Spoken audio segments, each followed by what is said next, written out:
Meet the men from Super Service, facing danger just for kicks. Half a dozen super strong men, who are called the Super Six. Super Six! Super Six! Battle criminals and all their evil games. Super Six! Super Six! Evildoers dread the mention of their names.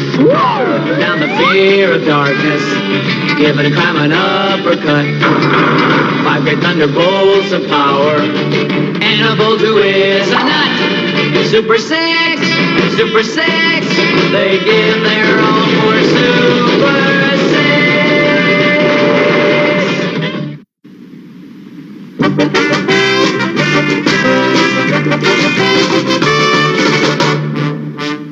Somewhere under the island of Molehattan, a sinister plan is being plotted.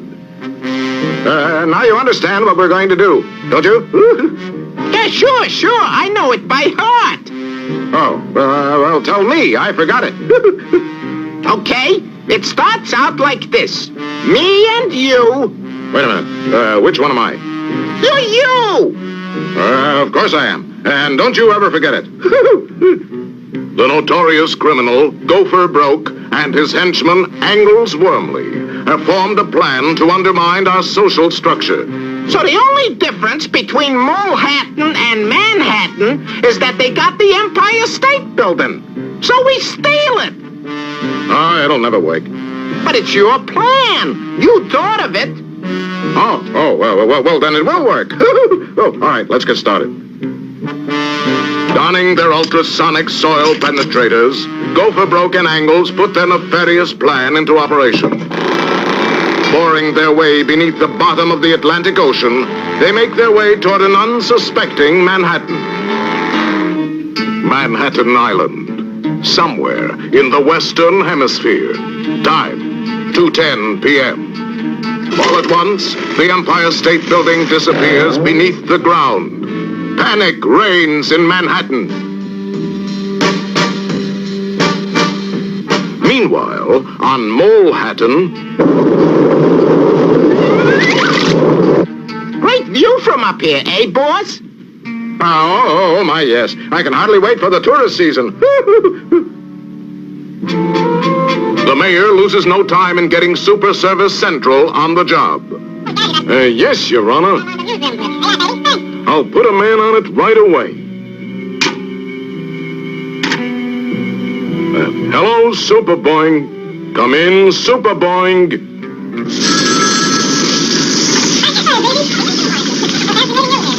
Right, Chief. Trip, slam, zowie, and swirl. He hastens to the scene of the crime. He puts a soil sample specimen into the chemo-analyzer bloodhound unit of his Super Boinger. If they left a scent, my Super Boinger will detect it. An image is forming. It's coming through. Gopher Broke.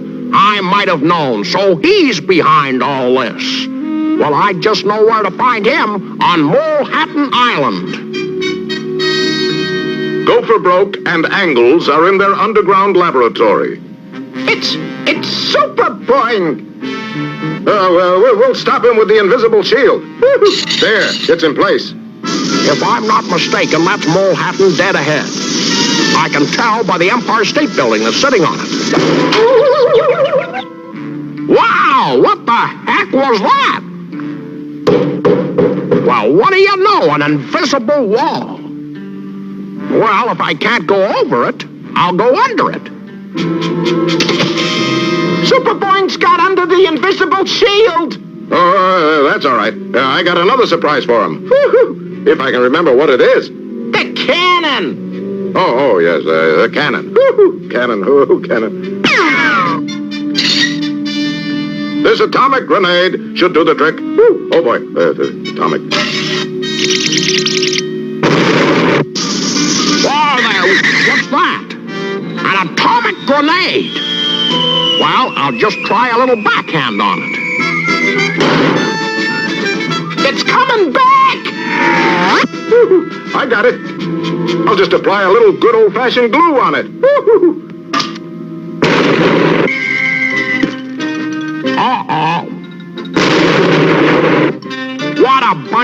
sturdy guys.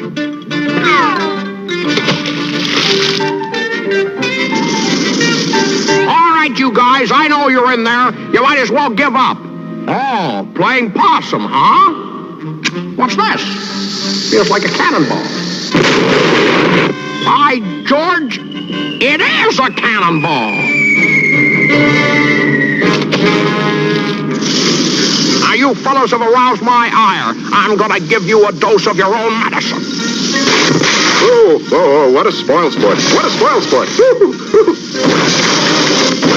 I strongly recommend that we go underground immediately. Hit the dirt and dig deep. I'll just head them off at the pass. Zip, zam, zowie, and shoo! Sorry, Warden, I gotta borrow your prison for a minute. This ought to be just about the right spot. This is the warden speaking. Hold those men for questioning. You wouldn't happen to have a place where we could wash up, huh? You are washed up. Oh, that's what I thought.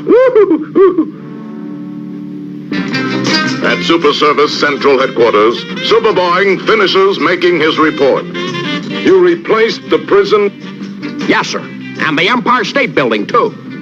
Good. I don't like loose ends. You are dismissed. Swell. Zip, zam, zowie, and swell! Hello? Oh, yes, Mr. Mayor. What? But he said he put it back just like it was. What do you mean, except for one little detail? Oh, no! Hey, Super Boing! Come back here! Super Boing!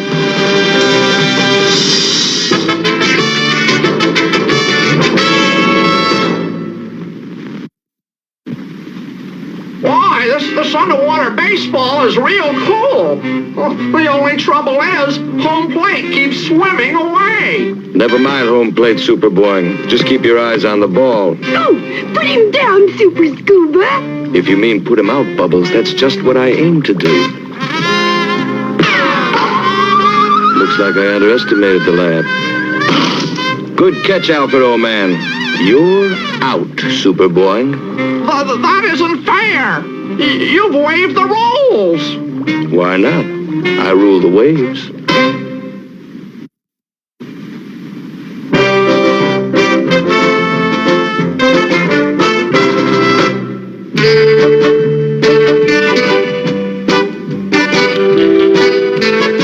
Hey, this is a nice, peaceful little town, ain't it? I don't like the looks of it. Maybe it's a ghost town. Let's get out of here.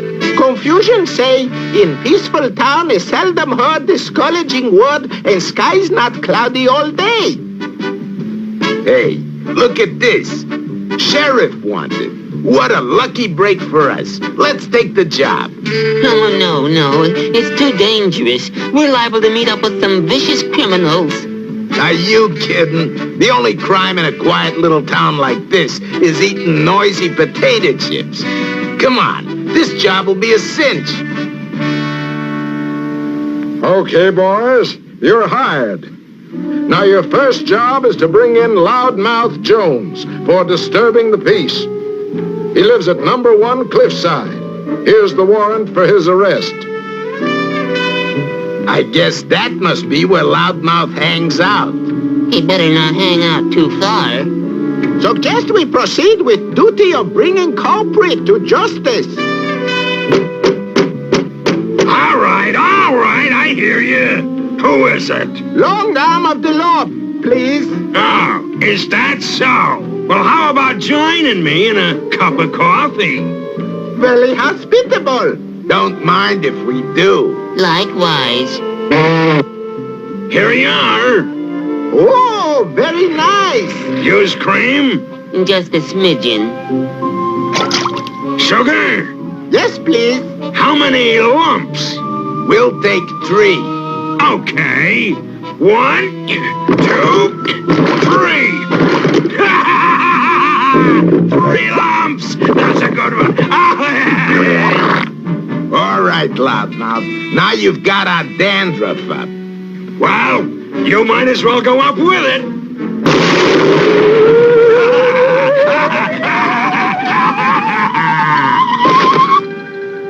Whose turn is it to yell in agony? It's Wong's turn. Agony! Oh, go. It's dark in here. Shut up and just say what I told you when we get to the door. Special delivery package for Mr. Loudmouth. Well, you forgot to stamp it.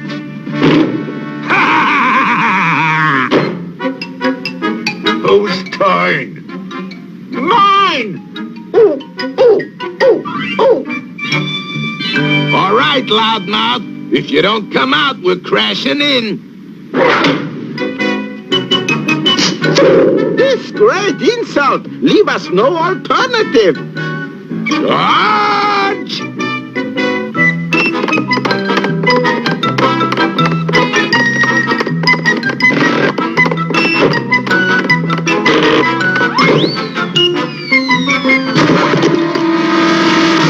My turn. Ouch! A letter for Mr. Loudmouth.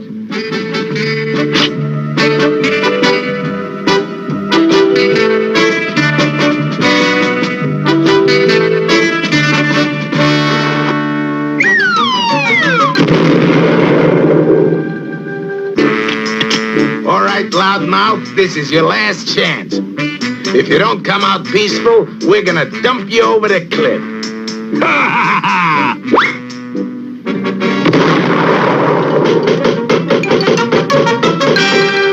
My turn. Ow!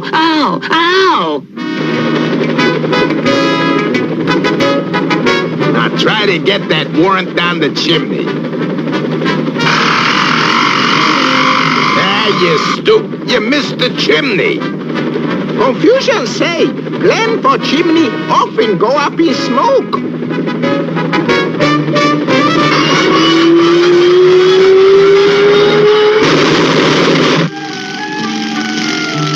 Whose turn?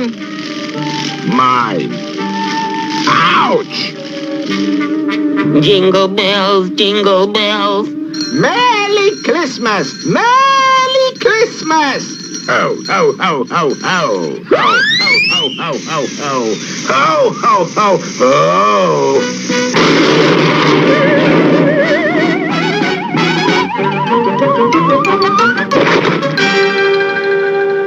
I'm scared. If he recognizes us, I hesitate to think of what could happen.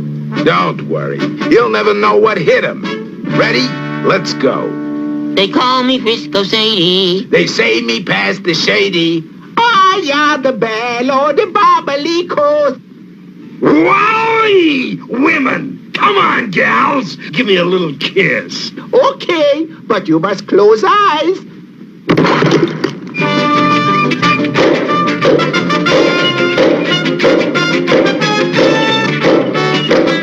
Now then, Mr. Loudmouth Jones, I hereby sentence you to the highest penalty this town can impose.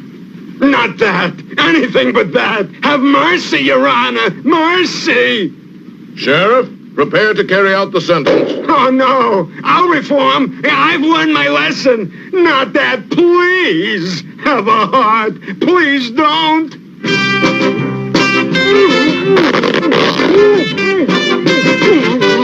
Now he like old-time very silent gunfighter. Who's that? Quiet up!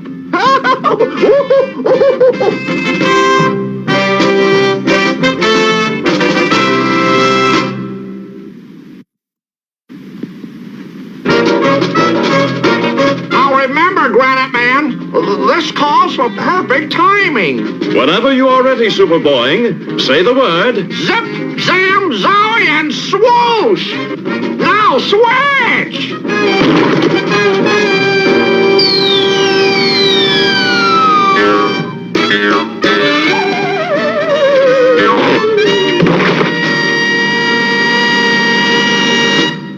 Methinks our timing went a bit awry. Shall we try again? Forget it.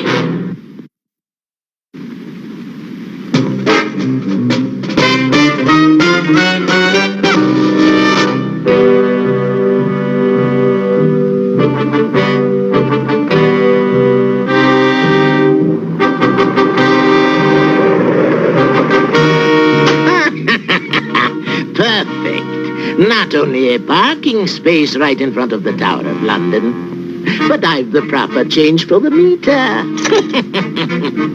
Now, let me see if I have everything. Nitro, plunger, drill, electric torch. Good. And of course, I mustn't forget the most important piece of equipment, my Magneto Man outfit.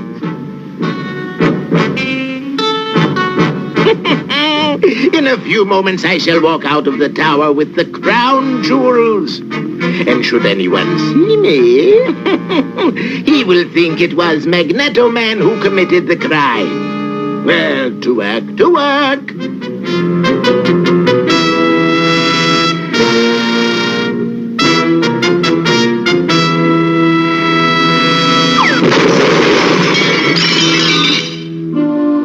At last, an emperor's treasure is mine.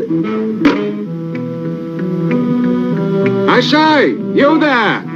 Is that your car, Governor? I say, aren't you that superhero, Magneto Man? Right you are, Constable. A real honor to meet you, sir. But you got to be more careful. The parking meter's expired. However, I'll let you off with a warning this time. Oh, frightfully decent of you, Constable. Well, it's like I always say, sir. Why bother with trifles when you got the crown jewels to guard, eh? Absolutely.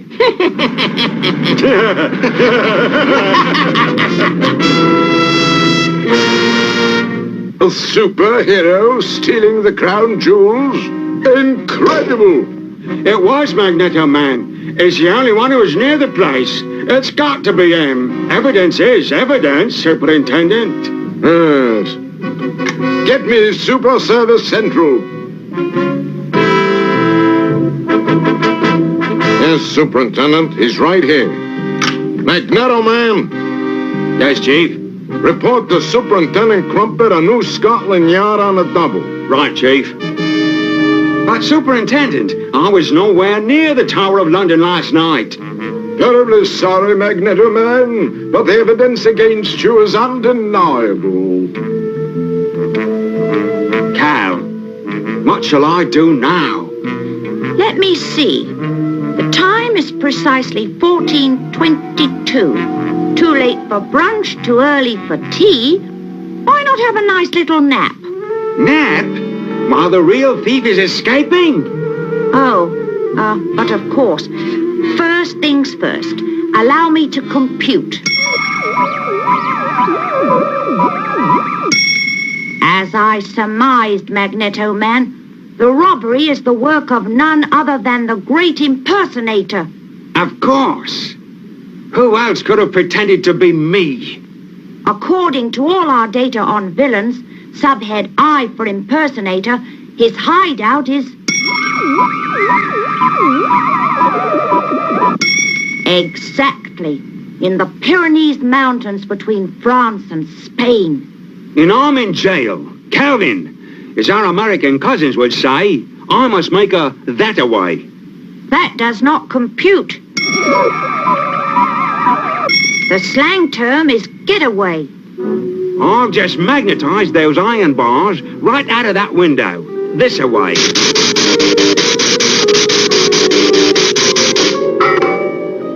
Tell Superintendent Crumpet that I'm frankly sorry I had to leave.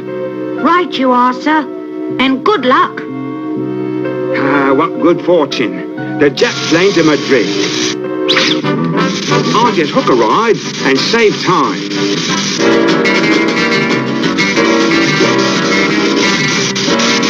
Aha! There's the great impersonator's hard act. I'll just drop in on him. Yes? This is your moment of truth, great impersonator. Give back the crown jewels. Oh, come now. After all the trouble I went to. You consider this amusing? I just thought of a funny line. It goes like this. Glad you dropped in. Glad you dropped in. Get it?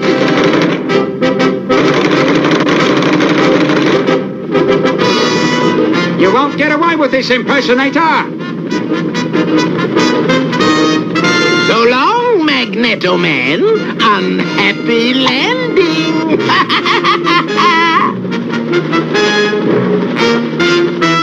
Lucky for me, this packing case is held together with nails.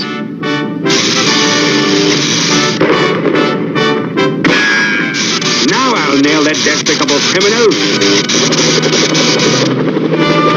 Turnabout is fair play. Put me down. I'll put you down at Scotland Yard, and not too gently. England owes you a debt of gratitude, Magneto Man. Oh, I'm terribly sorry I ever doubted you. I'd have felt the same way if I'd been in your boot, Superintendent. Not quite, Magneto Man. In the Super's boots, you'd have felt only pain because he wears size 9, whereas you wear size 11s.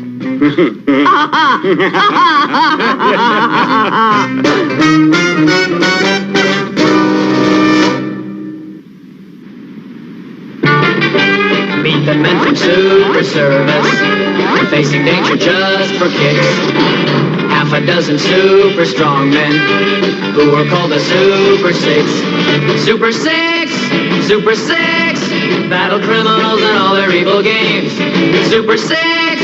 Super Six! Evildoers dread the mention of their names. Putting down the fear of darkness, giving crime an uppercut. 5 great thunderbolts of power, and a bolt who is a nut. Super Six! Super Six! They give their all for Super Six!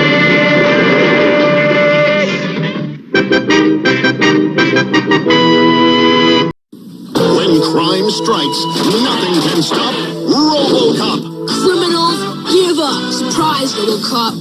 Meet your match. RoboCop and evil ED-260 face off with rapid repeat cap firing. That should hold you. Calling the Robo Jailer. Run away.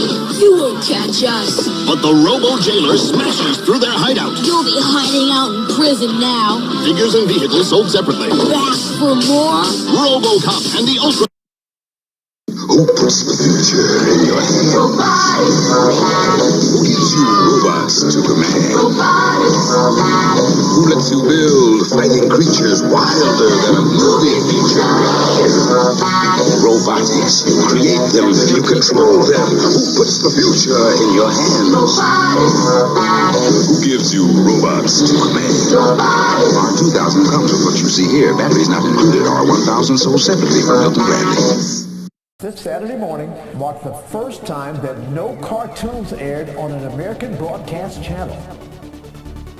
The last channel still showing cartoons pulled the plug. Cartoons were the dominant. Good morning! It's 8 a.m. Eastern Standard Time. It's Saturday, and what that means, it's time for Saturday Morning Serials. As always, I'm your host, the Captain, bringing you the best in cartoons from years gone by. And as always, Saturday Morning Serials is brought to you by RU Game, the best comic book, collectible, video game, magic, toy, role-playing, movie store located at 124 North Sunset Drive, Pickle, Ohio, 45356. Find me, the Captain, on Facebook, Twitter, and Instagram. You can find RU Game on Facebook. And I want to thank everybody who came out, hung out with us at Pickle Comic Con over the weekend. Got to hang out with a lot of really cool people. Got to hang out with one of my idols, Jim Wynorski, huge cult filmmaker. Such a blast to hang out with Paul Taylor. Pinhead from Hellraiser Judgment, super cool dude. Man, we talked about all kinds of stuff, man. But we had a great weekend, and I made it till early today, and then the con crud finally caught up with me. So if you see me the entire episode, I'll be sniffling and sneezing. I'll try to keep that to a minimum and edit it off to the side. But if you're like, that's why. Concrete sucks. For those who do not know, it used to be almost every time I did a convention, I'd end up getting sick like a couple days later. But it severely kicked my butt. Not too bad. I just can't stop sneezing and blowing my nose. So, hope you still like Super 6 as our pre-cartoon. I have fun with that one. It's so super goofy.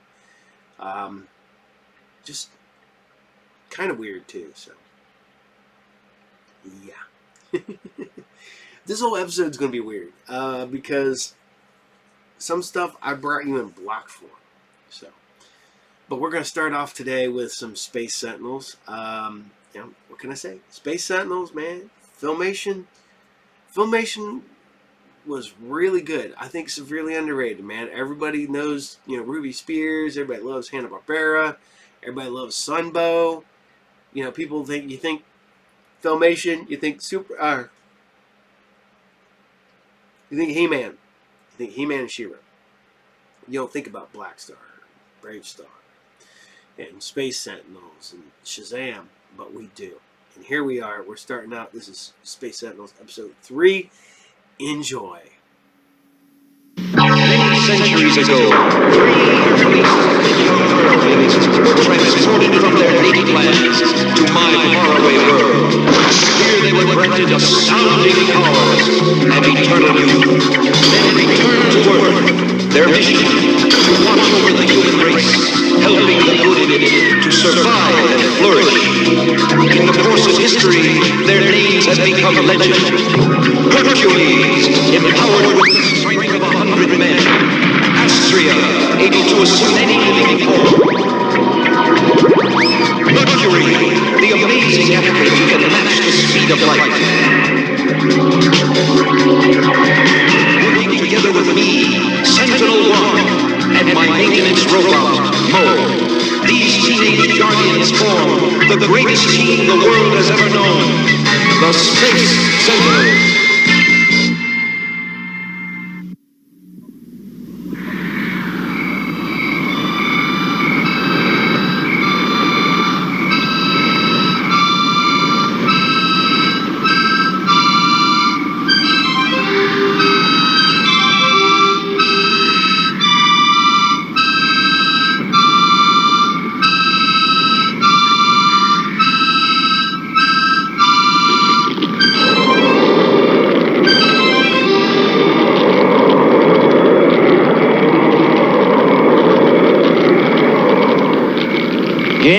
No matter where we go, Louis, we can't never get far enough away from them machines, can we?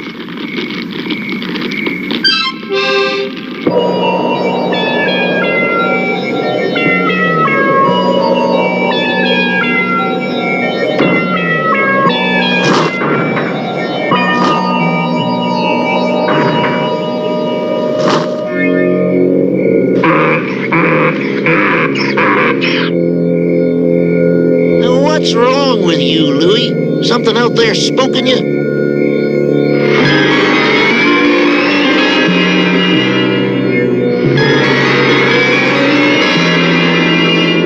You been eating local weed or something? Settle down now. Yeah, boy. Good boy. Nothing to be afraid of.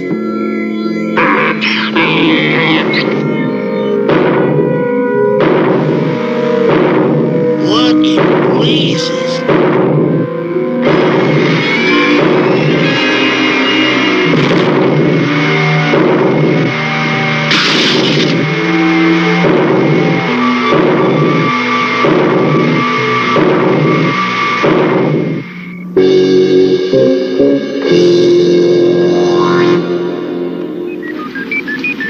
Well, this wing looks like it's healed just fine. Astrea? If I ever got sick, would you be my nurse? Of course, Mo. I don't feel good. You're a nut, Mo. Come on, little one. Time for a test flight.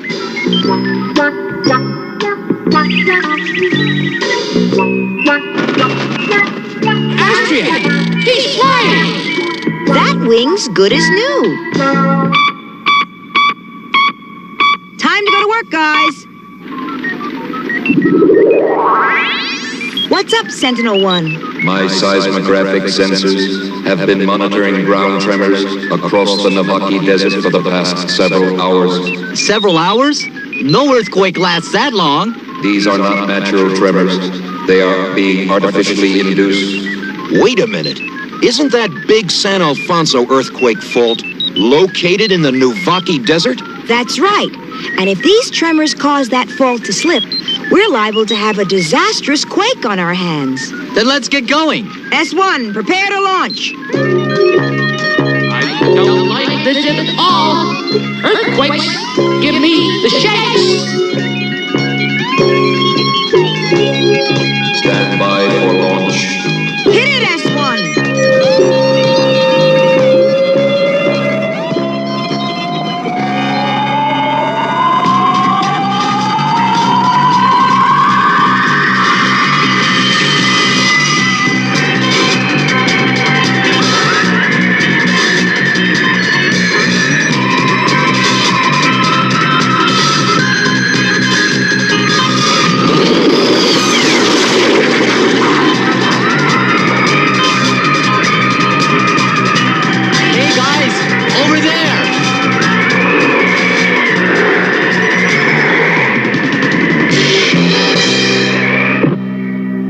They look like the footprints of a giant.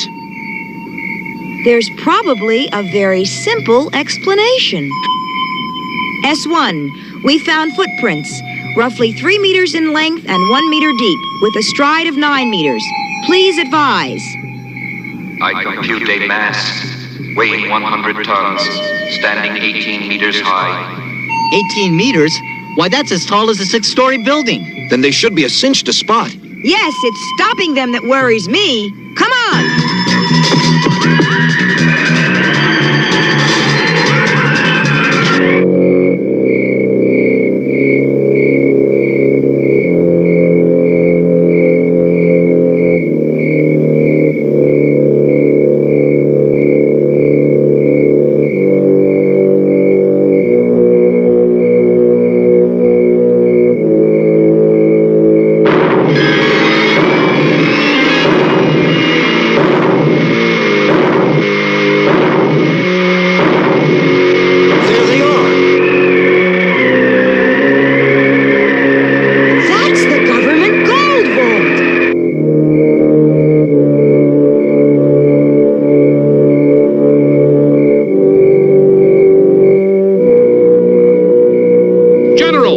The young Sentinels. I'm glad you're here, Sentinels. Do you have any idea what this is all about? We were just going to ask you the same thing, General. Beats me. There's nothing in the books to cover a situation like this. Hold on. Something's happening.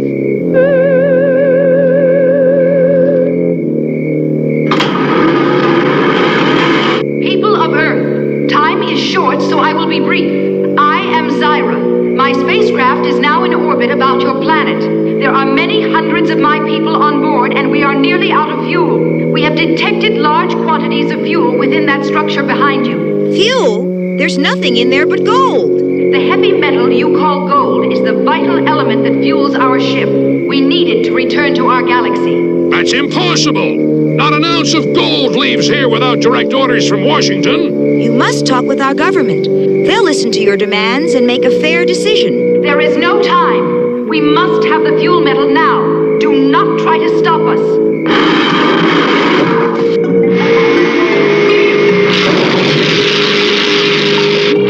There's 50,000 volts running through that fence.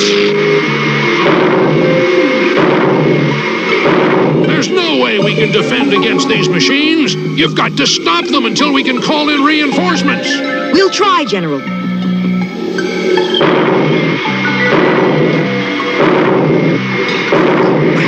It's no use. once we shut them off.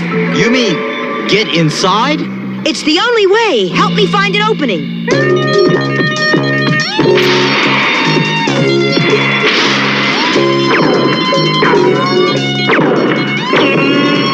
No luck, Astria. There's nothing bigger than a mail slot. That's all I need.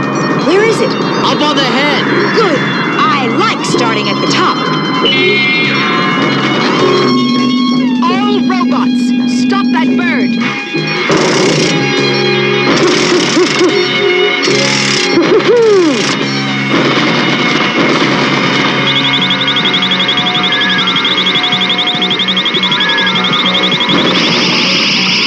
She got in, but she'll never get out.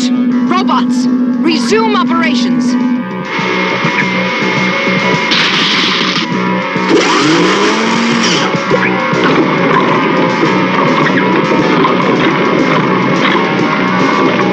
Astria's been in there a long time, Merc, and nothing's happened. I'm getting worried. Man, if she can't stop these things, I don't know who can.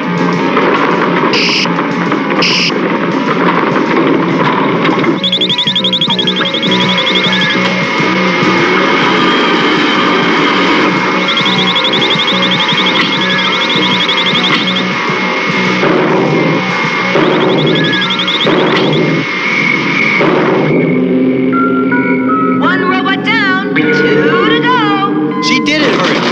She turned it off.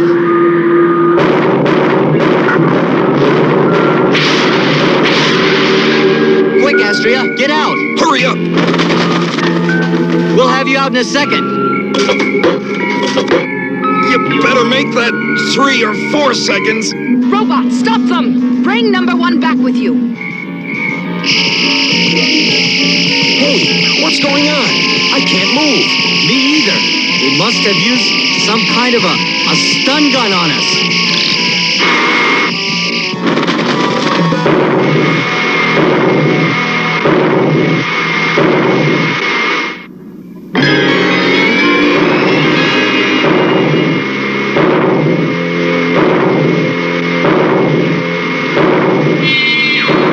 This is Astria. Can you guys hear me? We read you, Astria, but we're stuck. Those robots threw some kind of force shield around us. Astria, I have you on radar lock. And I have my fingers crossed, Astria. Thanks, Mo. I'll need all the luck I can get. Mercury, Hercules, stand by. I will beam microwave frequencies at the force field in an attempt to scramble it. No luck yet, S1. Keep trying.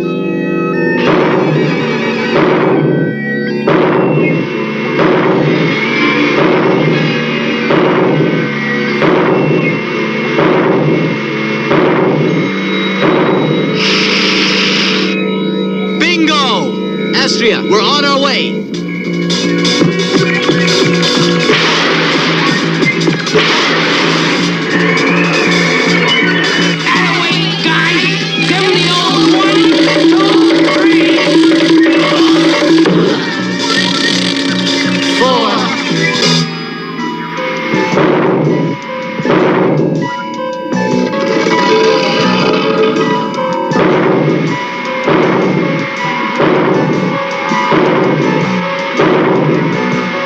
Looks like we just reached the end of the trail, partner. They've got to be down there, somewhere. It's like the Earth just swallowed them up.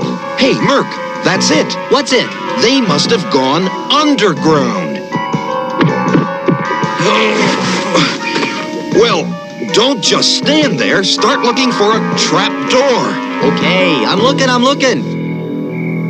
Herc, come here. I think I found it.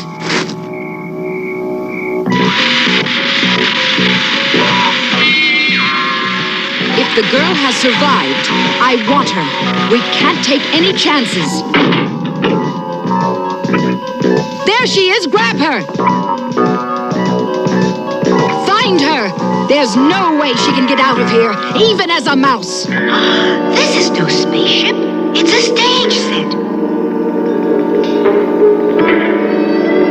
And Zyra's nothing or than a very brilliant thief. How do you expect to get away with this? Every bank in the country is going to be looking for that gold. The second you try to cash it in, you're through. That's where you're wrong. There's a black market out there greedy for gold, and they don't care where it comes from. Now you can help us unload the gold as soon as I deactivate the robots. What? We will not be deactivated. You speak, but how? We have learned that we cannot trust humans and their error-filled ways. We are perfect machines. We will soon establish a perfect world filled with other machines like us. And where do we imperfect humans fit into your perfect world? You don't. All systems operative. We are going. Do not try to stop us.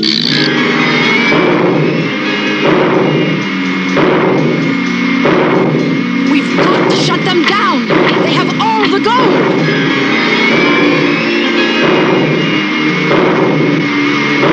Somehow they've learned to override my controls. We'll never stop them now. But we can sure try.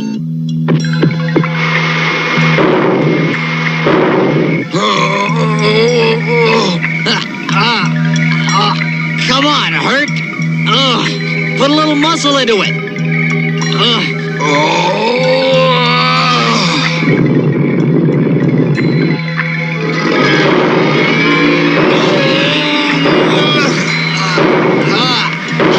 You didn't have to put that much muscle into it.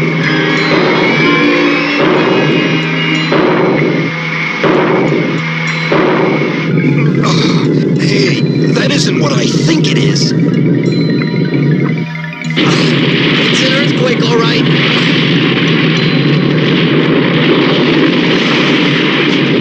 Mercury, Hercules, where are you? Closer than you think. Give us a hand, Astria. Hang on!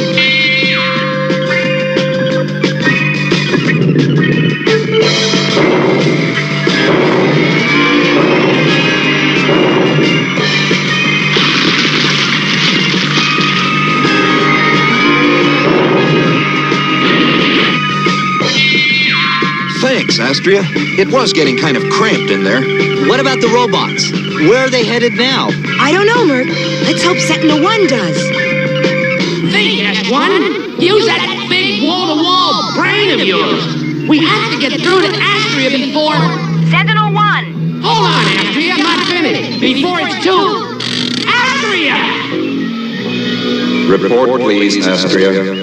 Zyra's whole story was just a phony scam to rip off the gold.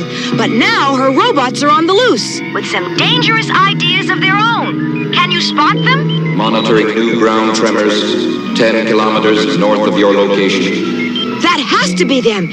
Thanks, we're on our way. This should keep Zyra and her cronies off the streets until we get back.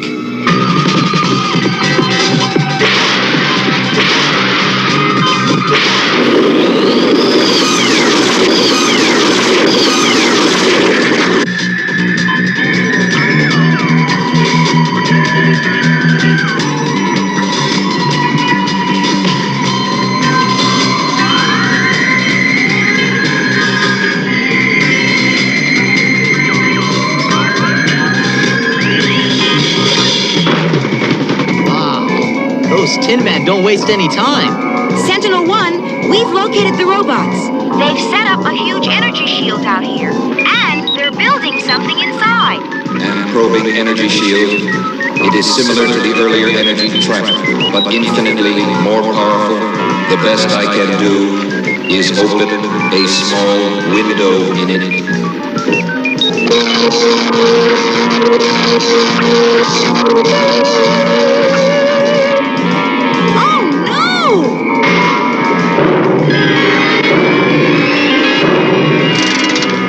They're extracting metal from rocks. And they're using it to build An army. Not if we cut off their power.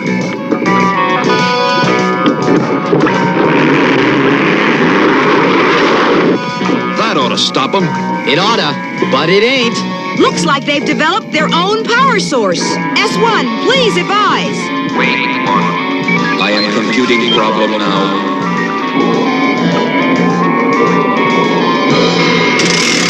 S1, you better think of something fast. The natives are suddenly restless. They sure aren't interested in the gold.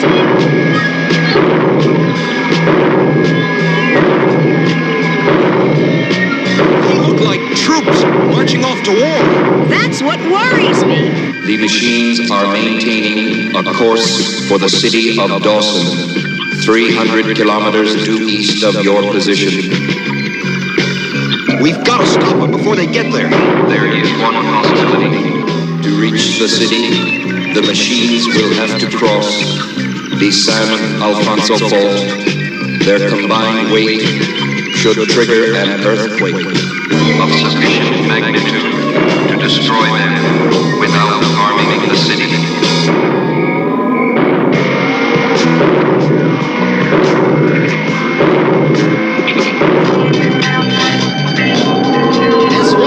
They're nearing the fault. Ground tremors near the fault, increasing steadily.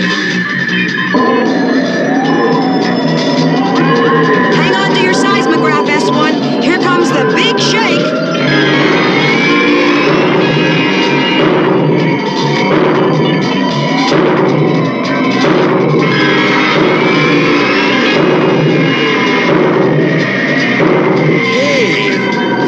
Right through, and nothing's happening. Verified. The fault is holding.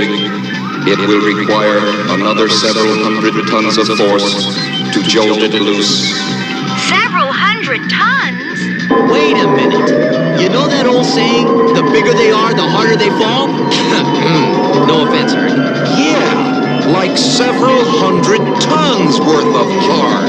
Come on, we're gonna play Dump the Leader.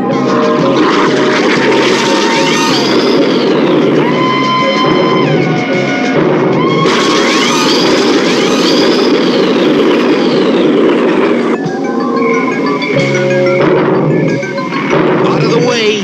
He's going down.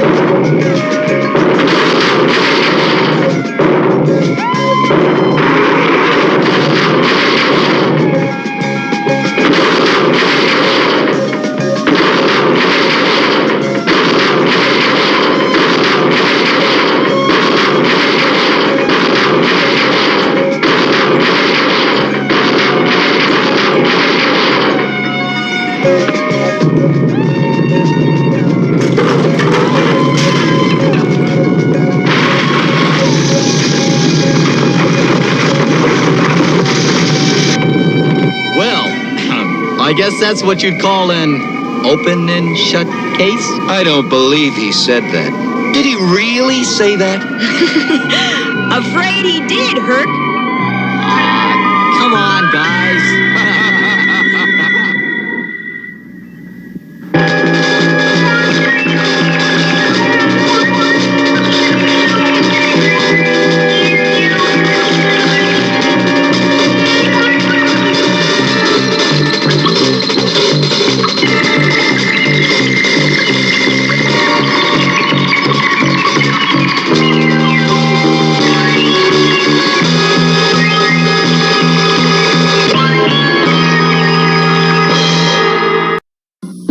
Switchboards, tough street machines that change the mean fighting machines. Switch Force, Switch Force, Switch Force, Switch Force. Press down and instantly out come powerful weapons. A hidden ram, rockets, and cannons surprise the enemy. You can even switch them to jet fighters. Now, A-Team joins Switch Force with Faces Vet and 80-Team Enforcer Van. Mean fighting machines that are A-Team tough. Rough Riders, Switch Force. New from LJN. It was designed to do the impossible. And I do. But wait till you see this. Rough Rider Impossible. The Knight Rider Impossible set takes on impossible angles and hangs tough. With all the twist and turn and track this car does things even Kit can't do. Now, wait a minute. There's also the Kit computer headquarters. The charge up, let's move out. Hey, Kit, this set is really something. Don't get carried away. The Knight Rider Impossible set from LJN. So, hope you guys dig some Space Sentinels. We're going to kick it on over to the last episode of Sabrina. Ah, man, get to spend the weekend hanging out with Craig Boldman and Jeff Schultz from Archie Comics. Scored me some original Archie artwork. This is Betty and Veronica 195 from February. Page 22. This is the last page. Yeah, so I now have a original piece of Archie artwork. So, on that note, here you guys go. Sabrina episode, Tragic Magic, and Nose for News. Enjoy.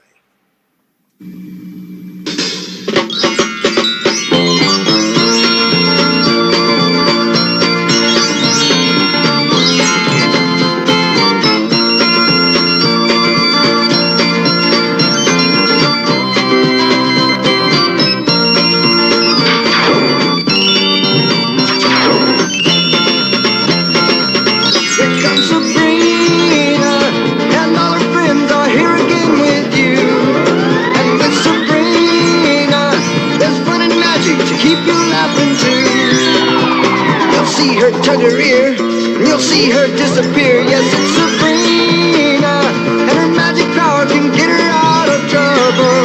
But with Sabrina, you're never sure if you're not seeing double. 'Cause she's Sabrina, Sabrina the Teenage Witch.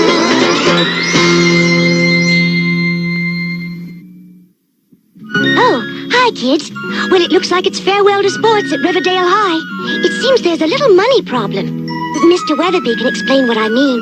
Yes, now, students of Riverdale High, it is my sad duty to inform you that due to severe budget cuts, our school has been forced to drop its athletic program. And so, let us all bid a heartfelt farewell to our own Coach Cleats. I just want to say that my years here at Riverdale have been the happiest ones of my life. Oh, yes, happy.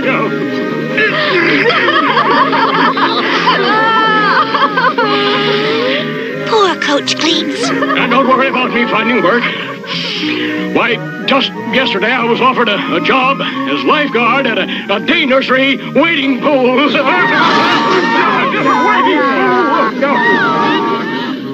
Wow! Poor Coach Cleats! I never seen him cry like that. I have. The day I tried out for the football team. I've an idea. We can raise the money to pay his salary by putting on a show. What kind of a show? We'll put on a magic show. Yeah, I can do some card tricks. And I can be his gorgeous female assistant. I can build these stage props. I could sell tickets. And I can handle the publicity. What about you, Sabrina? Can you do anything magical? Me? Well, that is, well, we can't all have magical talent. I suppose you're right. Step right up and get your tickets to the big magic show. See feats of prestidigitation that will amaze and astound you. My, what a stirring display of school spirit. And now remember, Moose, when I throw the smoke pellet like this, you send my table up through the trap door. Don't worry, Jug. Nothing will go wrong. Welcome to the Riverdale High Magic Show. And now, to astound you with his feats of legerdemain, the amazing Juggini! Thank you. For my first trick, I'm going to make my magic stand appear. Voila! Oh, where's the stand? They're coming right up.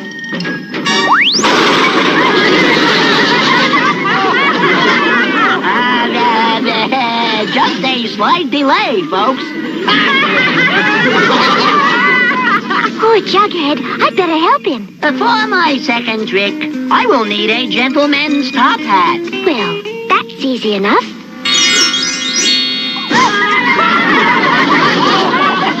That's odd. I ordered a top hat. Let me try that again. Raccoon cap. Make that a real raccoon. There's something strange going on here. Oh, I might have known.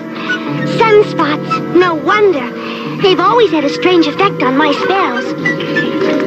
Now for my third trick, I will make a rabbit appear. Voila! Come on out, you little beast! You're ruining the whole act. Oh, no!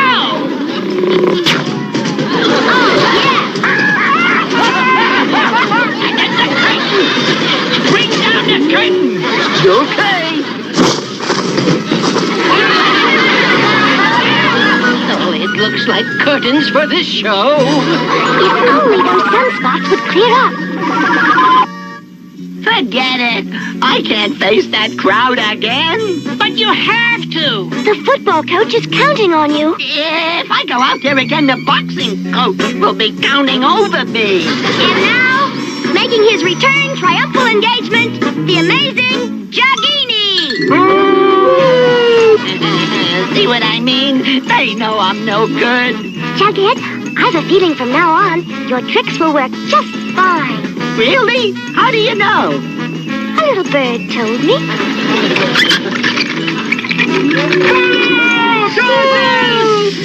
Thank you. For my next astounding feat, I will do my world-famous levitating a gorgeous female. One gorgeous female, please. Music. All right now, hocus pocus, Jiminy hocus, and voila! There you have it. Ooh, what a break! Uh-oh, I'd better help him a bit.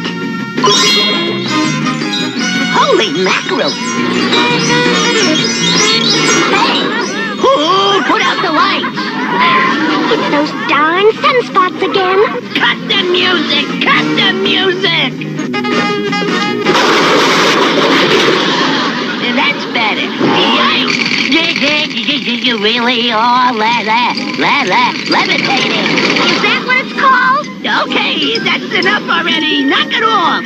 I'm trying to. Frost yourself. There, that's better.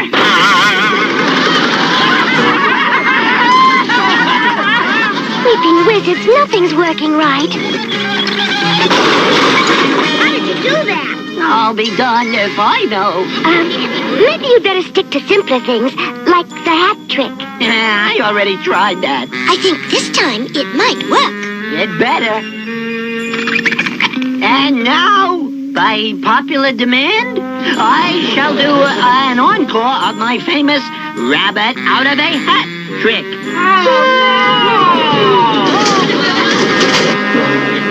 And now, as I say the magic words, Ailey Kazam Kazim Kazamzu. I hope it works this time. And here we have an elephant. An elephant. Wow! Oh, my stars! I had no idea he was a Republican. Weeping wizard. I'm afraid to look. He'll be crushed. Oh, my. Oh, poor Jughead. Look! The elephant! It's floating in midair! I wonder what's holding it up. I am, but I don't know how much longer I can keep it up. If only those sunspots would pass. At last, they're gone. Now to put on my own magic show.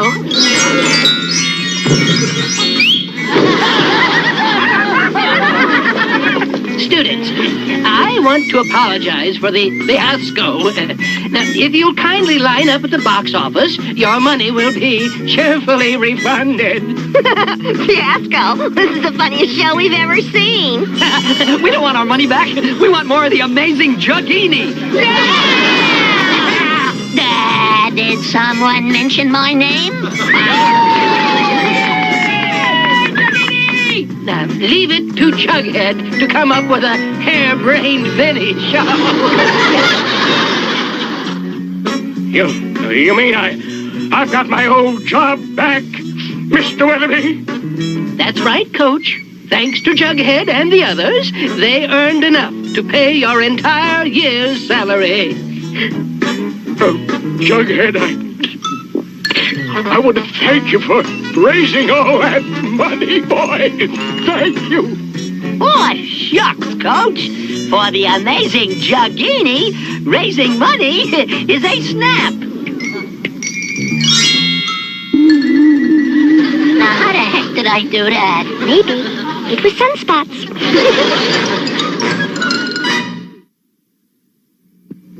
Hi, kids. You've heard of the freedom of the press. Well, we've just lost ours at Riverdale, and here's what I mean. And so, it is with great pleasure to announce that I have chosen Reggie Mantle to be editor of our school newspaper. No! Fellow students, thank you for that rousing vote of confidence. As editor of the Riverdale Rover, I will do my utmost to print the truth, the whole truth, and nothing but the truth. If I know Reggie, he'll turn the school paper into a scandal sheet. Well, maybe you ought to give him a fair chance. Believe me, Sabrina, he'll use the paper to his own ends, or my name isn't really Archibald Andrews. Archibald, eh? And you always said it stood for Archer. Well, my readers will be fascinated. Let's see, that's spelled, A-R-C-H-I-B-A. Wait, you can't print that. Of course, if you'd rather I didn't, we can, work out an arrangement. Arrangement? Let's say you, wash my car every Saturday. Why, that's blackmail. Have it your way, Archibald. Okay, it's a deal. Good thinking. Bring a mild soap and plenty of rags. Now, do you believe me? I see what you mean. And you watch. This is just the beginning. Ethel, it's lovely. Who gave it to you? Can you keep a secret? Of course. I bought it myself. But don't tell Jughead. I want to make him jealous. Don't worry. Your secret is safe with me. But not with me. My readers will love to read the whole sordid story. Oh, Reggie, you wouldn't. Of course, if you'd rather help me with my chores, like, mowing the lawn. Oh, yeah, anything. Good girl. Till tomorrow. Ta-ta. Oh, that blackmailer. If these weren't false fingernails, I'd scratch his eyes out. Phony fingernails, you say? My readers will eat that up. Never mind, I'll be there tomorrow, too. 16 feet, 3 inches? Dalton, you gotta be out of your mind. Trust me, Moose, I have worked out an algebraic formula that cannot fail. Just make sure you hit this mark with your pole. If you say so, Dalton. Here goes.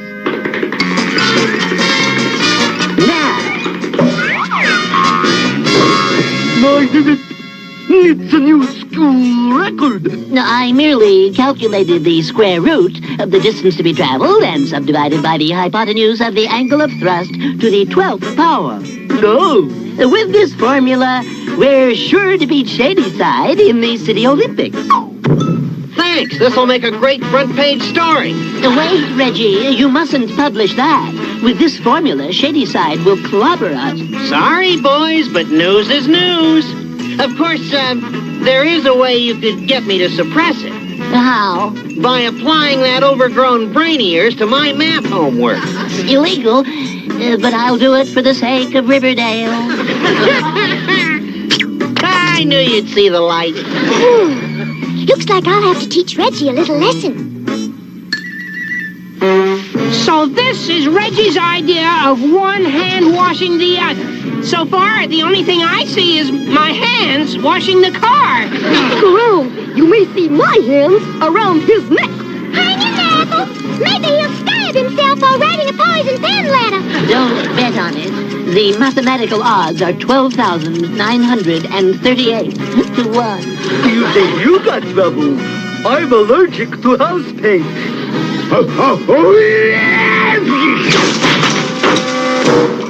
See what I mean. You want to hold it down, muscle brain? I'm trying to write an editorial on accident prevention. So far, I got the goods on every student in Riverdale. Except one, Sabrina. And I'm about to correct that right now. Now, Sabrina, I've got some shopping to do in town. And while I'm gone, you can finish the housework. Oh, a witch's work is never done. It's Reggie. I'll just have to pit the powers of witchcraft against the power of the press. Now to see what dirt I can dig up on Sabrina. Well, Sabrina, I'm off. Fly carefully, Auntie. Ah, there's her Aunt Hilda. And wearing a witch's costume? I'll open the window and get a snapshot of this. Open sesame!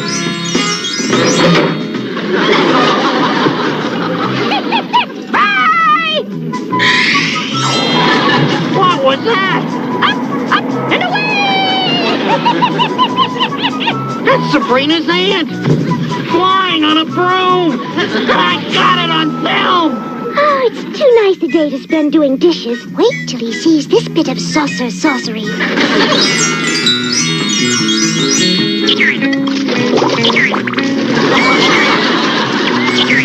Holy Hannibal!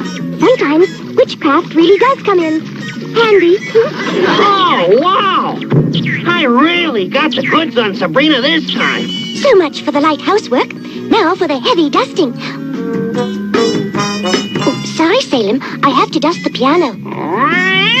No, don't get up.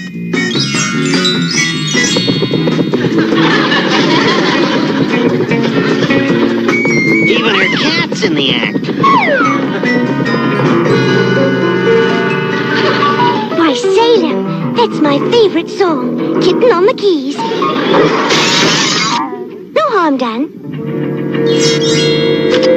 This is the scoop of the century. Hope he doesn't run out of film. That takes care of the housework. Now to go horseback riding. Oh, wow! I can see the headline now. Editor watches witches and snitches. And here's all the proof I need. Enough horsing around, Salem. Now to watch Reggie make a donkey of himself. Yeah. Hello, Salem. Away! Hey, gang! I got the story of the century. Sabrina is a witch. A witch? The mantle word of honor, yeah. First her aunt flew off on a broom, see? And then her kitchen sink grew hands. And then she turned a cat into a horse. Oh, come now! Yeah, you expect us to swallow that. You lost your marbles. Don't believe me, eh? Okay, skeptics, just wait till I develop this film. A few more seconds and... There, finished at last. Crazy, am I, huh? I say Sabrina's a witch, and I've got the proof positive on these negatives. This should be an interesting development. Feast your eyes on these. Big deal. It's a picture of someone's kitchen. And this one's of the sky. And this is simply a piano. Let me see those. Hey, where's Sabrina? And her aunt? And her cat? Reggie didn't know one thing. Witches don't show up on photographs.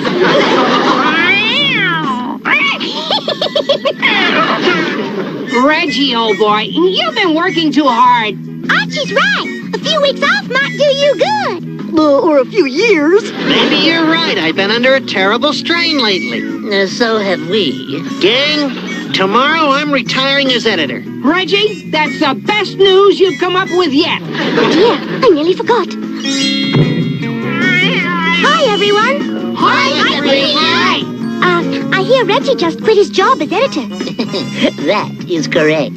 Now, wait a minute. Who told you about it? I got it straight from the horse's mouth. Right, Salem?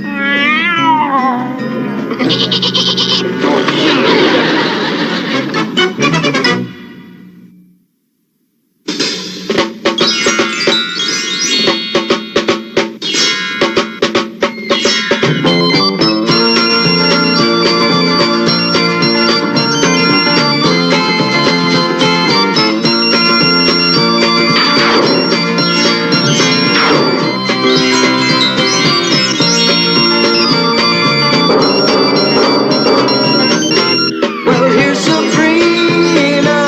She's come to say goodbye to all her friends. Yes, it's Sabrina, but she'll be back next week with you again. 'Cause she's Sabrina, Sabrina the Teenage Witch.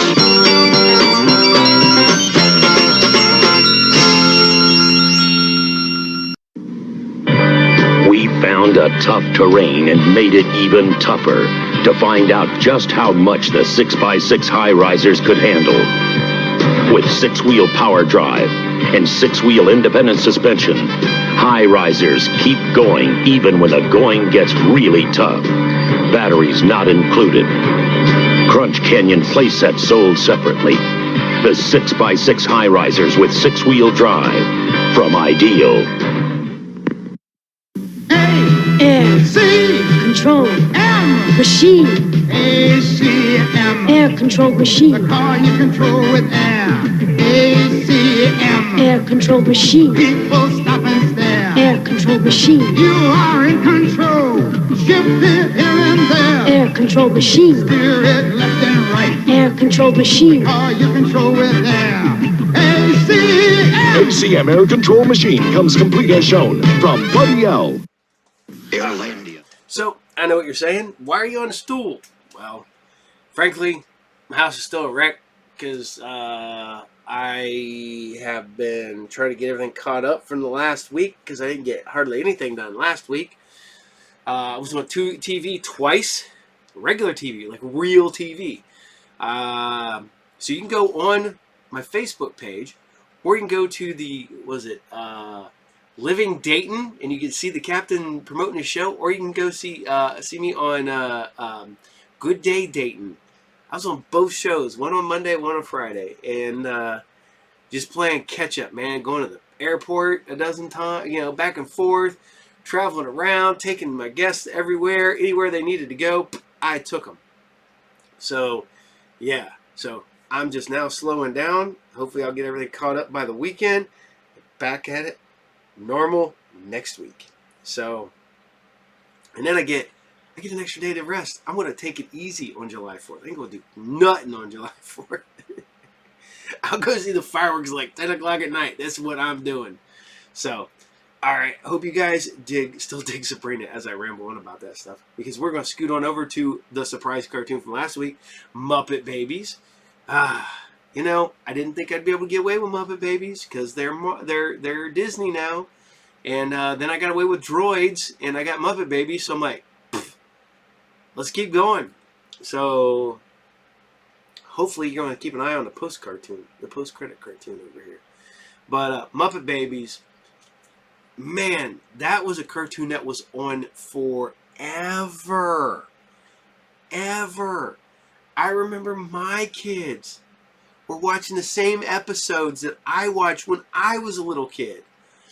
They would get up and watch them in the morning before they went to school. And, yeah, so Muppet Babies was on, like, regular television locally, like, forever. I'm probably on, like, the Disney Channel, though. I can't say I don't like local TV, but, yeah, I mean, it was still old episodes, so. But, this is Muppet Babies, episode 2, and this is Dental Hijinks. Enjoy.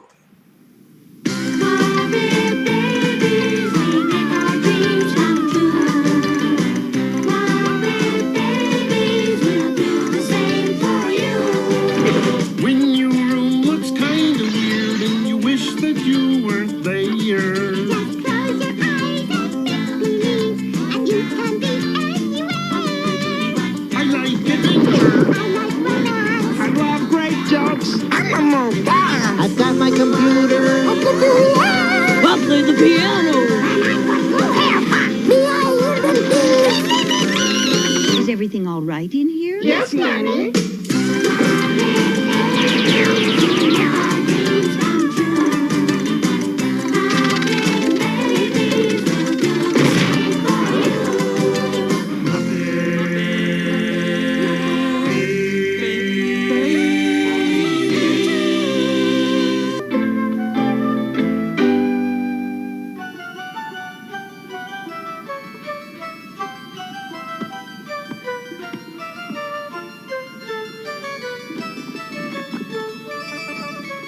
Testing. 1, 2, 3. Good afternoon, race fans.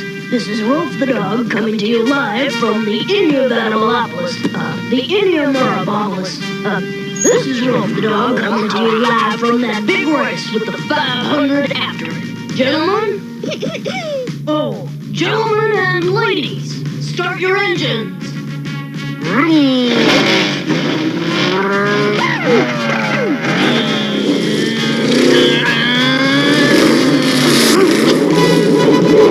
Oh, great! My imagination won't start! On your marks, get set, go!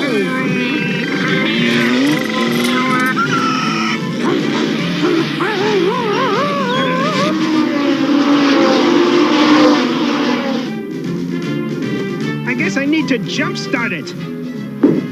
That's better.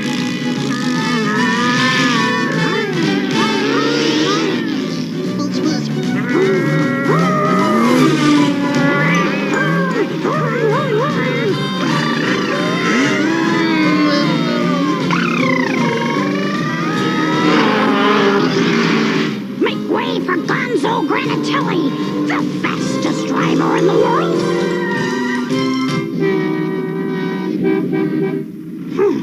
I must have taken a wrong turn. Uh-oh! I'm running low on fuel. Better pull into the pit. Animal, fill her up!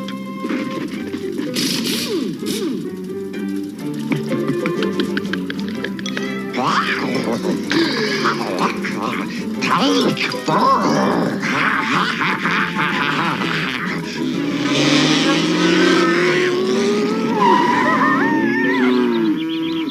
Just my luck. Bumper to bumper buffalo. Scooter and Skeeter are in the lead with 1 lap to go. Hey, this is great! I'm gonna win! I just know it! Oh, no! Good afternoon, officer. Did I do something wrong? All right. Pretending a race without a license. Huh? Forgetting to buckle your imaginary seatbelt. What? And speeding in a cardboard box. Oh.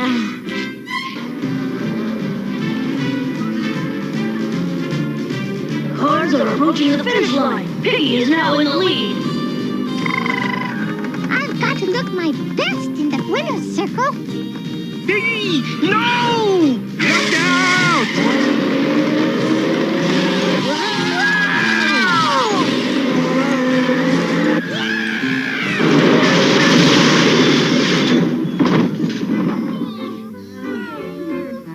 And the winner by a nose, Gonzo.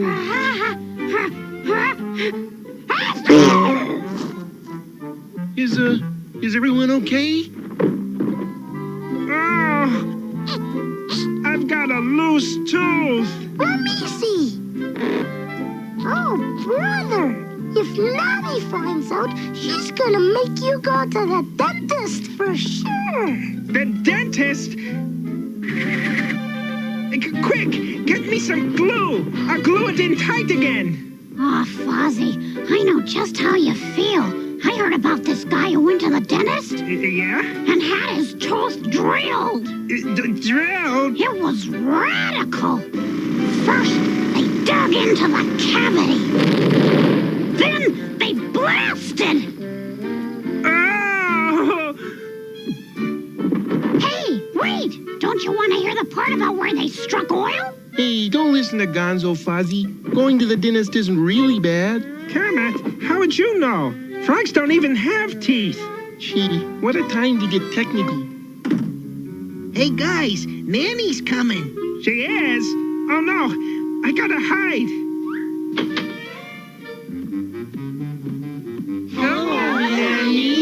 Is everything okay? I thought I heard a crash.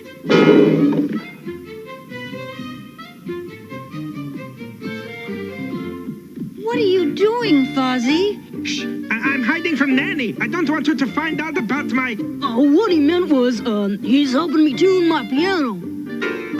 Ow, ow, ow, ow, ow. Oh, my tooth! Fozzie, open wide and say ah.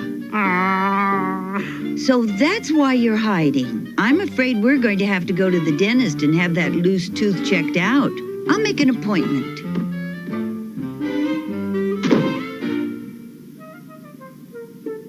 Oh, no. What am I gonna do? I know a way Fozzie won't have to go to the dentist. Yeah? We'll pull his tooth out for him. Yeah. What? I don't know if that's such a good idea. Me pull. Don't worry, Fozzie. I'll get that tooth out for you. Are you sure this is gonna work, Kermit? I sure ain't sure. In a few seconds, all your troubles will be over. Okay, Piggy, full speed ahead. Right, Kermit? Choo-choo.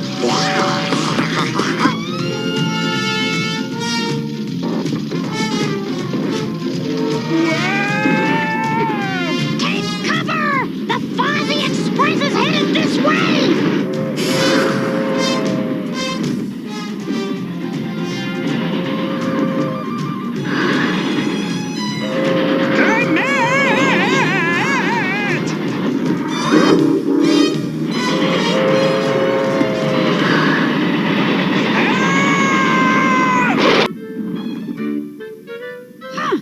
No tooth. It got away. No, it didn't. I guess I'll have to go to the dentist. Don't worry, Fozzie. We'll get your tooth out. No! Don't come any closer. You guys are dangerous. Gee, he'll never let us pull that tooth out now. I know a story that'll make him change his mind. You don't want to go to the dentist, Fozzie. If you do, the tooth fairy won't come. Tooth fairy? Yeah, see? When your tooth falls out and you put it under your pillow, the tooth fairy comes and leaves you money. Money? Uh-huh.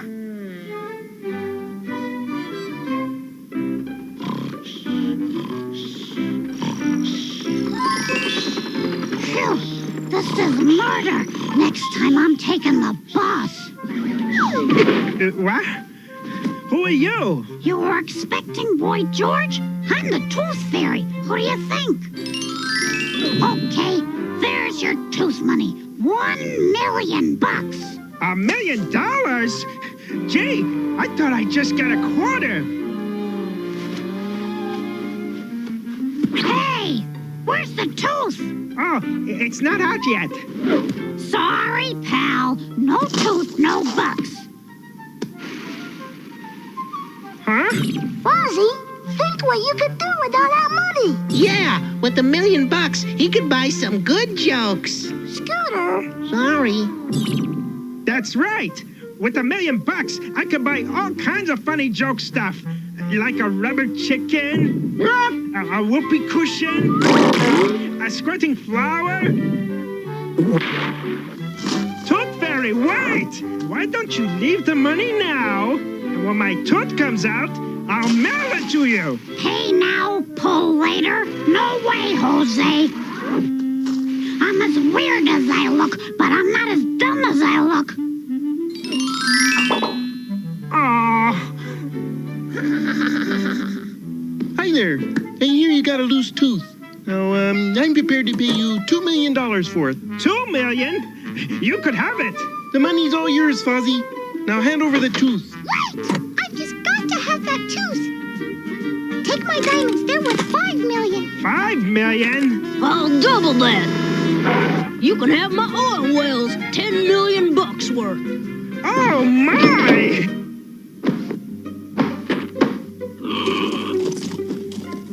I'll give you $20 million. Hey, I got here first. Listen, Bear, I'll give you $30 million. $50 million. $100 million. million. 500 trillion. $1 billion dollars. And that's my final offer. I'm rich! I'm rich! Hey guys, I gotta get this tooth out so I can leave it under my pillow for the tooth fairy. Hey, way to go, Skeeter. Your story worked great. Come on, Fuzzy. Piggy will help you get it out. No way! You just want to get my reward money. Stay away from me, you tooth robbers. What's gotten into you, Fuzzy? We just want to help. Oh yeah, sorry, Rolf. I didn't mean it, fellas. Of course you can help me get it out. But how? I'll tell you how. With my new computer program. It's got 64 K-bytes.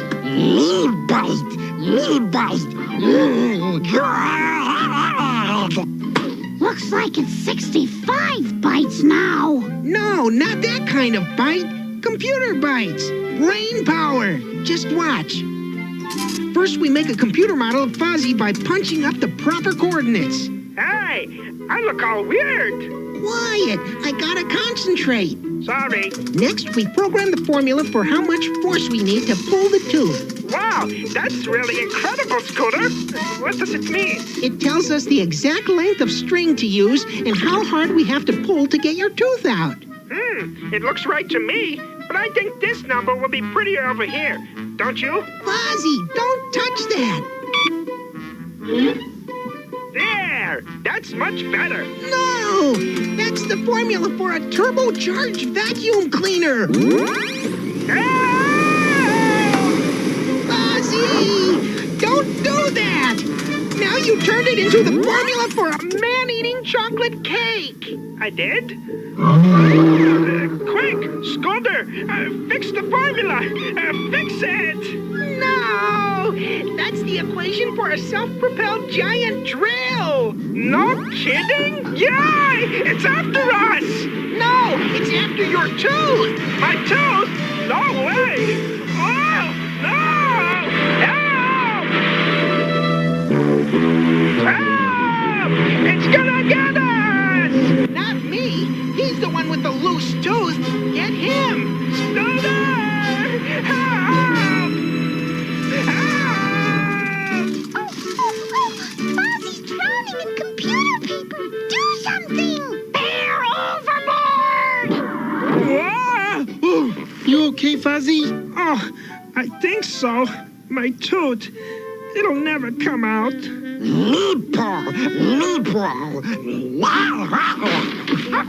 Oh!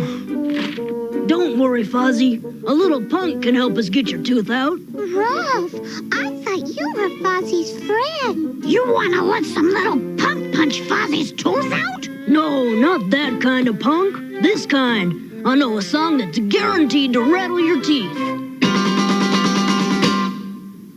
Everywhere you go, folks are flapping their gums. People high and low are wagging their tongues. Talking about a dance for the old and the young. It's called the Loose Tooth Boogie. So if you're feeling just a little down in the mouth, just sink your teeth into the beat that's rocking the house. Just get with the grooves and shake up your blues and do the Loose Tooth Boogie. Much. Eye teeth don't see. Canine teeth don't bark. And if you're asking me, wisdom teeth are smart. Tooth cricket, Scooter. Okay, everybody, on board the Tooth Fairy. And let's see if we can get to the root of this problem. Everybody duck, because we're going under the bridge. Yay! Me afraid. Polar bears. And now at Fozzie's Muppet Grill, it's the Muppet Baby.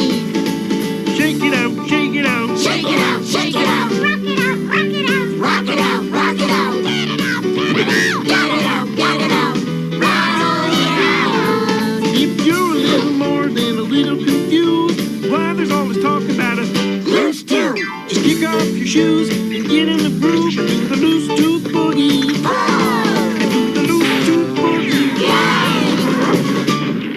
And do the Loose Tooth Boogie.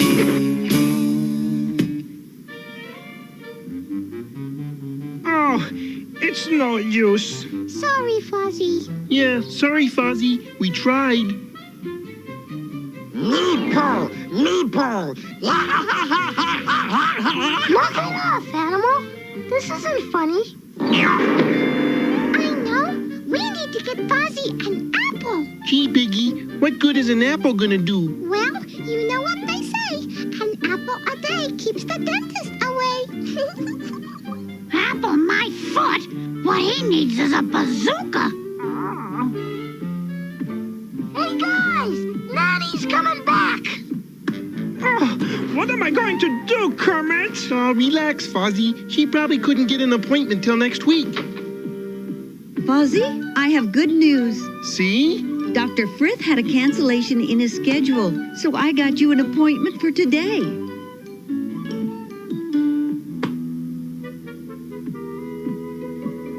Kermit! Gee, I can't bear to think what's going to happen to poor Fozzie. Oh, don't worry, Piggy. He'll survive. I hope. Yeah, seeing the dentist can't be that bad. Are you kidding? They'll drill him full of so many holes he'll look like Swiss cheese. Gonzo? Gosh, what if Gonzo's right?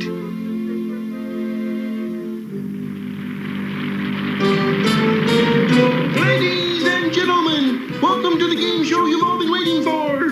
Truth or Consequences! Our lucky contestant must answer questions correctly or get one of his teeth drilled. And here's our first challenger, Fozzie Bear! Yay! And now our champion for the last 4,000 weeks, the dentist.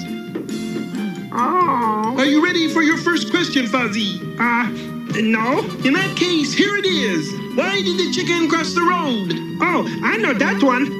I know that one. Give me a minute. Why did the chicken cross the road?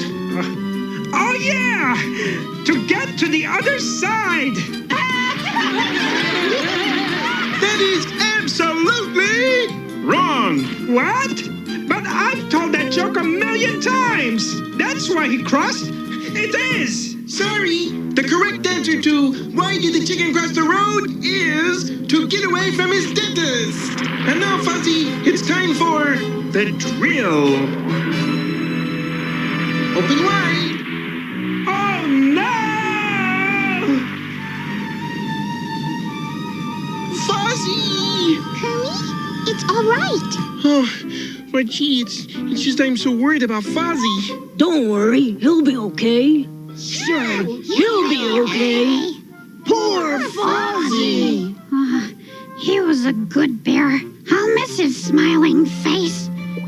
Not his jokes, but his face. I can't stand thinking about it. Poor Fozzie, all alone with that great big dentist. Yeah, strapped into that chair. With all those creepy instruments.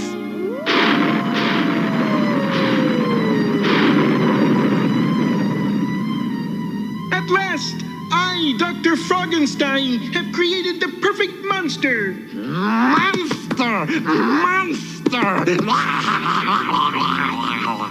Well, almost perfect. If we can just find one more tooth, your monster will be complete. That's it. You're a genius, Nurse Pigor. What do you think? I was just another pretty face? What I need is the tooth of a young bear who tells bad jokes. Now, where would I find a tooth like that?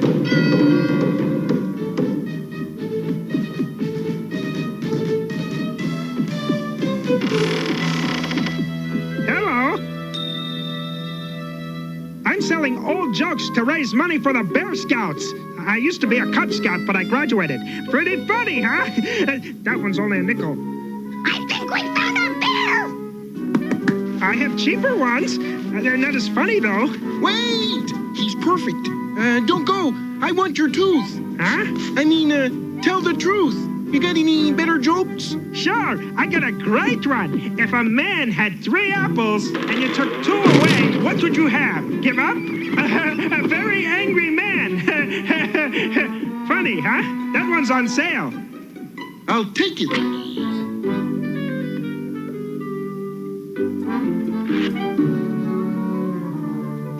Perfect. Nurse Pigor, prepare for the tooth transplant. Certainly, Dr. Hogenstein.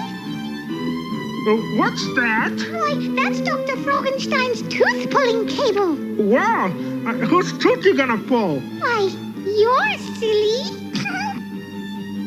Oh, no! No, mine. Huh?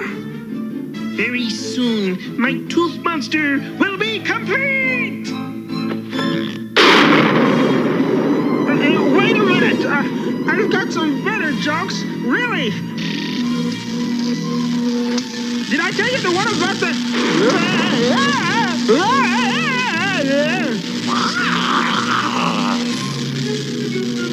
I gotta get out of here! Quick! Follow that tooth!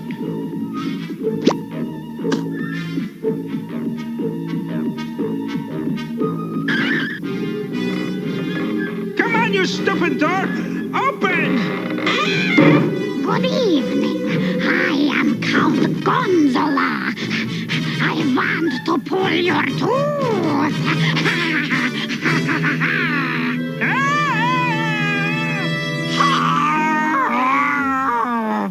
Animal, snap out of it. Don't pull, don't pull, don't pull. Animal! That's better. We shouldn't let our imaginations run away with us, should we?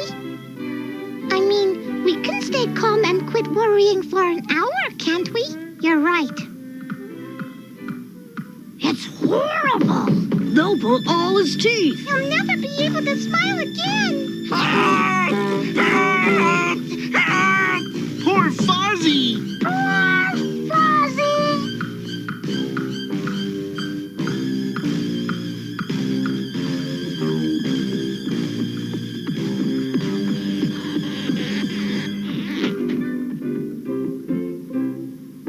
Look!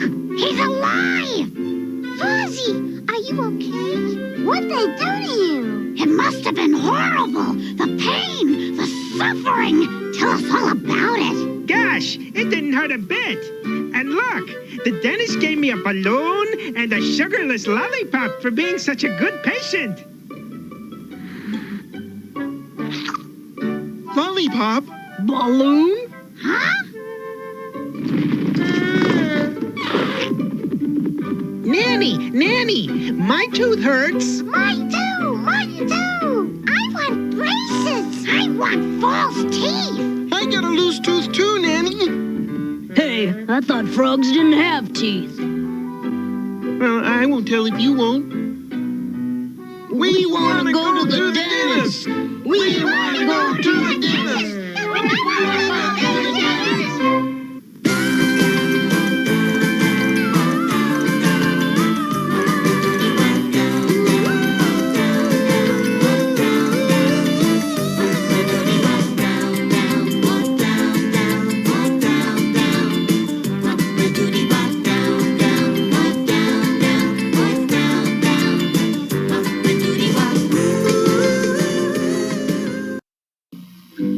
Over here, I'm a boglin. Me and my buddies need a place to hide out. Come a little closer.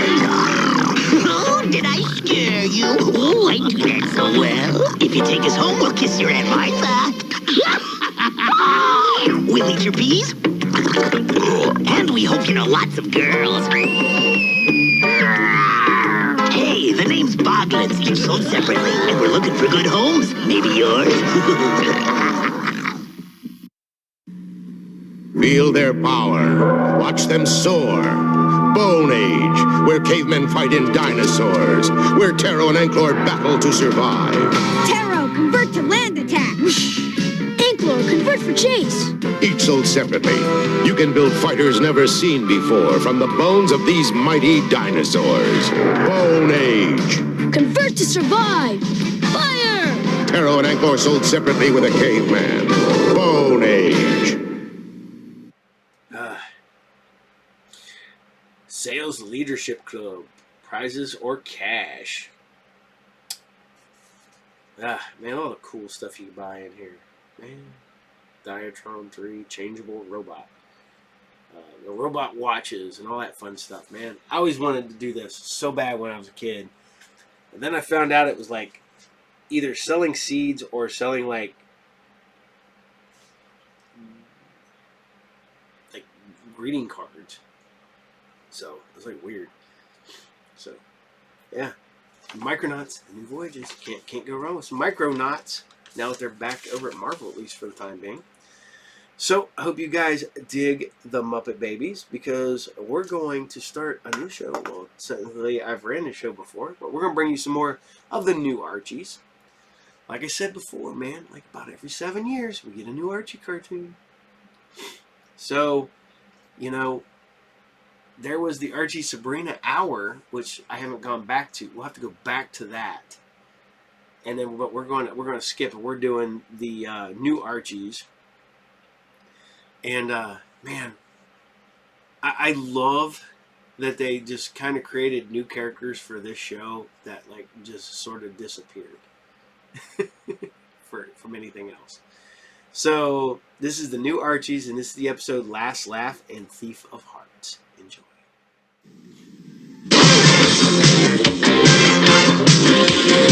We're just kids full of dreams. We don't want responsibilities. So what's a kid to do? I gotta make you understand that love is living inside of me. I can feel it. Just take me by the hand, my friend. I'll give you the best of me. We're the Archies in a brand new show.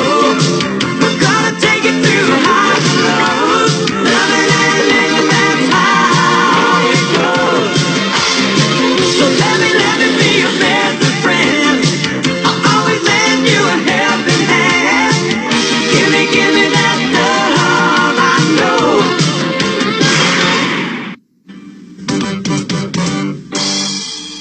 Where do you want the cake, Miss Grundy? Anywhere that's not close to Jughead.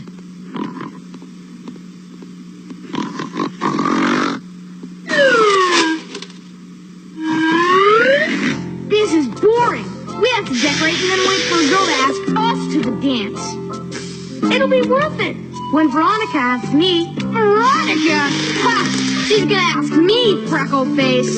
No time to chit-chat, Reggie. If you have nothing to do, you can help Jughead sweep. I'd be glad to, Miss Grundy. Busy hands are happy hands, I always say. Busy, busy, busy. Gag me, Miss Grundy. We need some fun around here. All work and no play makes Reggie a boring boy. You are one fun guy, Reggie. Hey, Eugene, it's Grundy's birthday. We got this surprise for her. Here, you give her the present. I'll pick up the trash for you. I didn't know it was her birthday. Real nice, Eugene. Your favorite teacher, and you don't even know when her birthday is. If you don't care, I'll give it to her. I care. I just forgot. I'll give it to her. It doesn't get any better than this. Reggie, you're a genius. What's shaking you, red lads? Miss Grundy? What's this? Surprise!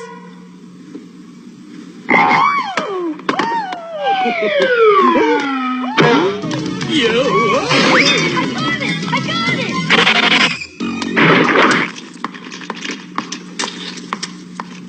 My hair! Where did it go?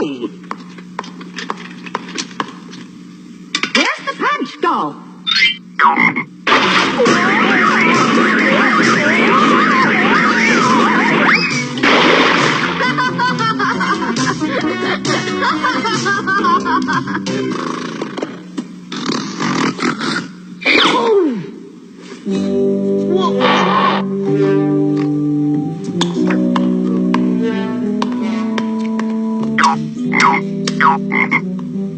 I do all that cleaning. You guys go and mess it up. You should have seen it, Betty. I'm talking funny. You're the only one in school who thinks your practical jokes are funny, Reggie. Can I help it if I'm the only guy with taste? What are you so antsy about? My new hairdo. It costs a lot.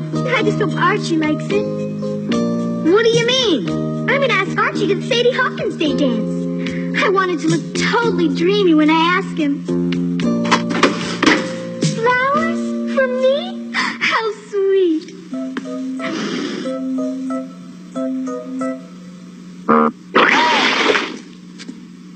Reggie Mantle, you little squirt!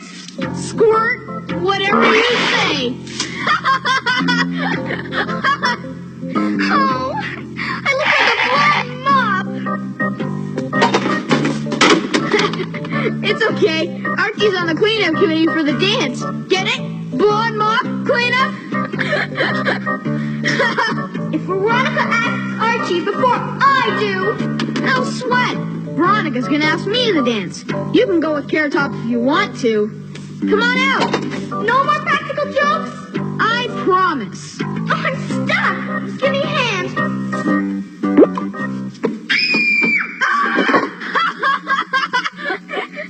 You said you wanted a hand, didn't you? Oh, Reggie, you are a riot. Hello, Archiekins. Hi, Ronnie. What's going on? The Sadie Hawkins Day dance is going on. Sure is. Have you asked anybody to go with you yet? This itching powder will make Red flee the scene. A certain boy. Yeah? Who's that? I was going to ask. Are you okay? Yeah, no.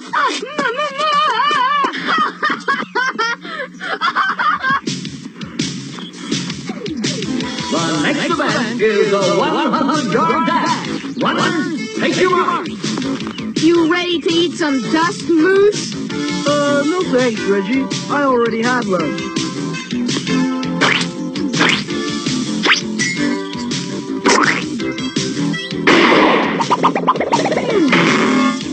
The next event is the discus throw. First up, Archie Andrews. Here you go, Arch. I'm going next, Twerp. Archie's up now, Fangs. I said I'm going next. Oh, I couldn't agree more, Fangs. What's so funny? I put glue on that discus.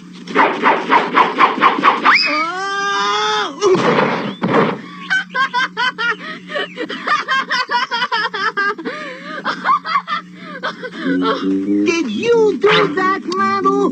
It was a joke, Fangs. Why aren't you laughing, Fangs? Don't you get it? I only laugh when I turn people into globs of jello. Want to see me laugh, Reggie? Oh, I'm sorry, Fangs. Really. Tell you what, I'll make it up to you. I'll buy you an ice cream, okay? No. I'll buy you an ice cream store, okay? No. I'll give you whatever you want, Fangs. Please! Don't hurt me!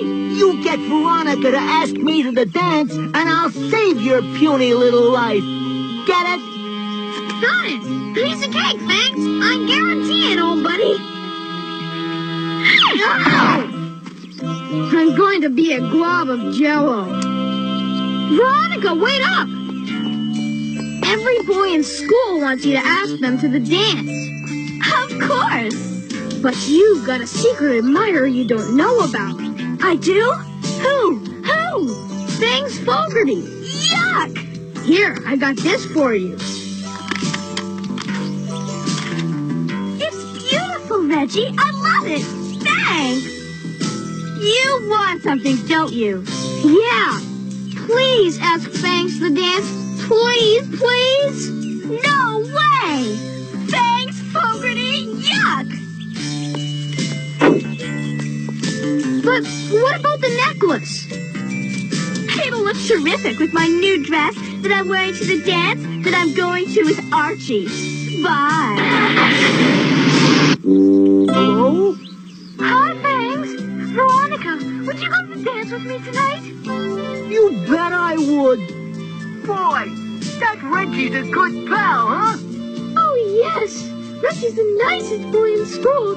Next to you, I would never, ever want to see him hurt. See you tonight, Fangs. Oh. Boy, you look great, Ronnie. Yes, I do.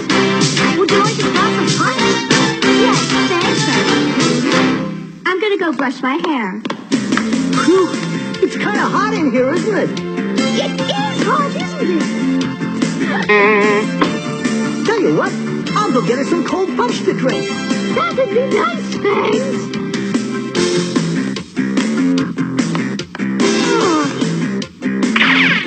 Fangs, I'll get the punch. Use the rest of Billy's muscles of yours. Thanks, Arch. Thank you, Archie, kids. Are you all right, Ronnie? Your voice sounds weird. My throat's a little dry. Let's dance. Dance? Oh. There you are. Where's the punch? Let go of me, Fangs Fogarty, or I'll give you a punch. Come on, let's dance. Who'd you ask to the dance, Big Ethel? Juggy. He could only hide for so long. And besides, I told him all about the free food. Who'd you ask? Nobody. I wanted to ask Archie, but Veronica beat me to it.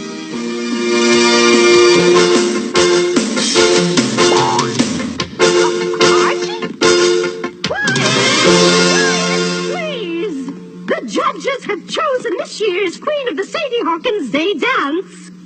The Queen is Veronica Lodge.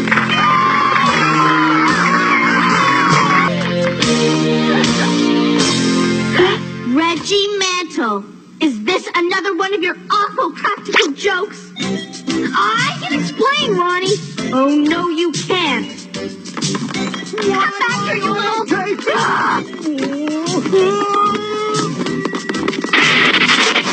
How dare you make fun of me? If I catch you, I'm going to turn you into a basketball. And I'm going to slam dunk you.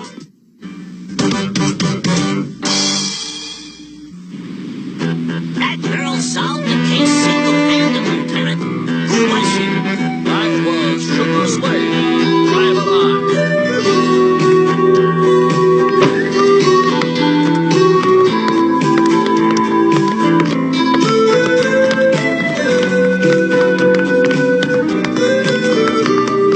Wasn't that a great movie?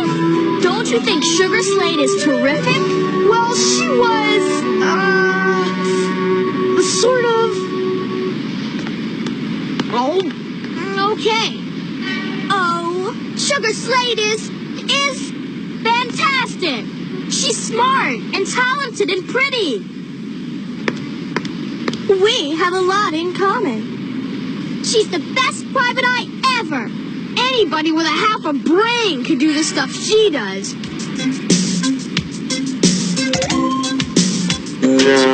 If Archie, Jughead, Eugene, and I had a case to solve, we could detect rings around an airhead like Sugar Slade. Oh? Oh? Wanna bet? Yeah! You're on.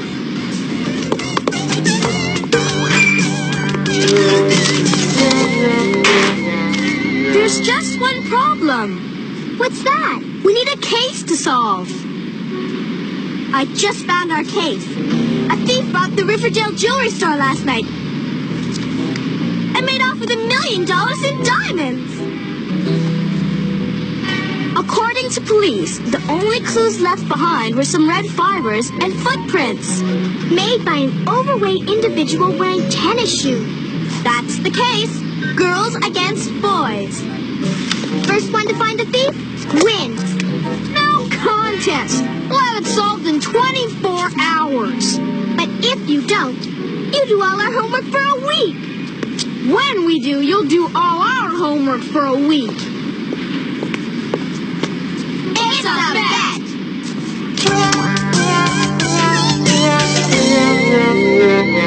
Now that we have a case to solve, I think the first thing we should do is go shopping. But Veronica, why do we go shopping? Before we started working on the case. Because Mommy always says, you are what you wear. Well, here's the scene of the robbery. Yeah, but what do we do now? Start looking for clues. Remember machine.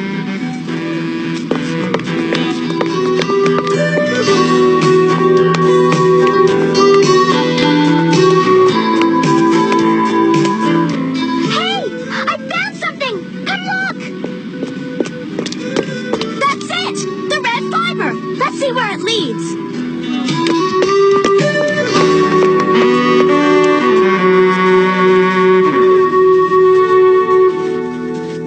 There's the big sneaker tracks, too.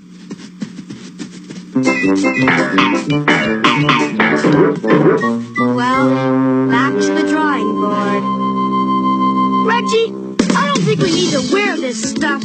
Archie, if we're gonna be detectives, we've got to dress like detectives. Act like detectives. Think like detectives. And eat like detectives. Did you find any clues? No. Did you? No. Veronica, it's almost noon. And we just solved the case. Look, Mr. Weatherby. Remember what it said in the paper? Mr. Weatherby, the jewel thief? No way. Oh, come on, Veronica. Mr. Weatherby? Tennis shoe footprints? Red fibers? Overweight individual? We need proof. Right there. There's the proof. Now we tail him and nail him.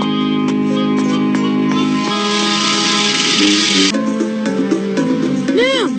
How many clues have we turned up? None. Maybe the girls were right. Maybe they are smarter than we are. No way! Any boy is at least 10 times smarter than any girl. Hey! What do you think you're doing? We're solving the case.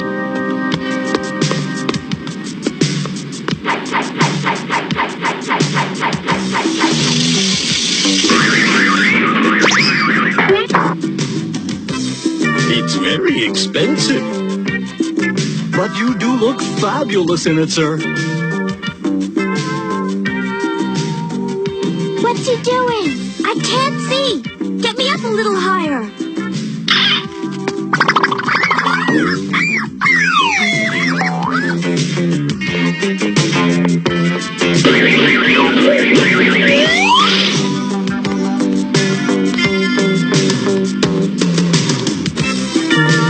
Betty, Veronica, Amani. Mr. Weatherby!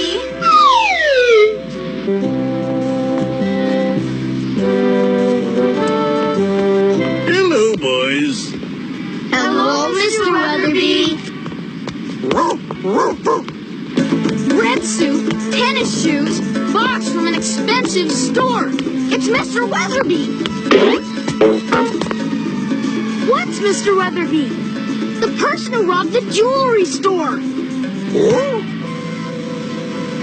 Look, he's buying the most expensive bottle of perfume in the place. And paying for it in cash. But what logical connection does buying perfume have with robbing a jewelry store? That's a good question. Got a good answer?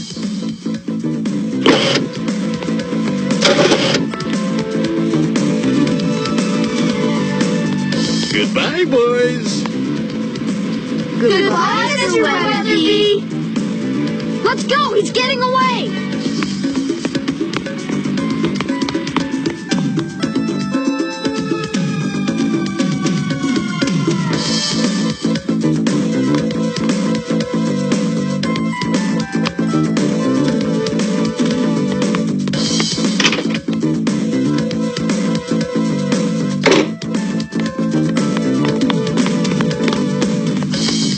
What is he doing?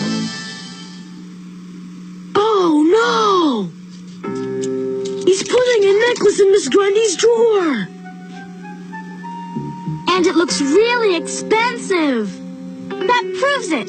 He's the one who robbed the jewelry store. Wonder what's in that sack. I bet it's the rest of the diamonds.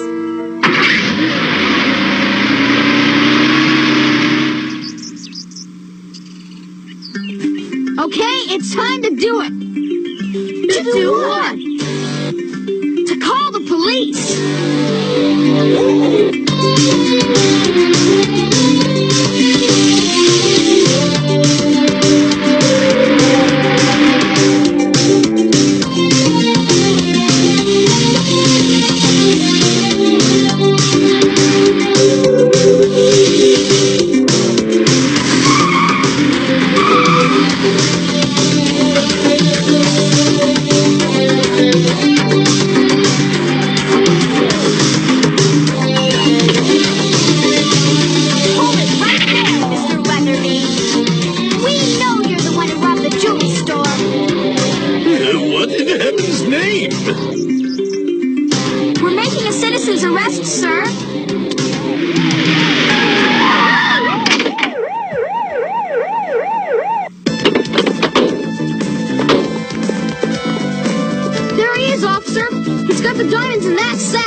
Officers, there must be some mistake.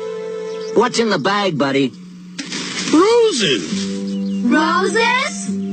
Our clues aren't looking too rosy right now.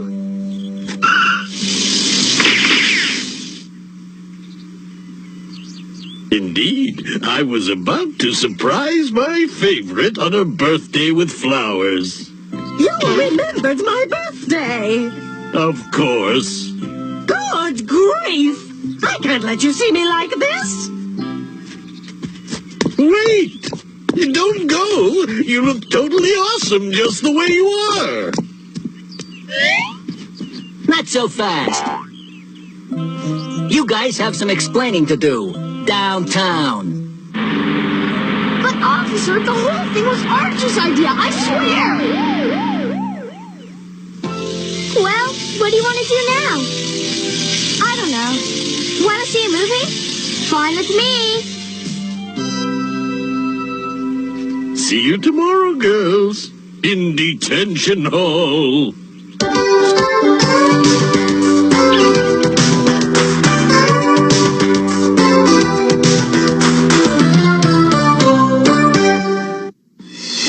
We're the Archies in a brand new show. We're gonna take it through highs and lows. Loving and living, that's how it goes. So let me be your best of friends. I'll always lend you a helping hand. Give me that love. Bang, bang, bang.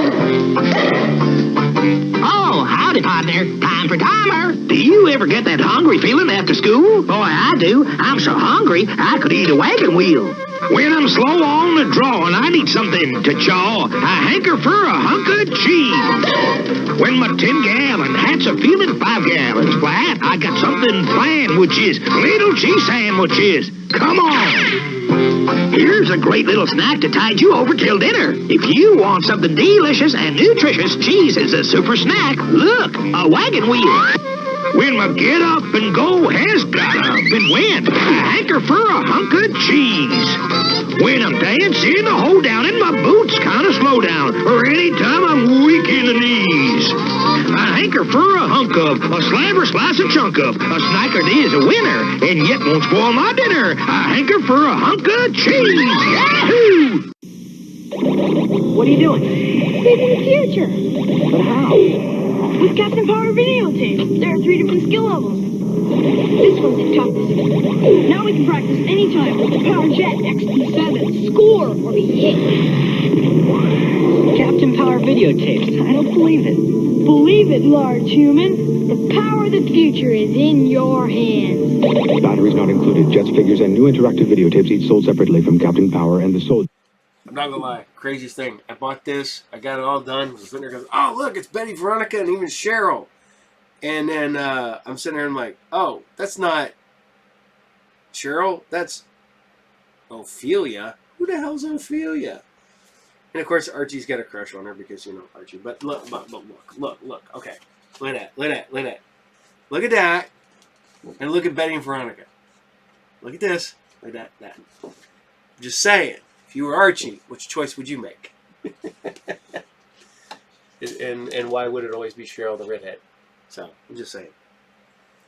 So I hope you guys dig new Archies, because we're going right on over to some Jayce and the Wheeled Warriors for episode 30. 30 episodes so far. We're not even halfway done with this show. Love some Jayce and the Wheeled Warriors. I want somebody to pick this stupid thing up and bring it back. I want some Jayce and the Wheeled Warriors, like comics or toys or something. So I'm looking over at you at Nacelle Toys or Ramen Toys. So go check that out.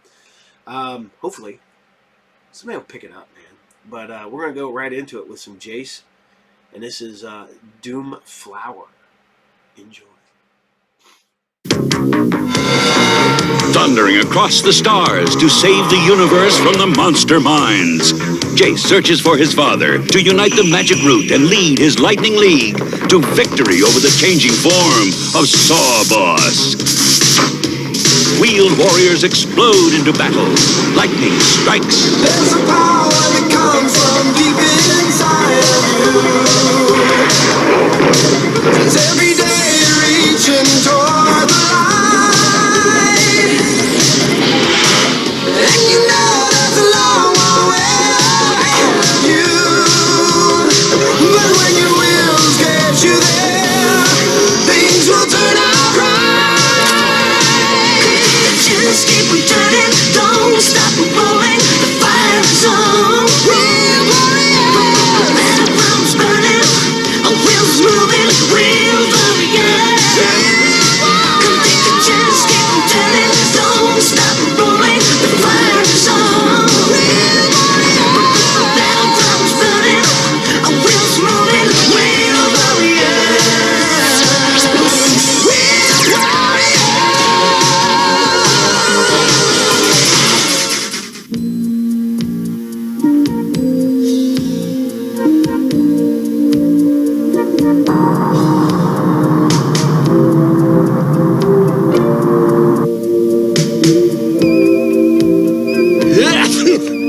Some hot tea, Herc.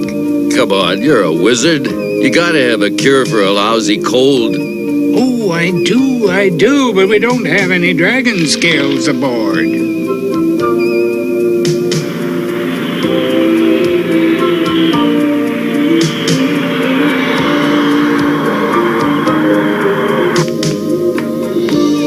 That's the third convoy of slave traders we've seen in 7 days. And they've all been going to the same place. The Black Nebula. That's crazy. There's nothing in the Black Nebula. It's a star desert. But the monster mines have been shipping a lot of minerals and power sources there lately. And now slaves. I know a couple of characters in the slave trade. We could find out from them what's going on.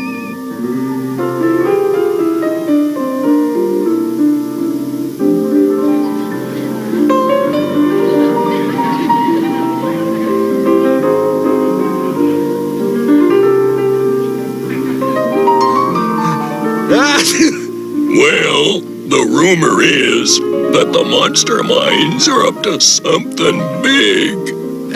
You know what rumors are. No, some really important project. They say they even got that scientist Audric working as a slave on it. Master Audric? We have to get to the Black Nebula. Oh, I was afraid you'd say that. Me too.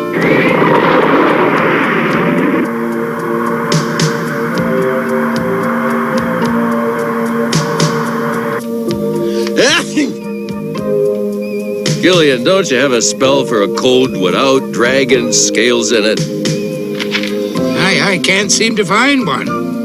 Your father has to be all right, Jayce. I'd know if something happened to him. Sure, kid. If he was rounded up with a big batch of slaves, the monster minds might not even know they have them. What worries me is monster mind activity on this scale in the Black Nebula. Legend has it that the nebula holds a space warp into another kind of universe. What's this? The Monster Mine space station is equipped with a special space warp machine.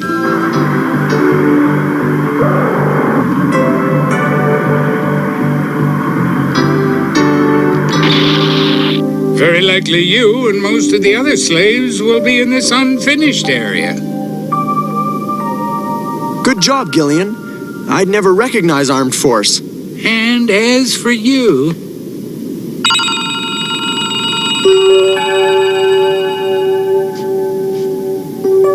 Well, I wondered what color that would make your hair. In any case, it should last several hours. Master, do I have to look like a robot?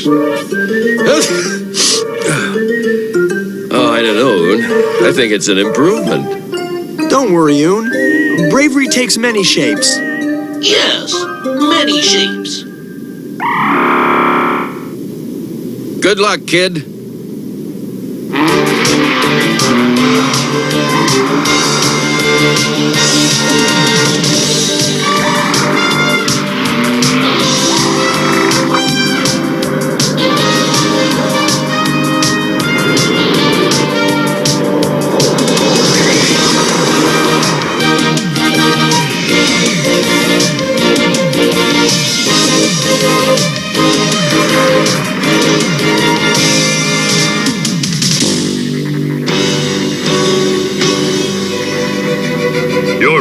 Report, Terror Tank.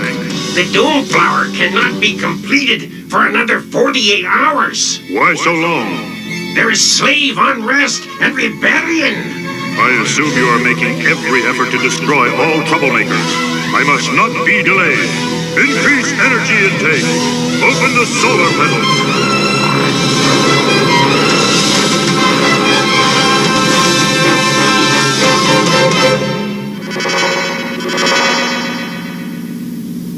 Oon, the root is reacting. Something of my father's is nearby. Maybe father himself. Master Audric? Master Audric! Shh! The monster mines may not even know they have him. Let's not tip them off. Come on, let's go.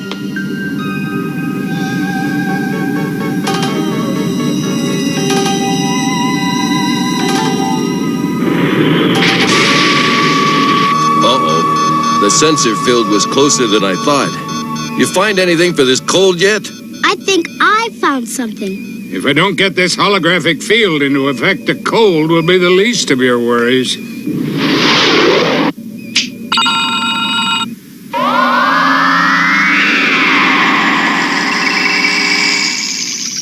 Scans indicate space debris.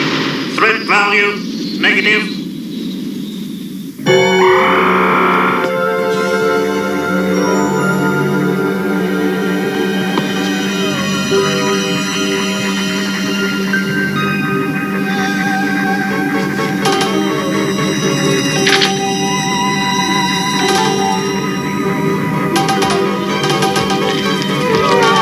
Father's root.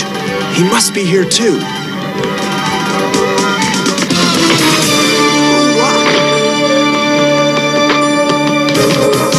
No, stop!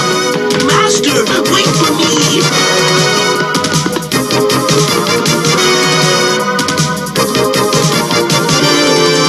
Here he comes.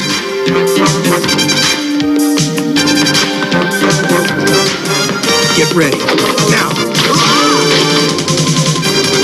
Hurry! Get the root to Audric. Who is he? I've never seen him before. Nor I. A Monster Mine spy, most likely. But we can't have him reporting this. Oh! Who's that? Just a cleaning robot. Come on. Put him in here. I'll set the outer doors to open in 3 minutes. He'll be sucked up by the vacuum of space. What? Well, that's the last spying he'll ever do. Hey, look at that. Come on. Master? Master? That's too complicated to be a forklift. I knew he was a spy.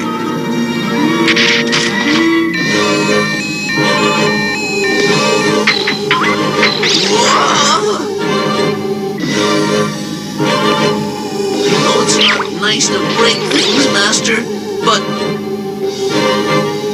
Oh, yeah! Oh! Oh, no! Master Jayce! Master Jayce! Jayce?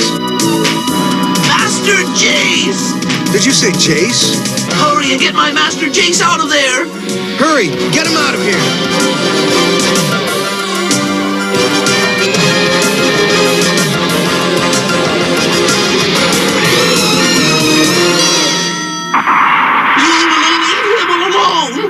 Under that silly disguise, you must be Oon. Audric described you to me. Master Audric?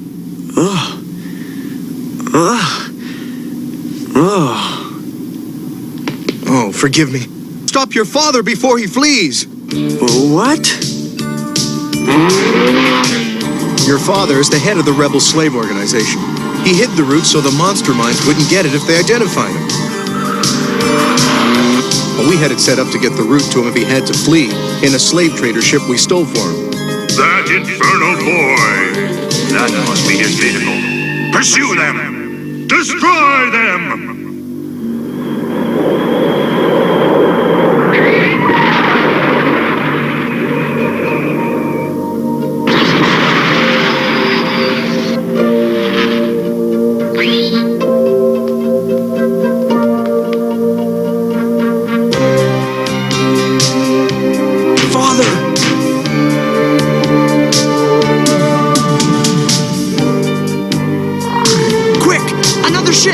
We don't have another one. Because of my blunder, Doomflower might succeed. What is Doomflower anyway? It will take the monster minds into another universe. One with more suns, more nutrients. Then, by the millions, they would return here. Huge, powerful, utterly unstoppable. Oh, no! What was my father's plan to stop Doomflower? A brilliant one. But without him...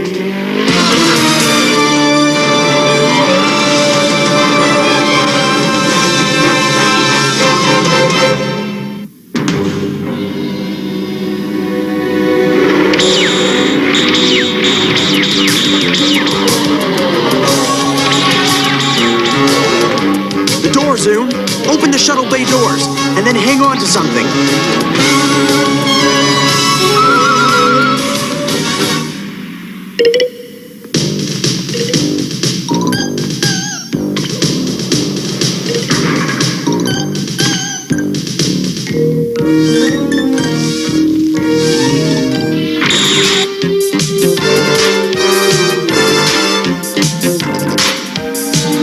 Hold on tight.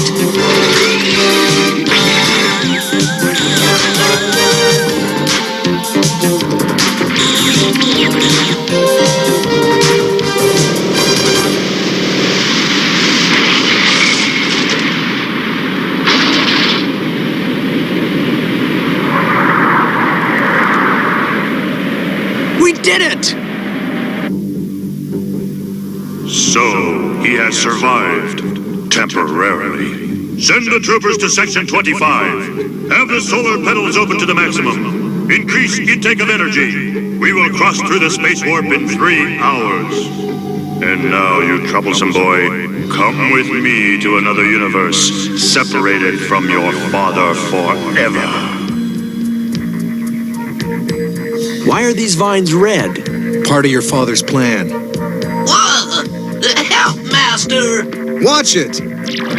Those aren't monster mind vines. Oh, they're a hybrid your father created while he was working here. They attack energized metal and magnetize it, make it stick to other metal. Make its internal parts stick to each other. And the whole station's metal. The monster minds wouldn't be able to move an inch. So that was Father's plan. But Audric was still looking for a way to direct them, and enough energy to make them big enough to affect monster minds. Maybe I've got the answer. Can you hear me? Pride of the Skies 2, can you hear me? It's Jayce! He's okay! I need you and Flora down here right away. Gillian, this is what I want you to do.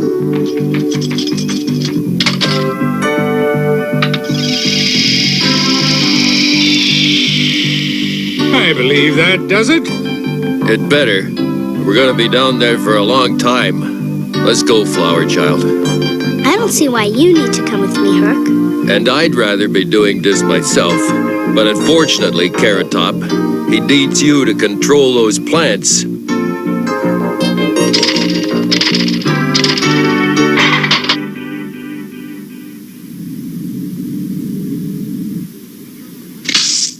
You're sure that cutting these cables will create blind spots in the defense sensors? Well, Sawboss will catch it, but your friends would have just enough time to get in.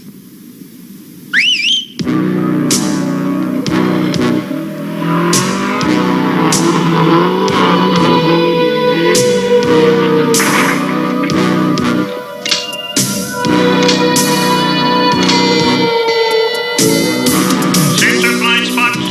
Possible infiltration.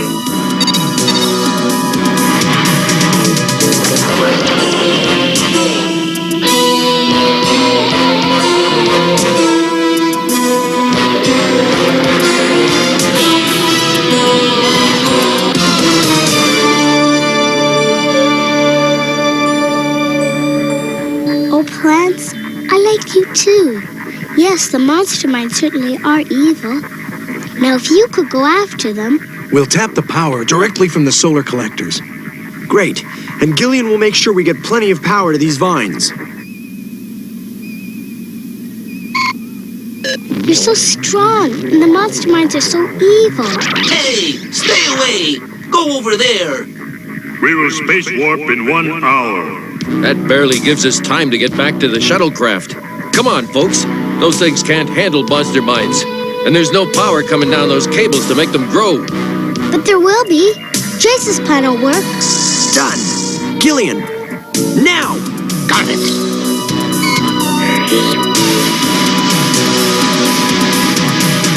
Danger! Energy intake increasing. Cannot regulate. Overload. Overload.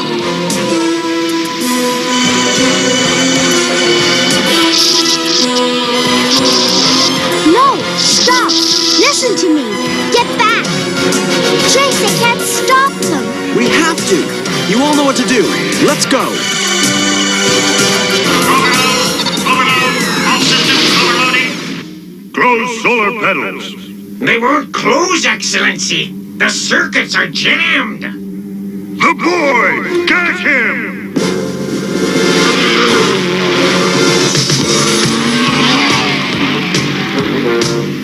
All right, Herc, get ready. There they are. After them. Jayce, those attack-trained cucumbers are going crazy. They're too strong! I can't control them!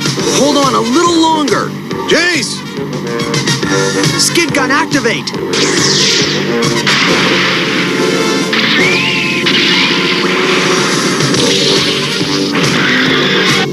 They're here! All right, Herc, do it now. Okay, get in quick.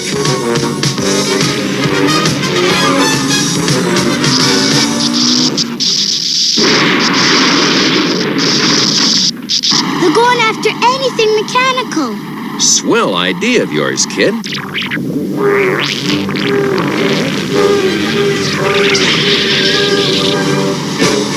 Jayce, get to the shuttle bay. Got it. They're everywhere. Master! Hold on.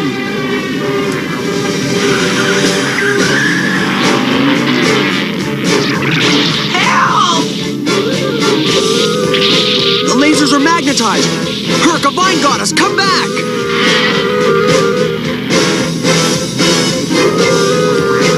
Master! Help! Save me! Jayce, hurry. Let's go. Time's running out. Master! Come on, Jayce.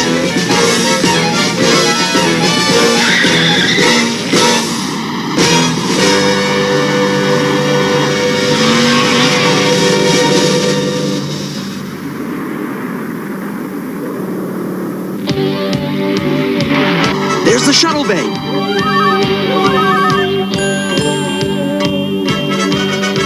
Here comes our friends. When is the door going to open?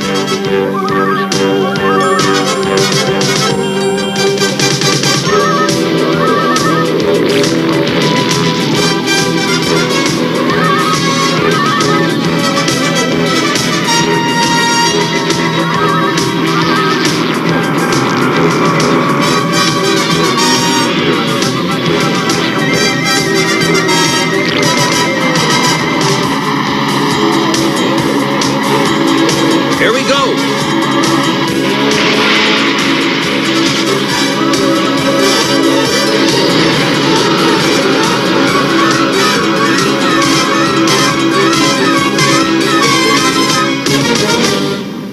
Very effective. Though I prefer daffodils myself. If only my father could know I carried out his plan. Hey, what do you know? My cold is gone. Those plants cure colds.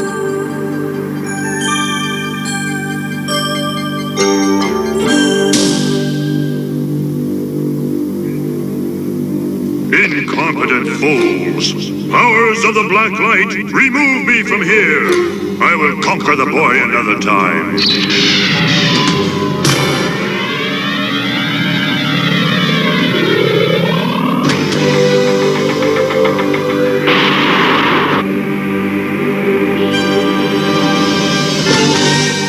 Thank you.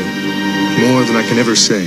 With the petals closed, the magnetic vines seem to be settling down. Doomflower will guard the Black Nebula now. I don't think the monster mines will return.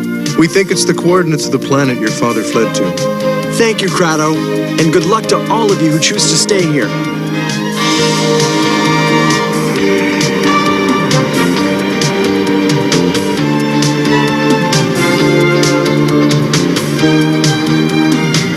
Here are the coordinates, Herc. Set your course. You got it, kid.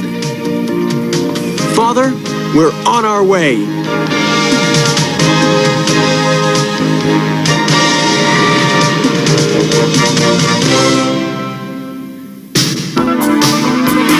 Driving down on the highway, and my wheels are spinning fast. I've been driving down for a long, long time.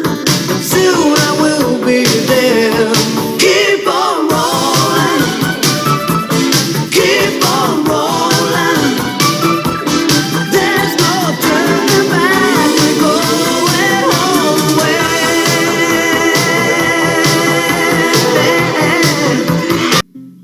After these messages, we'll be right back. 32-26 pop. Pop your football popple. Who's got the ball? I've got a popple. Pop your soccer ball popple. Who's got the ball? Who's got that ball? I've got a popple. Pop your basketball popple. Who's got the ball? Pop it, it's a popple. Still, it's a ball. Pop your sports popple, they're a ball. Sports Popples. Soccer ball, football, and basketball, each sold separately. From Mattel.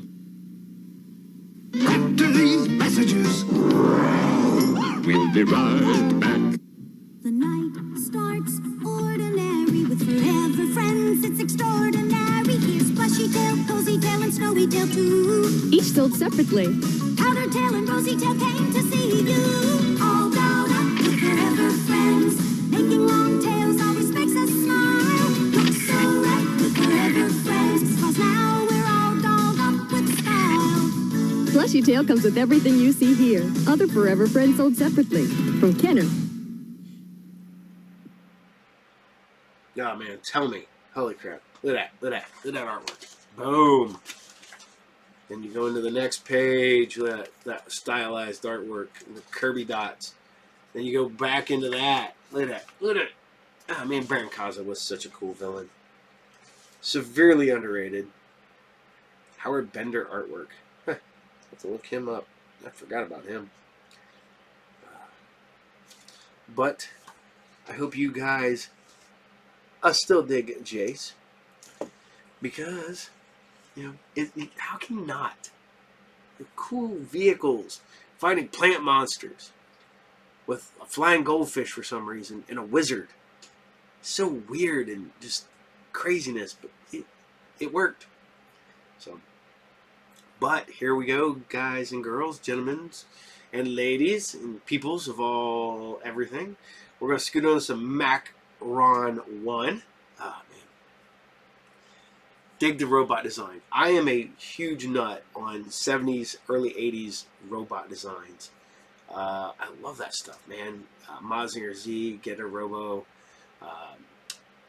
Grandair Ace, Macron 1, Grandizer, Deimos. They were all such cool looking giant robots. So, and if you know me, I love me some giant robots. So, and my birthday, my one son Brandon bought me the Neon Genesis box set, and Joe bought me Dune Part 2 because I like Dune and I like giant robots. So, and I like Neon Genesis. So, here you guys go. Macron 1, Episode 4. Your tea, Nathan. What is this? This does not look like your homework. Could you please explain? Oh, well, it's really even more important than homework. It's a diagram of Matstar's cockpit, control stick, gauges, everything. And I did it all from memory. Which reminds me, I better be going now because it's time for Jason to give me my next flying lesson. See ya! Just 1 minute, young man. You're forgetting something. I don't want any tea, Andy. You know I am not talking about tea. I am talking about you completing your homework assignment. I'll do it later, Andy. My experience tells me that you will do it now, or you will do it never. Why do robots have memories? It's not fair. You know, it's boring here. I think I'm gonna go down to the firing range and test that new laser. Hey, you wanna come? Jason, forget about that. Right now, I'd like to have a word with you about Nathan. Nathan? Why? What's wrong with Nathan? There's nothing wrong with him. He's a normal, healthy young boy who happens to look up to you as a role model. So, what's your point? I'm afraid you're teaching him some things he's too young to learn. You know, Jason, for once I agree with the little lady. Making him a part of our team. It's a stupid idea. And you teaching him how to fly is just as bad. Why? Because you could do a better job? Yeah, maybe. I just know your big ego could put us in a bind. Is that right? Well, I don't think I'm the one with the ego problem here, Scott. I'm ready for my flying lesson! Okay, Nathan, I'll be right there.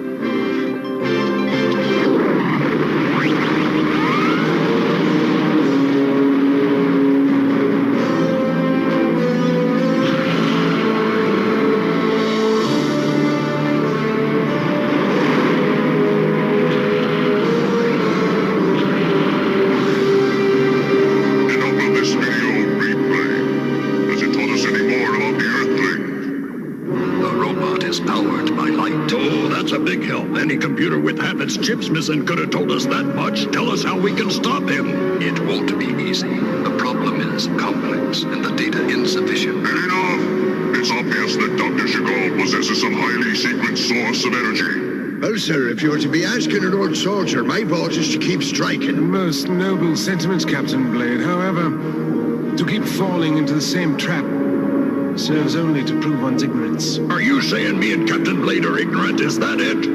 I am only saying that you could be a little smarter. So what's your idea, pretty face? I told you never to interrupt me. Your grossness. I need your greatness.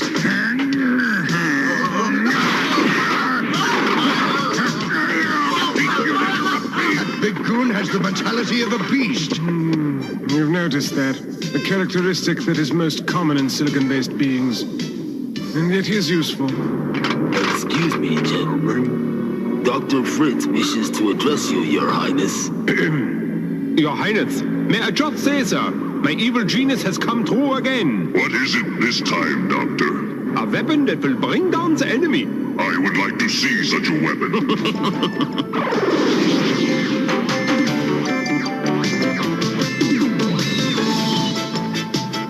You didn't pull up in time. Try another pass. Easy now.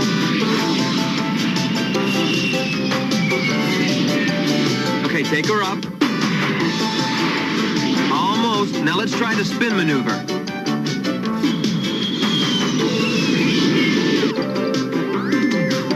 Hey, I fly this bird pretty good. It isn't a bird. Well, I hear you and Scott call it that all the time, and I figure a pilot's got to speak the right language. I don't remember promoting you to pilot. What's the big deal?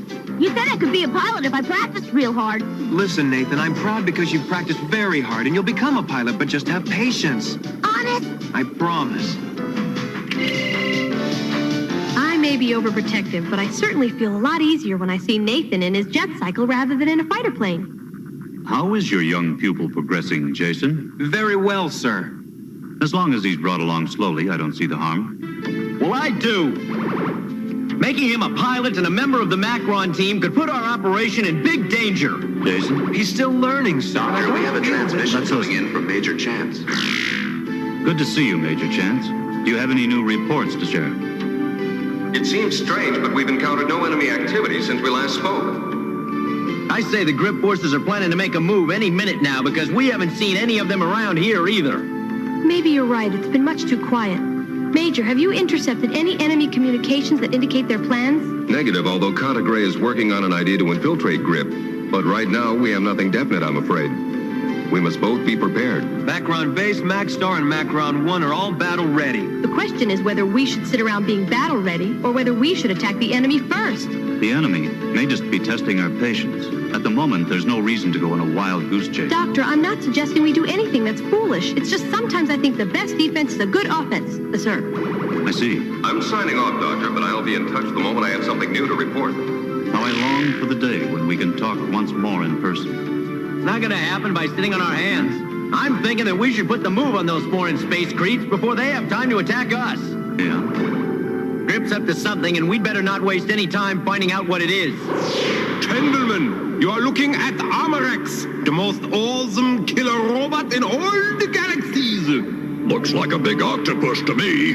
Other than being repulsive, Doctor, what are its weapon specifications? Well, each arm is power enhanced with over 1 million megawatts of photosynthetic current and can crush anything. Megawatt. How do we know the thing will work? You give me coordinates for Macron Base and I'll prove it can wipe out anything they put against it. Dr. Fritz, your wish is granted. Quadrant 100, the enemy location. I trust you will not disappoint us. Your Majesty will be witness to the final end, not only to Macron Base, but to all the lesser beings here on Earth. This is your final digital language problem for today. Now let's see. Do I translate that into numbers or enter it like it is? You should know the equation. I do, but I forgot because I've been thinking about flying. Then you will be a fine pilot. Oh, really? Thanks, Andy. I'm just sorry that I can't also be as interested in studying. You can be if you spend equal time with your studies. You agree to do that? Mm-hmm. Then you may go. There! Now I just hope I can remember the right access code to the control panel. Yup, now I just make a few little changes and these controls will fit me perfect. The first thing I better adjust is the flight stick.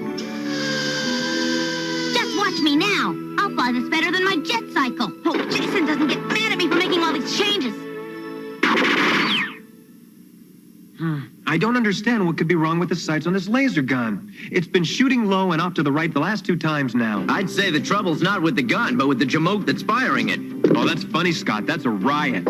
Now, if you have a problem with me because of Nathan... You're the one with the problem, Jason. That wet-nosed kid's got you wrapped around his little finger.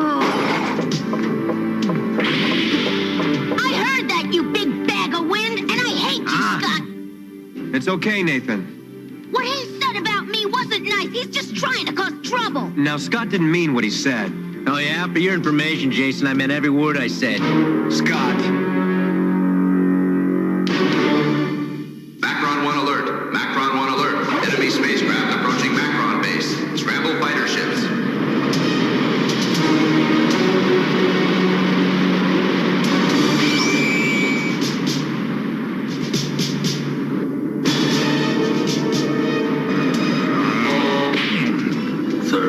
Shall I put the ship in a holding pattern? First, we'll give them a blast with our heat rockets to get their attention. Then Armorex will wrap things up while we relax.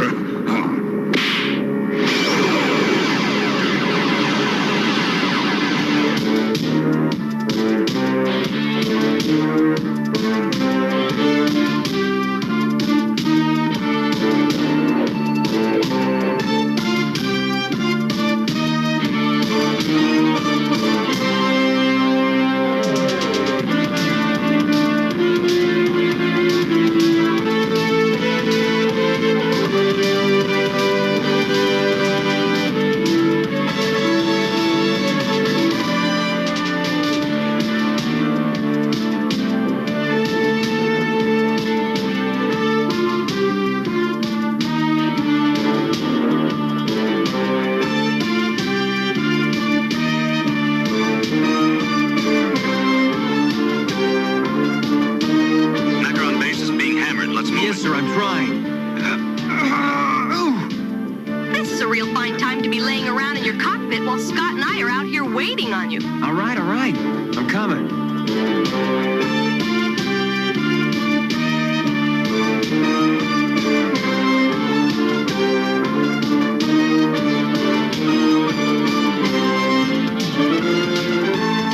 All right, team.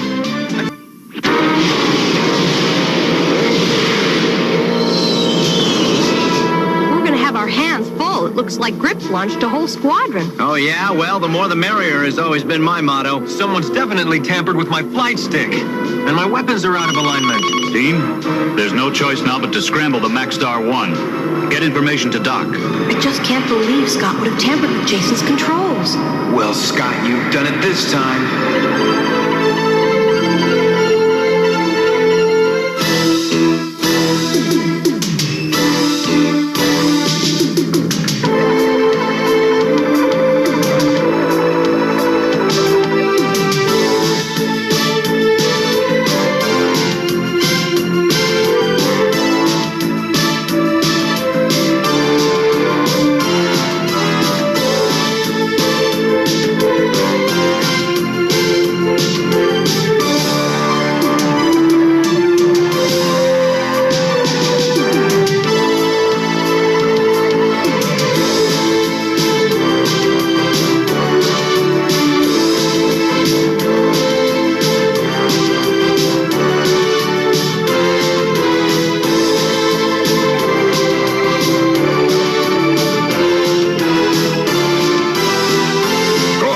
Your muscles all you want, big fella, because you got a real surprise in store for you.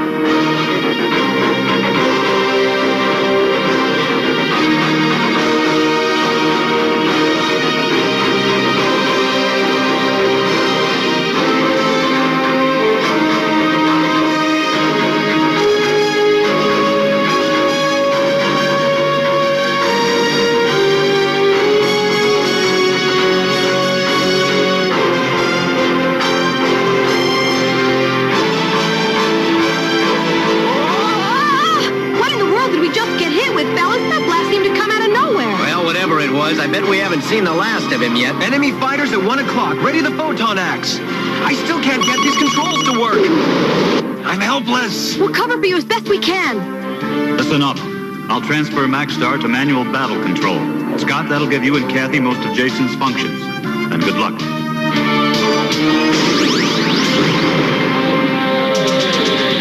Mayday, mayday! Something's got itself wrapped around the legs of Maxstar, and I can't bring him upright.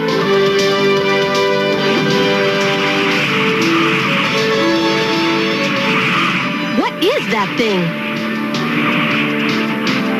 If there were only something I could do.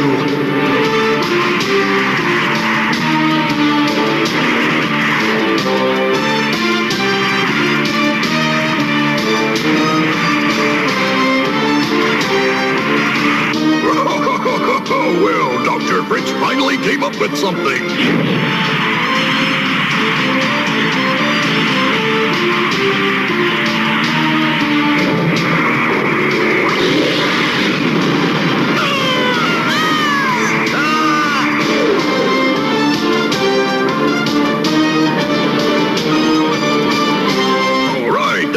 Showed them what the power of grip really is.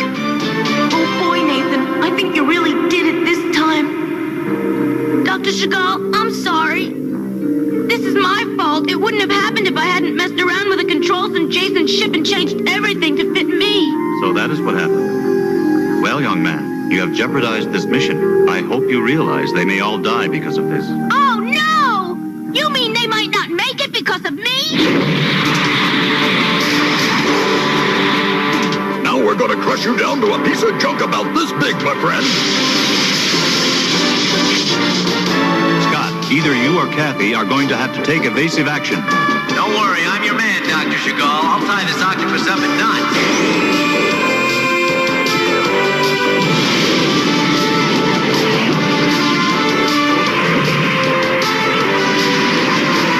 Yeah, now follow this.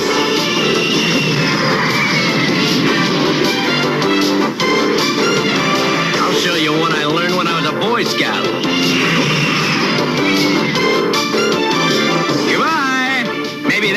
you tied up for a while. Make him sorry for that. All right, fighter planes, full-scale attack. I see. All right, you want to play? Follow me.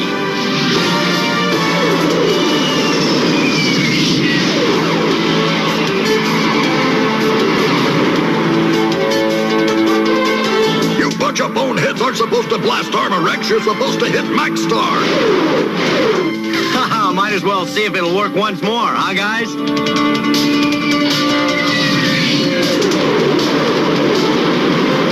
Bye-bye.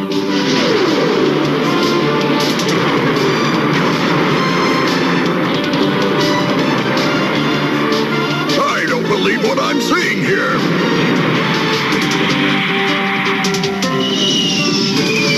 All right, we're coming in.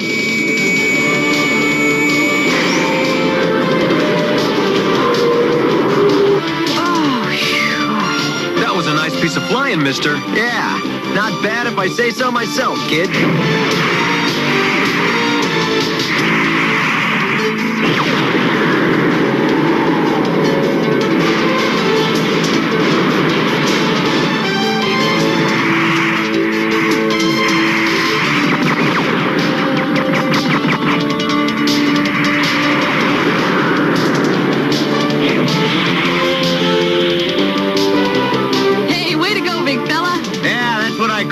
Disarmament, guys. Right. The laser sword will finish him off.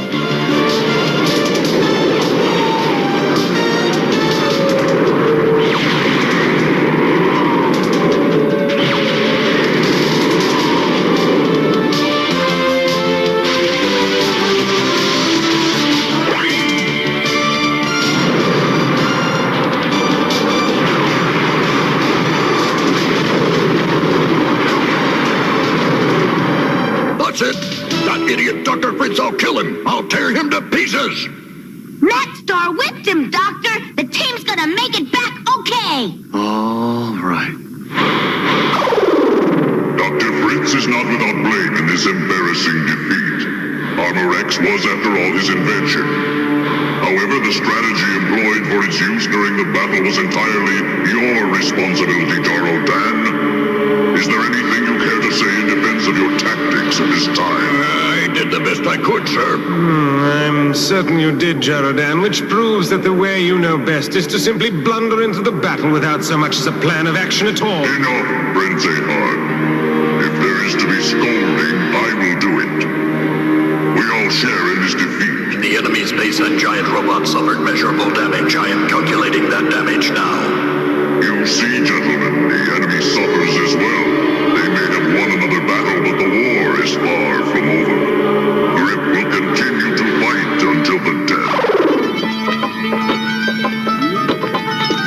Guys, Jason, I'm the one who messed up all your controls, and I'm really sorry. Honest. Well, Scott, in all honesty, I have to apologize to you. I thought for a minute there that you were the one who changed those controls around. Yeah, well, I don't know if I accept that apology, Jason, because if you'd had your head on straight, you'd have figured it was the kid all along. Wait a minute, Scott. I think you're being unfair. After all, the way you've been on Jason's back the last few days, I believe the same thing he did. That's just what he needs, somebody to stick up for him. I'm just telling you the truth. Yeah, well, if you really want to talk about being truthful, why is Mr. Big Man admitting responsibility for what happened up there today in that ship? You're saying what Nathan did is my fault because I taught him to fly? That's right. That could have happened whether I taught him to fly or not. Nathan's a big boy and able to accept the consequences of his own actions. Right. And he apologized. Yeah, well, I'm not buying it. Scott, Jason. Well, buy this. You guys really have to do this? Somebody's going to get hurt. Let them go, James. Make them stop. I think it's best, Catherine. This thing has been coming to a head for a long time now, you know.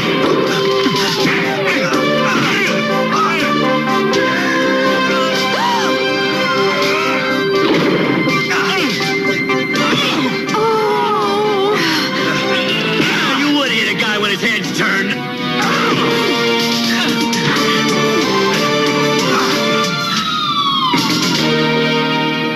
What do you say, champ? Do we call it a draw? You mean to say we both won, right, champ?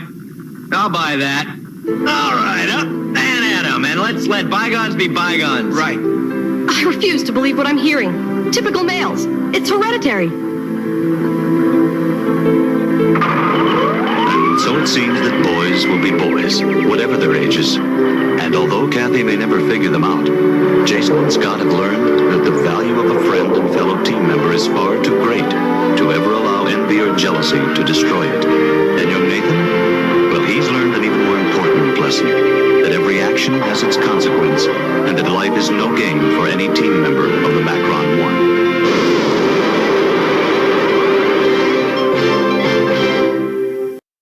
Burning key cars are fast. From the Burnin' Key Cars collection, flashy sports cars, classics, rugged trucks and racing rigs, all ready for power, key action. Pushing those keys and give them a squeeze. You can run them and crash them. You can race them. Burning key cars. Yeah, with some key sports. There are 20 Burnin' Key Cars, each sold separately. Burnin' Key Cars come with a color-coordinated keychain. Each car sold separately. New from Kidco.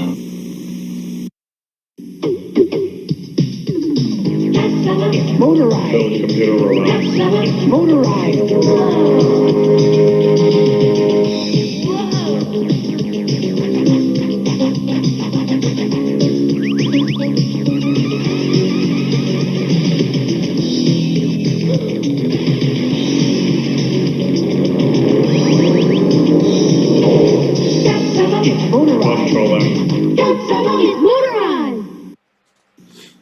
Okay, so I always thought something was funny. You know, you go through here, and I see the ads for RPG games and stuff like that. And it's always, you know, D&D is made by TSR. TSR. And I still get to this day, what does TSR stand for? And without looking it up, I've never looked it up. I don't think I want to know. I think it destroys the enigma of TSR. I still have people go, oh, it's a reality store. And I went, that'd be TRS, not TSR. So, not the reality store. Still had somebody that believed that last week. I think it was last Wednesday. So, yeah, you can't, I don't know why. People still think it's that after all these years. So, I know. So, hope you guys digged Macron 1. Because we're going from giant robots to droids with some droids. And I love it. Go look at the little name at the beginning. It's Paul Dini. That's Batman the Animated Series Paul Dini. That's the guy who created all that. The whole Batman animated universe with Justice League and Superman and all that funness. He created that. Paul Dini, the guy writing this. And if you look, you know, it's droids. Look who did the song. Stuart Copeland from The Police did the intro song. So, just letting you know that one too. But on that note, I want you guys to go ahead and witness this. This is Droids episode 3, and this is Trigun Unleashed. Enjoy.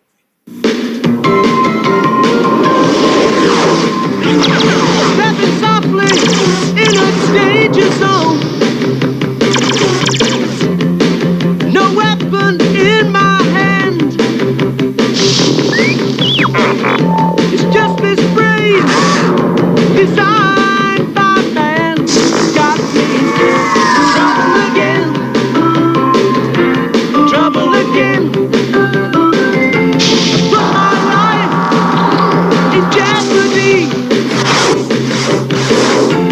In the surface of my brain. I wouldn't care, but it's a dangerous affair. 'Cause I'm in trouble again. Trouble again.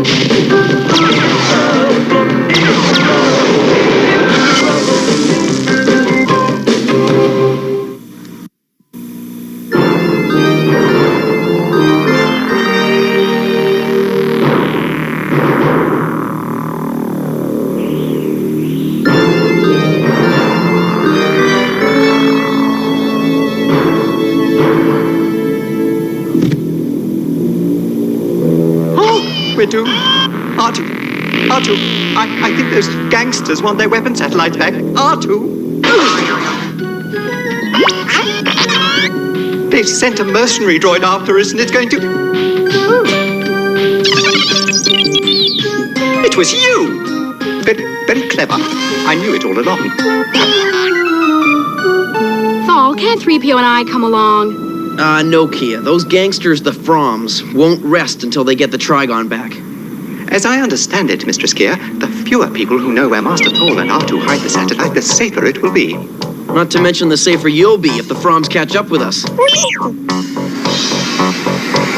3PO, take care of Kia. Oh, I shall, sir.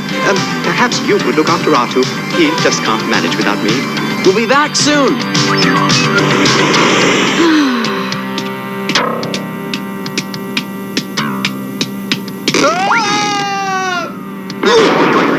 Yeah! 3PO? Mistress Kia, it's me, C-3PO.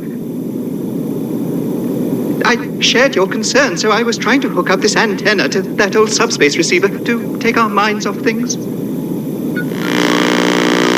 Oh, look! R2's favorite program. Perhaps I can improve the reception if I... Oh!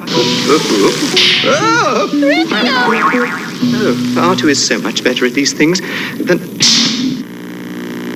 It's not my fault, Father. I'll get our weapon satellite back from those rebels. That's Tig From. You've tuned into his private frequency.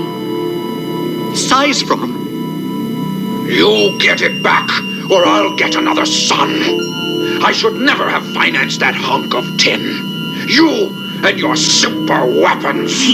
But, Father, the Trigon one will make us the most powerful gang in the quadrant.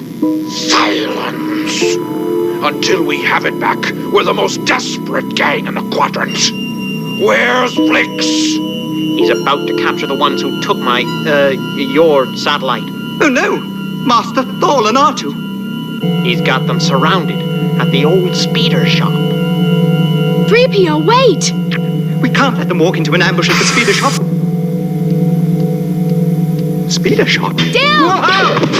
You're the droid Tig was talking about. They're after us. We need a plan. If only R2 were here.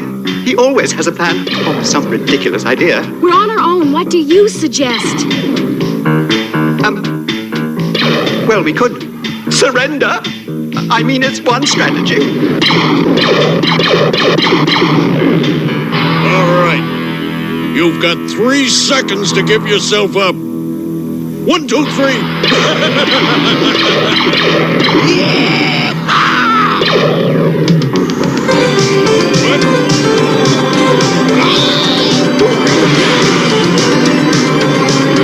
Let's go! Get him. Hurry, 3PO, hurry! I'm trying. Oh, my goodness.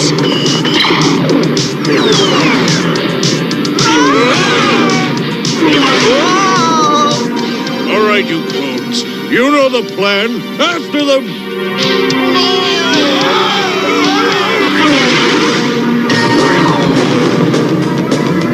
They'll never find us. I know these streets like the back of my hand.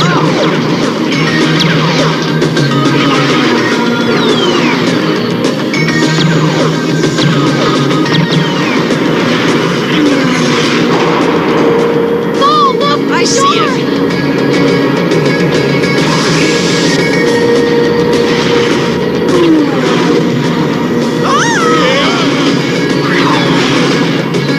Well done, Master Thal. Oh, look! I can't believe they're missing us at this range. Green's just fine with me. Sir, R2 believes that they're missing us intentionally. What's that supposed to mean? He believes we're being channeled into a... trap! Trap? Not if I can help it.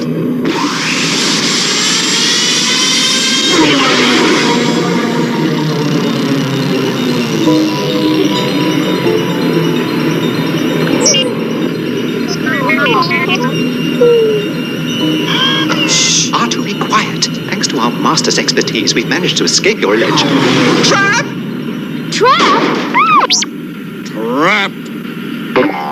I I believe you have something that belongs to Mr. Fromm. You'll never get it back. Maybe you'd like to tell that to him yourself.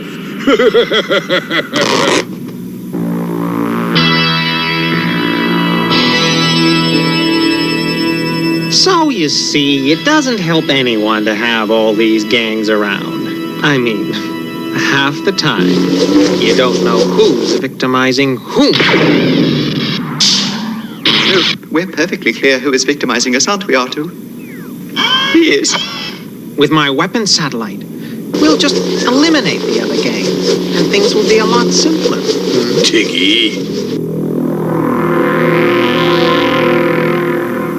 Where is my Trigon 1? Don't worry, Tig. It's in a safe place.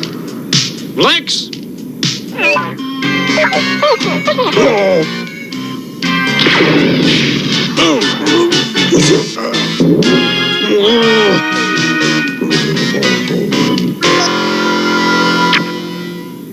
You will hand over what is mine, or else I will show you something you'll never forget.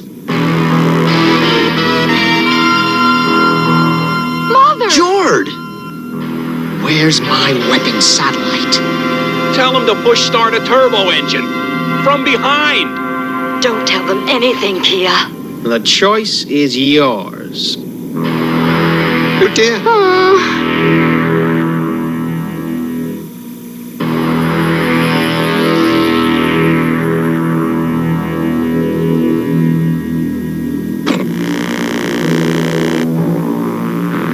Either tell me what I want to know, or...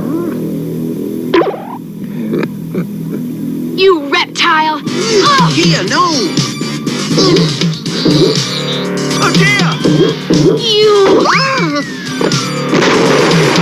Why?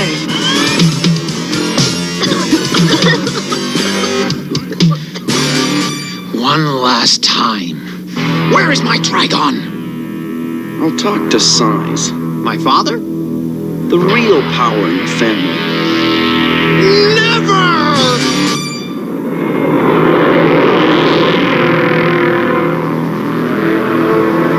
And so I thought you would like the pleasure of interrogating them yourself, Father. So, you couldn't even get them to talk. Actually, they were begging to confess to me, but I thought, why not let Dad have a little fun? So, once again, it's up to me. No, I mean... Of all the suns in the galaxy, how did I manage to get you? Why is it that he never believes me? The least they could have done was to put us in a gravity compartment. I may never regain my equilibrium. It's all right for you. You can just hang there like a magnetic Benluthian bat. Oh, I can't take much more of this, Artu. I'm about ready to listen to your plan. What plan? You always have some twisted scheme in that dustbin dome of yours. Oh, fine. The first time we actually need one, you're empty. We get through the shaft, take over the ship, get the Trigon. And do what with it? Blow Size Fromm's stronghold and look for Jordan, your mother, in the pieces? Thaw, we've nothing to fight them with but the Trigon. So let them use it against themselves. I think you're space sick, Thal Jobin. Just trust me.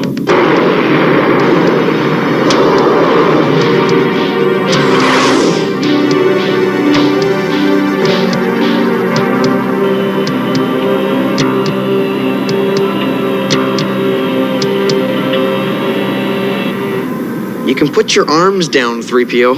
I think they got us. It's my circuit, sir. They think I'm still upside down. Just keep your eyes and ears open. We're not prisoners, Artu. We're spies. We have to find out everything we can.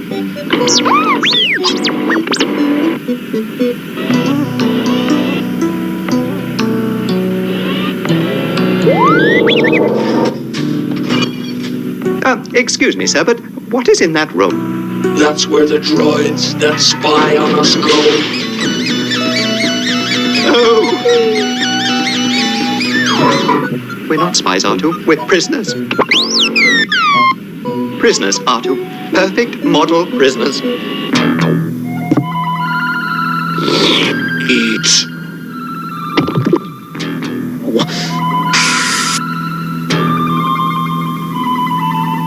I understand you'd like to propose a trade. Let Kia's mother and Jord go free, then we'll talk. You take me for a fool, Mr. Jobin. You're not dealing with my son.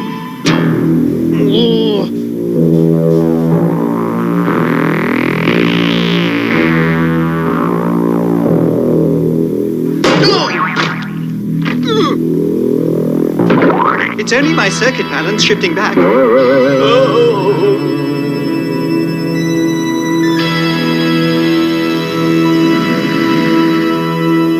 Trigon one's on Ingo. Oh! In the Jarl Forest, near the Bantha-shaped rock formation. I know the spot. Where do you think you're going? Please, Father. It's mine. I mean, it's yours. But I built it. All right, all right. Vlix, go with him. And make sure he brings it back this time. Oh. What about my mother? She stays right where she is. You're not surprised. I didn't think you'd be. Lock them up until I figure out what our young friend's game is. Well, I hope this place of confinement will at least have gravity. Oh, dear. And then they threw me in here and took Dema to an interrogation cell. You shouldn't have come. No, Artu, it's too late. You should have had a plan when we first needed it. Well, what's his idea? A ridiculous plan. We'll try anything. If you insist, sir, this had better work.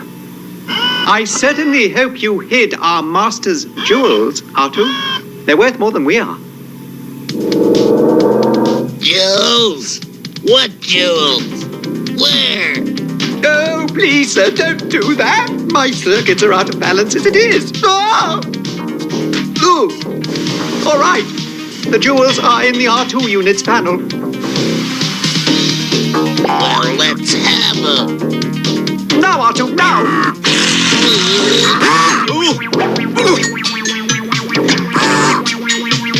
Oh, good work, R2. I'll go help 3PO.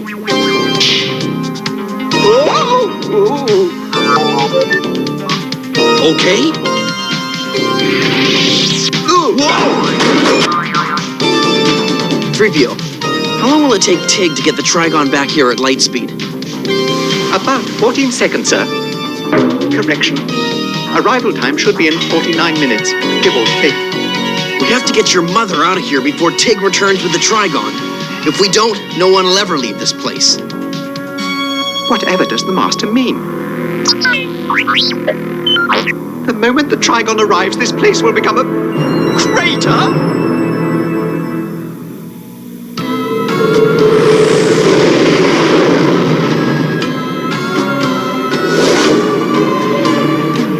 That's just half power. With full power transferred to the laser cannons, this baby could take out a whole planet. At long last, you have proven yourself worthy of the From name.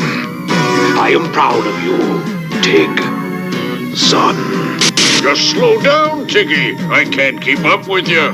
Oh, don't call him Tiggy.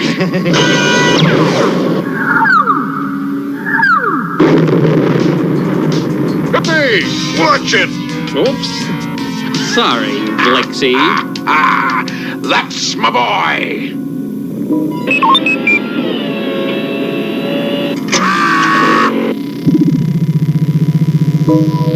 Okay, Thal. Interrogation cell's one level up. We can get there through this service tube. Sir, we don't have much time. Commandeer the fastest ship you can find. If I'm not back in time... Leave without us. But Kia... She's my mother. I'm going with him. Oh, you heard her. Let's go. You heard him. Let's go. That Strato driver's the fastest crate here.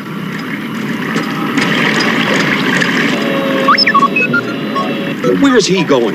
I expect he's come up with some sort of plan. Now we're in real trouble.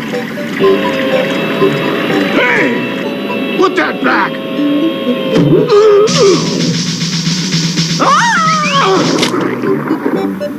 Quick, in there!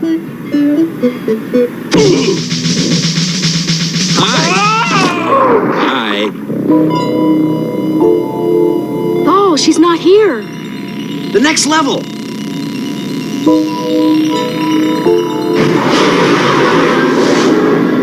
Okay, altering guidance systems. Ready to lock in landing coordinates. Huh? Tig, what's wrong? I don't know. The guidance systems, the docking sequence, it's not responding. What does that mean? Father, I'm on a collision course with a stronghold. Tiggy! You mean R2 and Fall sabotaged the Trigon when they hit it? According to R2, it's set on a collision course with this stronghold. It'll be here any minute. Well, don't just stand there. Go and help Fall. I hoped you'd say that, sir. But how? Cargo sled? R2, wait for me.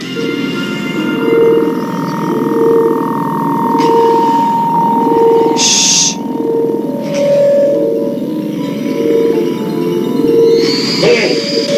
Stop it. Tiggy, you blundering idiot. Turn it around. Do something. Anything. I'm trying.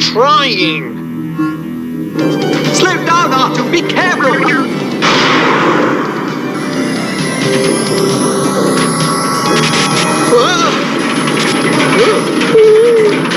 Oh, my goodness. Don't you call me a backseat driver? Whoever programmed you to drive?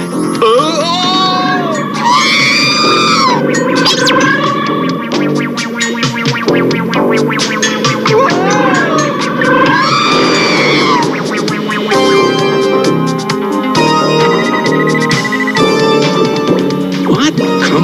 Come on. Abandoned ship!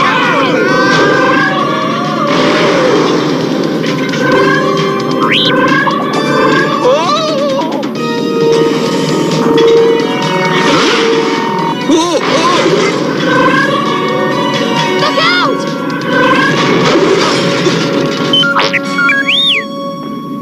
Thank goodness you're safe. Kia! Mother! Oh! 3PO, how long? Any moment, sir. What now? The service tube. What evacuation alarm?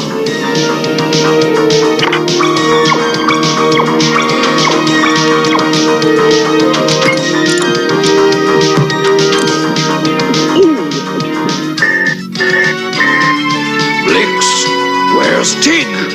I'm on Blix's ship. You'd better evacuate, Father. And you'd better have a big head start, because when I catch you...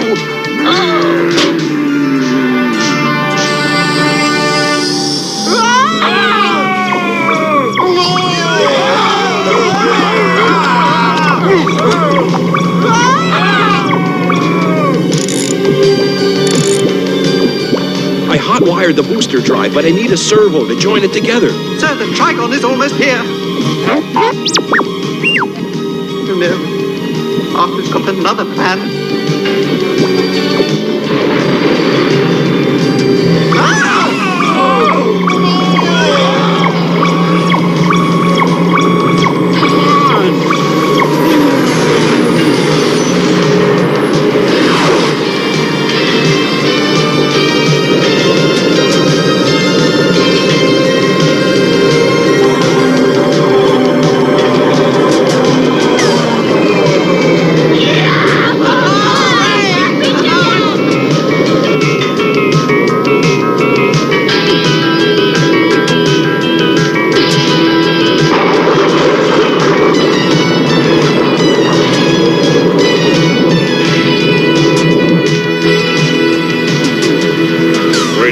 Mess things up, Tiggy. You mess them up real good.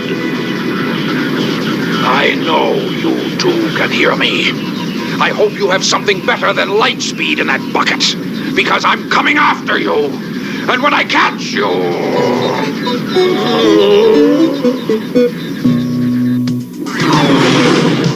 So thanks to you. Us. No more weapon satellite, no more stronghold, and no more from gang. Right. We fixed the Trigon so it would home in on Size's communication signal. So in other words, you let evil destroy itself. Exactly. It was all R2's idea. I'm a little tired of R2's ideas. Especially the one to use my servo mechanism to guide this spacecraft. Oh, come on, 3PO. What would we do without you? I really don't know, sir. But, well, I'm afraid you would be left to the mercy of R2's plans. They may be R2's plans, 3PO, but you're the one who sees them through. You two are a terrific team. Well, when you put it that way, I really can't disagree.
Oh, sure, you go freeze the table and I'll be right there.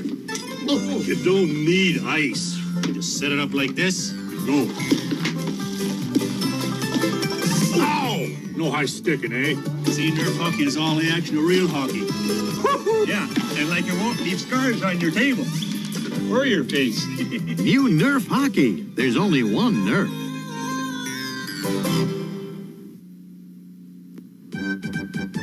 I'm Captain OG Reborn. My motto's tried and true. Read a book today, I bet you'll say OG. I'll read more too.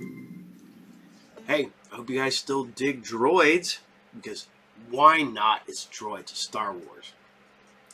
As much people give me crap about Star Wars, I still love Star Wars. I don't care.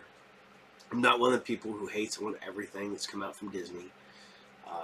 There's very little I do not like of Star Wars. I don't want to tell you which ones I don't like. But there is a lot that people hate and I love. So I don't care. It's Star Wars. That is a hill I will die on. Is I will always love Star Wars. I've been a fan since I was a little kid, when all we had was Splinter in the Mind's Eye and a Star Wars Holiday Special and some Marvel Comics was the expanded universe. That's it. It's all we got. We got Star Wars and then those three things. Then as we got a little bit older, we got the Han Solo trilogy. We got the Lando Calrissian trilogy. We started getting the Legacy books. Okay, give you a little more.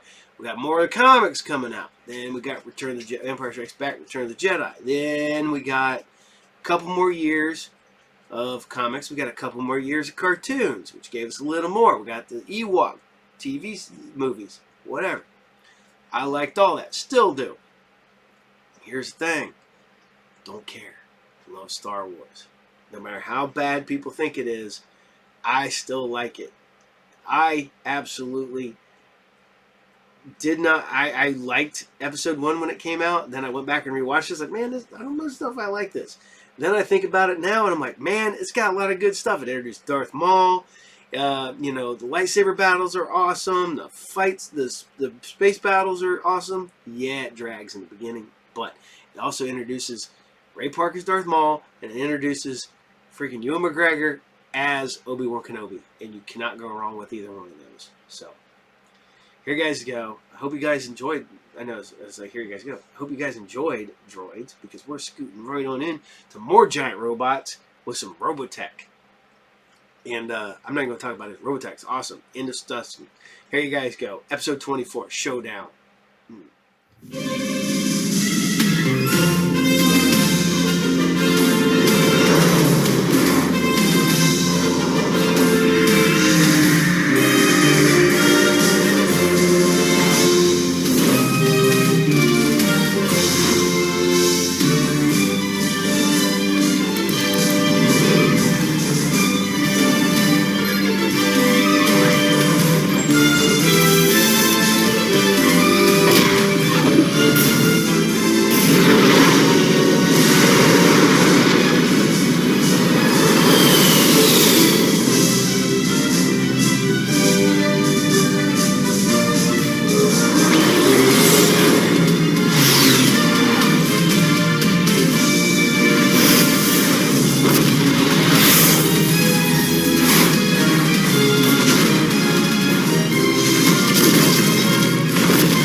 The appearance of alien defectors aboard the Space Fortress has provided Captain Global and Lieutenant Commander Lisa Hayes with new hope that a peaceful coexistence is yet possible between the people of Earth and the Zentradi.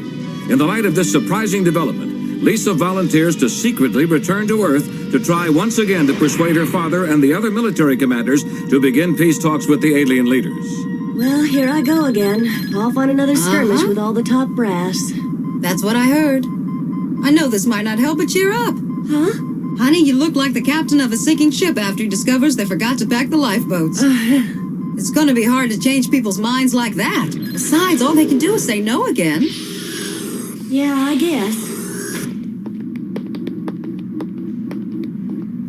Have you told Rick about the trip, or have you been too busy to see him? I was planning to have a talk with him. I thought I'd call him from the shuttle. We're nearly ready to launch, Captain. Take off in 15 minutes, just as soon as they get the flight deck cleared. Are there any signs of alien activity in our area? There's been absolutely no movement from any of them. What? There's been nothing at all? I hope this does not mean they're planning an attack. I don't like it. Kim, does he always get this nervous? Most times he's so calm you wouldn't believe it. Except now Sammy's in charge. Yellow Squad, please go to pre-assigned coordinates before requesting computer readout. Everything all right? No trouble, I hope. Captain, please don't talk while I'm trying to concentrate on some of these transmissions that keep piling up. Sorry, I did not mean to interrupt. Shuttle Escort Group, you will be reporting for special duty assignment on Flight Deck A in 5 minutes. Sammy must be substituting for the commander. I hope she stays calm. Last time she had me flying figure eights around the tower. Oh, that armored Veritech sure can do its share of damage. Wouldn't that be something to fly? I suppose. Watch yourself up there. When this is over, I don't know if I'll even be allowed to come back to the ship, so I've made notes on anything that might be a problem. Don't worry about a thing. I'll try not to. I expect to see you back here in a few days, okay? I hope so. I really do. You be careful now. I will. You get in touch as soon as you can, all right?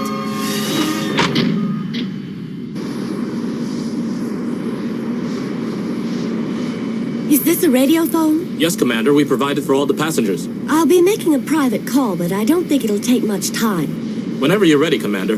You let me know and I'll tell the pilot he can lift off. Repeat, Lieutenant Hunter, you have a call. Hello? This is Lieutenant Hunter. Yes, Lieutenant, I have your party on the line. Thank you, Operator. Rick, this is Lisa Hayes. What can I do for you? I was just about to get some sleep, but it can wait. What I have to say won't take long. I just want to let you know I'm leaving the SDF-1. But where are you going? I'm on my way to Earth to try and get them to stop all this fighting. All by yourself? I have to go alone. This thing's highly confidential. We don't want the civilians to know in case they can't return to Earth. Wait a minute. Why wasn't I told about this trip until now? Because it's very possible that I won't be allowed to come back to the ship, so I must tell you something before I'm out of time. I appreciate all you've done, and I've enjoyed being with you. Attention! Shuttlecraft now being lifted to Flight Deck A. Please clear all secondary access corridors in preparation for immediate liftoff. Some of your observations aboard the enemy ship will be part of my report. I don't care about your report if you can't come back here. Please watch over the Zentradi defectors, Lieutenant. Many of our own people think they're saboteurs and might harm them. Well, we're leaving now. I have to sign off. Goodbye, and thanks again. Concussion barriers in position. Wait, where on the base are you calling from? Flight deck is clear, and we have ignition. Shuttlecraft is now leaving from Flight Deck Bay 32.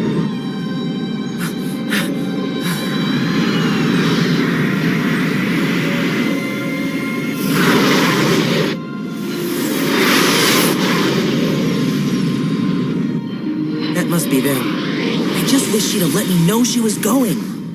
So far, the shuttlecraft and its escort are proceeding according to flight plan. Captain, part of the enemy fleet has begun to move. They've apparently become aware of the shuttle's progress toward Earth. Begin evasive maneuvers immediately. Try to keep it away from the enemy. Yes, sir. We have just received word we are about to be attacked. Prepare for emergency maneuvers. Fighter group initiate defensive blockade.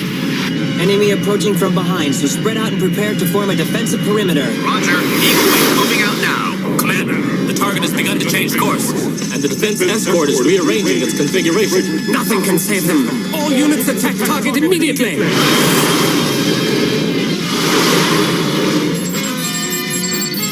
Enemy battle pods are approaching our group now. Captain, the shuttle has reached coordinates Lambda 34. Should we send reinforcements? Not unless we absolutely have to.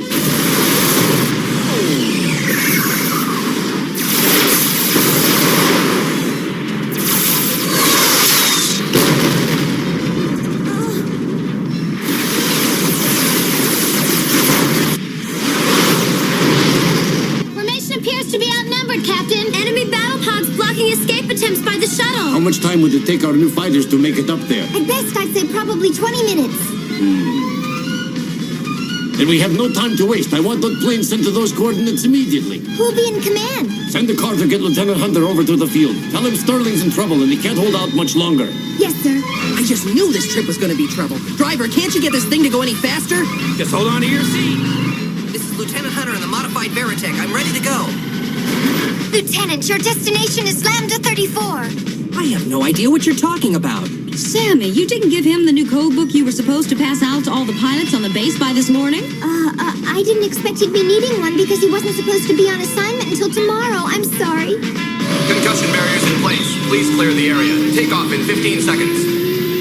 Here's the coordinates from the old code. Head for point Delta 5. Thanks, I got it.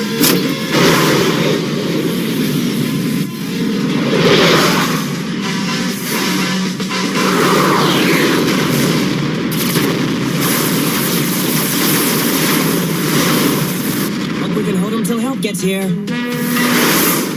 No question about the coordinates. Look at all those pods. I'd better get going. Fire!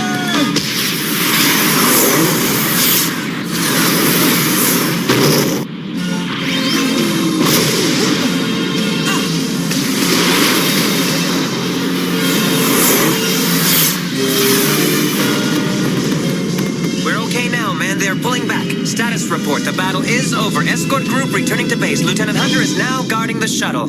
Well, that was pretty impressive flying you did up there, sir, but do you think he can protect them by himself? There's so much firepower in his machine, it's like sending up 10 regular fighters.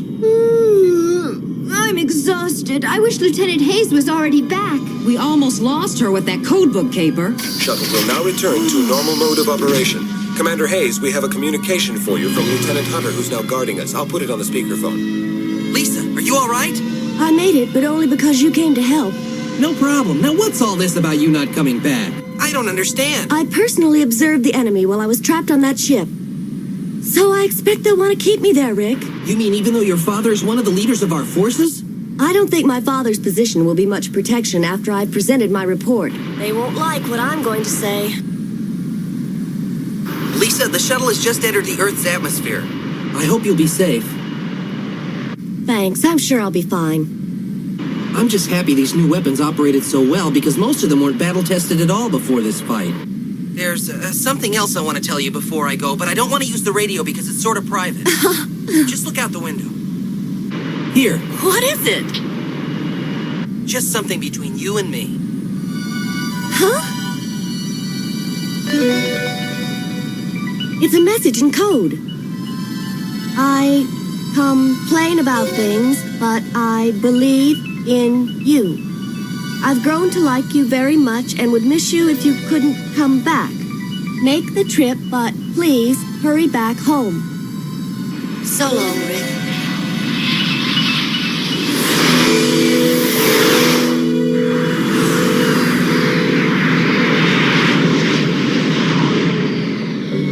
Finally discovered how these Macronians have developed such amazing skill in handling their fighting machines. They participate in simulated war games on these computerized devices while they're growing up.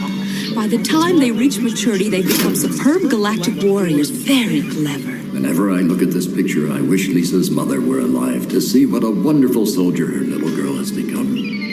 Excuse me, sir, but you asked me to let you know when the shuttle was approaching the base. Thank you. The craft should be landing momentarily. I'll meet you at the elevator. Yes, that's fine. And the shuttle continues to descend, carrying a worried passenger who wonders if she'll ever get to see her friends again. Don't go away, because Robotech's coming right back. Hope you're ready, because Robotech is back. On the landing strip of the base, which houses the United Earth headquarters, a lone figure stands waiting. Admiral, we just received word that the shuttle's arrival has been delayed by about 20 minutes. If you like, I'll drive you back to the control tower. No, I'll be fine. I'd just as soon wait here. It's not that cold anyway. He's been sitting at that table for over half an hour and he hasn't even touched his food. I'd better see if there's something I can do to help.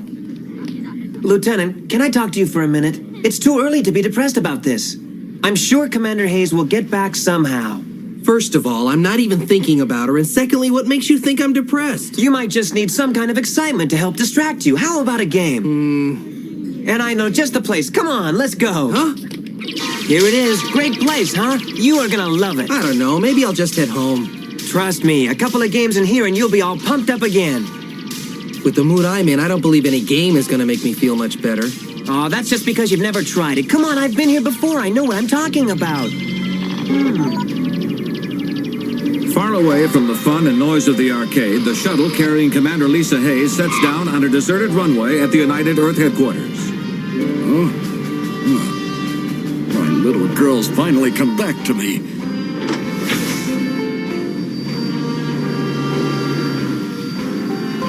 Shuttlecraft has now landed. Please stand clear of rear hatch until all passengers have disembarked. Lisa. Thank goodness you're here. You finally got off that terrible ship. Come on down. We've got a lot of talking to do. Admiral, Lieutenant Commander Hayes reporting, sir. I'm carrying a special dispatch from Captain Henry Global, commander of the SDF-1 for the United Earth Governing Council. Welcome home.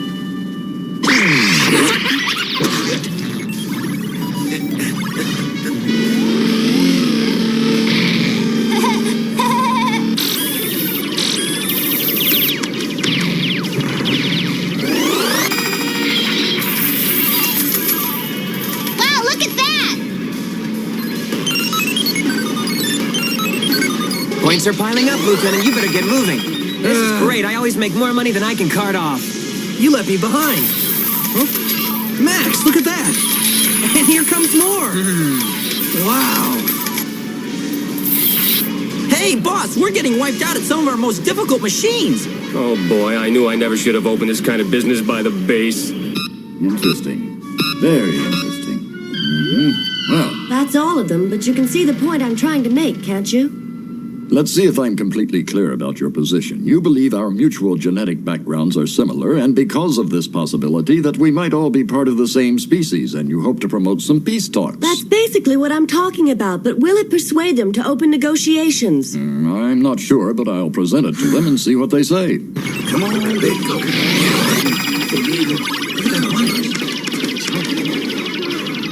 See? Nothing to it. With a little more practice, you'll get better, then you'll start winning. Oh! What? That girl sitting at that game. So what about her? Isn't she incredible? I have been seeing her everywhere. Well, she is sort of attractive. Maybe I can get her in a game with me. Excuse me, would you be interested in playing me a game? From what I see of your winnings, I think we'd be equally matched, don't you? Are you willing to bet all that? Yes, I am. This is absolutely terrific. I know we're gonna have a great game. How about if we start with level B? Is that all right with you? Fine. All right, here we go.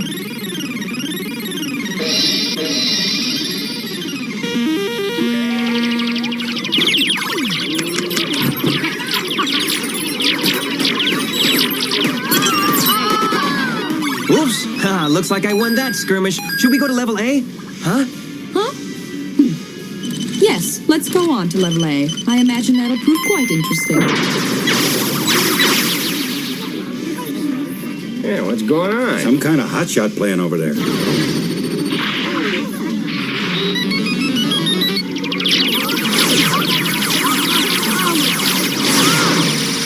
Hey, boss, I'm gonna put number 7's game up on the screen so we can watch, all right? Okay, put it up there.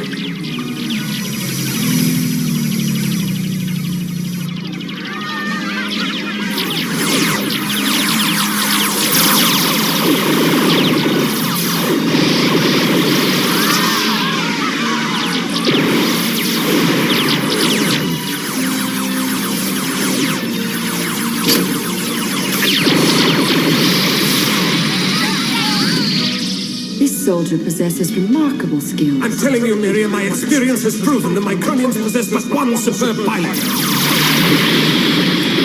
Is it possible my search is over? Could this be the pilot of whom Chiron was speaking? Boy, is she beautiful.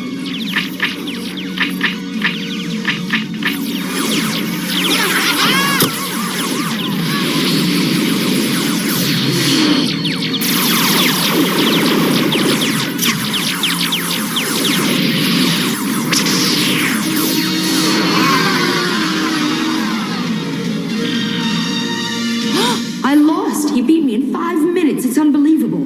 I won't be humiliated like this. Wow, buddy, you must be some kind of piloting genius to have pulled that off. I don't know. I wouldn't say that exactly. There were a couple of tight spots in the middle and near the end, but all in all, it wasn't too tough. Oh. Wait, don't go. This could be my only chance to get your name and phone number. My name is Miria, and I don't presently have a phone number. Then would you meet me at the park tomorrow morning at 9 o'clock? Oh, whatever you want. Just let me go. Thank you. Ugh. Well, friend, that's some beautiful lady you made a date with. I hope she plans to show up. Isn't she something? In a corridor outside the council chambers at United Earth headquarters, Lisa Hayes nervously awaits word from her father on the results of his meeting with the military and political leaders of the government. Well, I talked to them. Did they make any decisions? One can never be certain, but I think they're ready to accept the idea of a peace forum. We'll see. I'm proud of you for having the courage to stand up and take on this fight. Is there anything wrong, Father? I couldn't help but notice you've been staring at me ever since we got into this elevator. I've been thinking how you remind me of your mother and how proud she'd be. Thank you, Father. So, tell me how your love life's going these days. Are you going out with anyone special? Anybody I should know about? There is a young man. He's military. Yes, he is. In fact, he's the one who rescued me from the alien ship. Thanks for taking me around, Father. Was there something in particular you wanted to show me in here? I wanted you to see the Grand Cannon, Lisa. Before we enter into any peace negotiations with the aliens, we plan to fire it at them. What? We expect to wipe out a large segment of the enemy fleet by pulling off a surprise attack spearheaded by the use of this weapon. Once they've seen its power, we think they'll enter the peace negotiations in good faith. This weapon wouldn't begin to wipe out a small division of enemy attack pods, much less one of their large motherships. We have to approach them without trying to escalate the war. I'm sure the Zentradi will answer our peace proposals without the use of weapons. Lisa, how can you be so naive? The only thing a warlike power understands is a demonstration of greater power. We can't let the Zentradi mistake our peace overtures as a sign of weakness. We have to deal from strength. Do you really believe you have any reason to expect peaceful intentions from a population prepared for nothing but war? Even if their genetic construction is similar, we have no knowledge of what factors in their background have led them to their current stage of social development, Lisa. But Father, Lisa, if human history tells us anything, it demonstrates the need for caution and strength when dealing with an unpredictable power. We've already set the date for the firing of the cannon. We'll see about the peace talks after that. I'm sorry, dear, there's nothing more to discuss. Yes, I can see that. Aboard the Space Fortress, Min-May and Kyle have given in to the repeated demands from reporters and are appearing at a press conference in the lobby of the hospital. Min-May, is it true you've been helping Kyle recover right beside his bed for the whole week? I don't think I'd put it that way. Min-May, rumor has it that both of you are about to get married. Have you got anything to say about that? Absolutely untrue. Can you tell us how your ex-boyfriend reacted when you told him about these marriage plans? Oh, you must mean Rick Hunter. He was just a friend. Oh, come on I guess maybe I was. Be evasive. You know that's not what we You used to heard. be pretty close to him, right? You mean to tell us you never discussed marriage at all? Rico, what do they mean by marriage? Why do these people keep talking about it? Oh, because marriage is something important. When two people get married, they go off someplace private and spend their time pressing their lips together. I'm not going to do that with my lips. Kyle, tell the truth. Have you proposed marriage to Min-May? No, I haven't. Sounds like a pretty weak denial. Maybe you just haven't had the chance, right? No, I've been thinking about Yes? thinking about how I'd actually say it to her, because I don't mind telling you it's something I've considered. Min-May, what do you have to say? Kyle, are you serious? Kyle, give her a kiss. We're trying to go on your honeymoon. Please. Why don't you ask her now, Kyle? Please. This is no man. Just move. Well, there you have it, folks. I can't believe it. Boy, do I feel stupid. Here I was thinking we had something special going, and all the time she's just waiting for Kyle to propose to her. Lieutenant. Huh? Come on in. Hi. Yeah, sorry, I know you were probably asleep, but it's something important. I'm thinking about wearing this tie for the date, and I wondered if maybe it made me look too sophisticated, you know? Maybe I should wear a gold chain. What do you...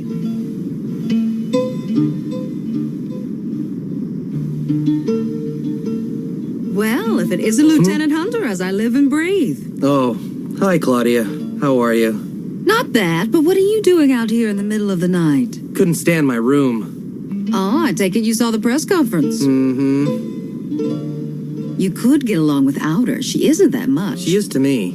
You're bright. You should be with someone else. Yeah? I don't know if I want to. I'm pretty much stuck on her. Why? I don't know why. Maybe she's my type. I don't know.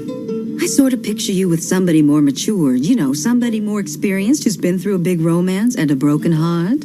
It would be good for you to be with someone who can appreciate a relationship. Those people are around, you know. Sometimes they turn out to be your next-door neighbor or even your superior officer. Gotta go. Claudia? You mean Lisa, don't you? Did you hear me mention anyone by that name? I only said those people are around. Sometimes they've been known to pass by so close you can't even see them. Now don't stay up too late. Things will look a lot better in the morning. Wow.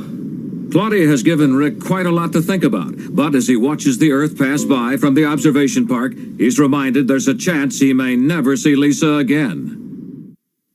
In the next episode of Robotech, Max's budding romance with Miria takes a dramatic turn as the once proud Zentradi warrior considers the unthinkable, marriage with a Micronian. The main Zentradi force likes the idea even less and plans to do something about it. Be sure to be watching next time for the action-packed story, Wedding Bells, the latest chapter in the amazing story of Robotech.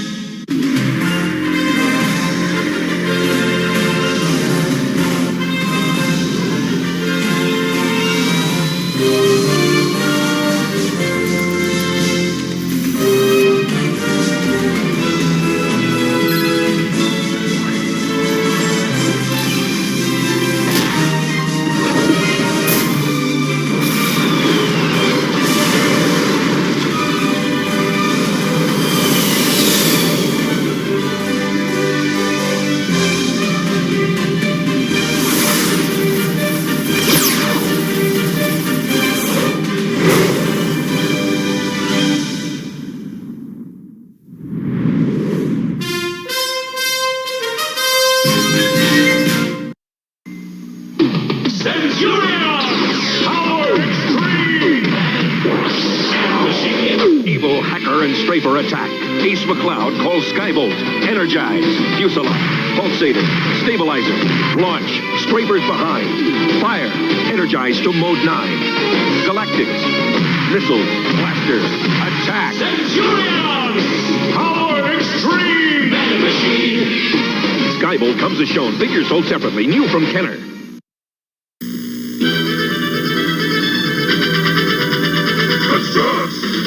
Introducing the Laser Demon. You build the robot. You build the creature. It's time to light up the night. Advance. Fight crazy. Now enter the ultimate.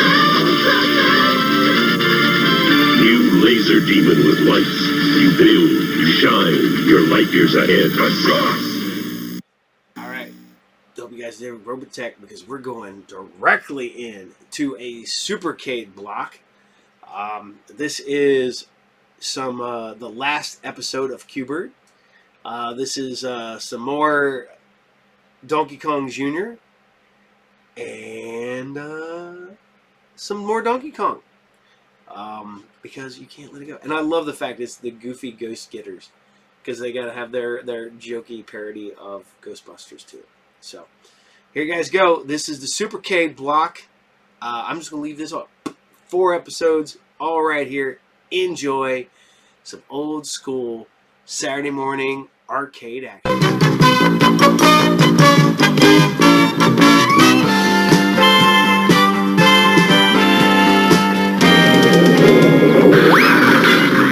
to go, Q*bert! You got another strike!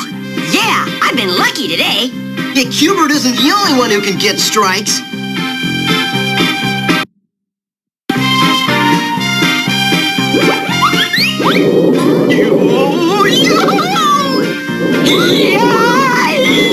Look out! Like, is this for real or what? Jack!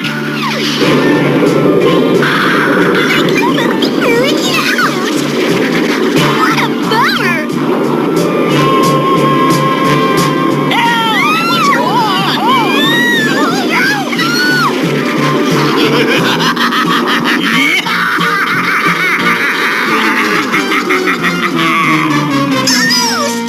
No way. Okay. Is this some kind of dumb joke or something? So, you wanna play, huh? Hey, put my friend down.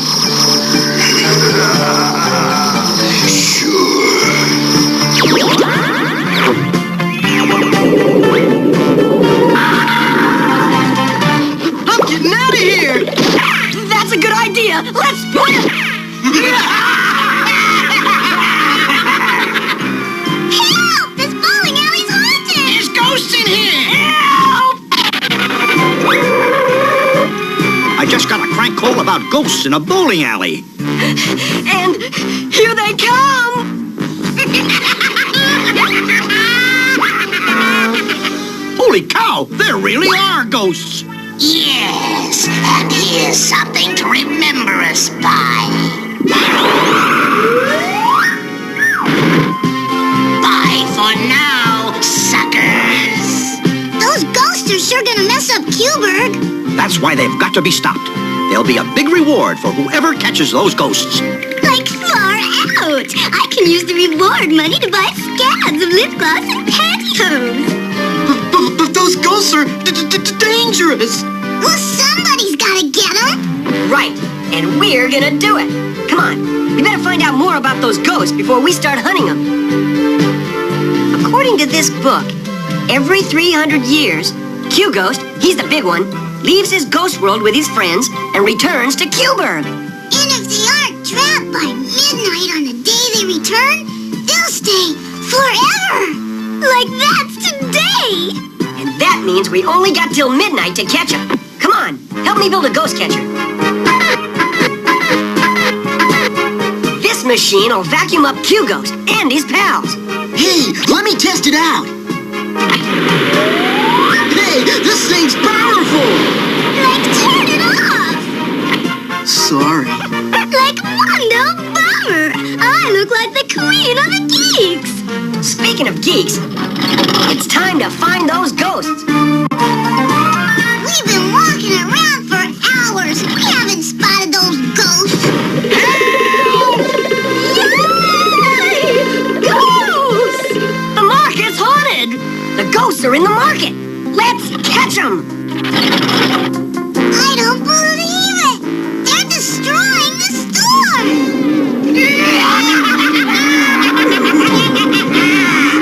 Those pests are back, but I'll get rid of them.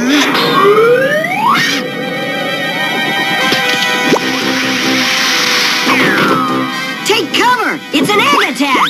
Like, this is so ill! I mean, being bombarded by flying eggs is way mondo gross! I guess we're safe now.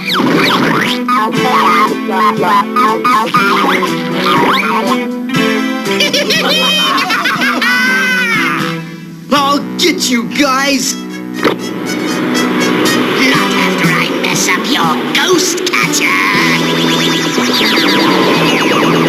Now, try and catch us!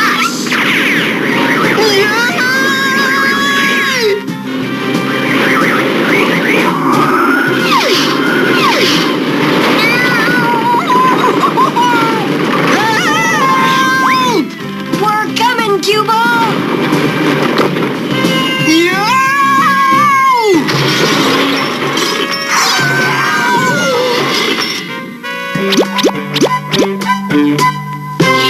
meddlers are no match for us! Yeah, so get ready, cause after midnight, we're really gonna tear this town apart.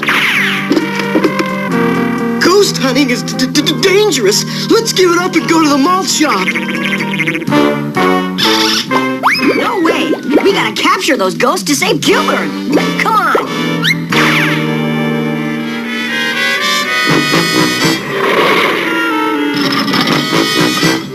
I wonder why those ghosts came to this creepy old house! They're probably gonna hide out till midnight. Here goes! Hey, look! There they are!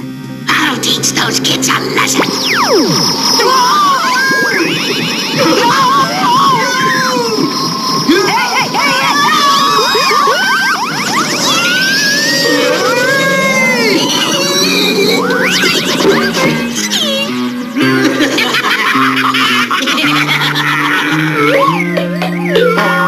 I'll get them with my ghost catcher! We can't frighten those kids off. Yes, we can! Watch this! Hey,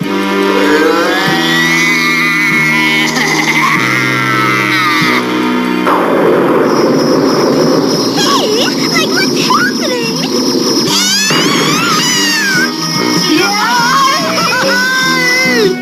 I wanna go home! Yoink! Yikes! We're flying through the air! I'll capture those ghosts and make them put us down! We gotta help! Keep away from that thing! They can't follow us up here! But my ghost catcher can!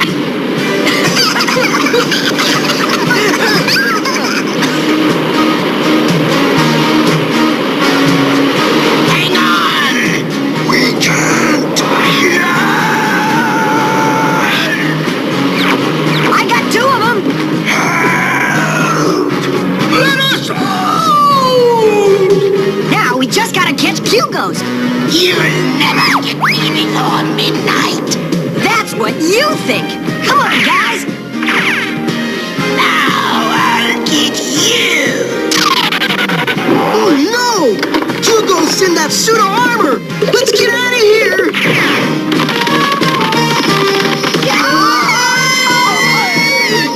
Hold on! Phew! That was close! And so's Q-Ghost! There's no escape now! You guys hide! I'll lead him into a trap! I hope! Hey, creepy!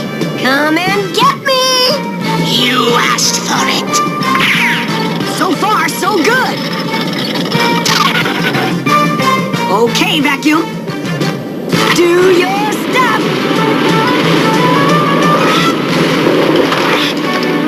Enough of these games. I'll turn myself into a monster.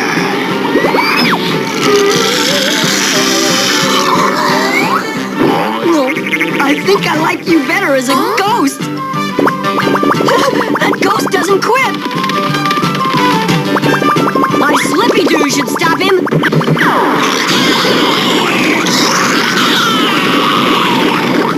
Oh, this is gonna be tougher than I thought. Yeah!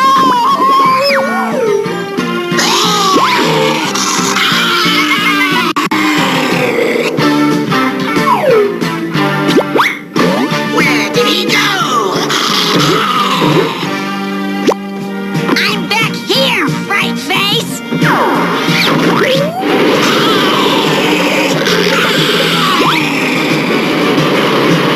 Got him! Hubert, are you okay? Yep, but these ghosts aren't. Let us out!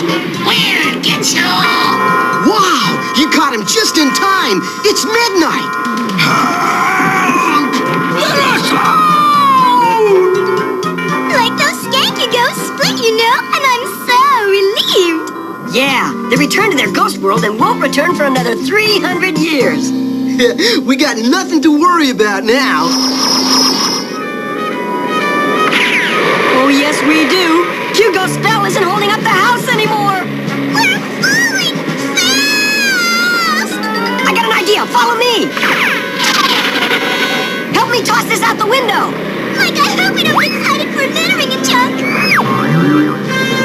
Hang on. We're gonna land.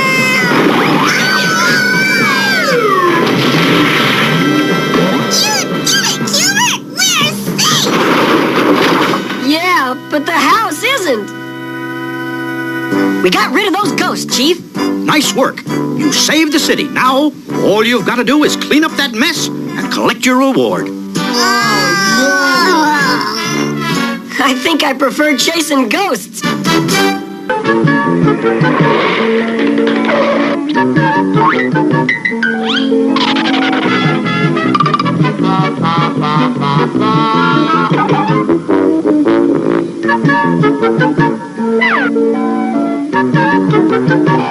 Monkey muscle!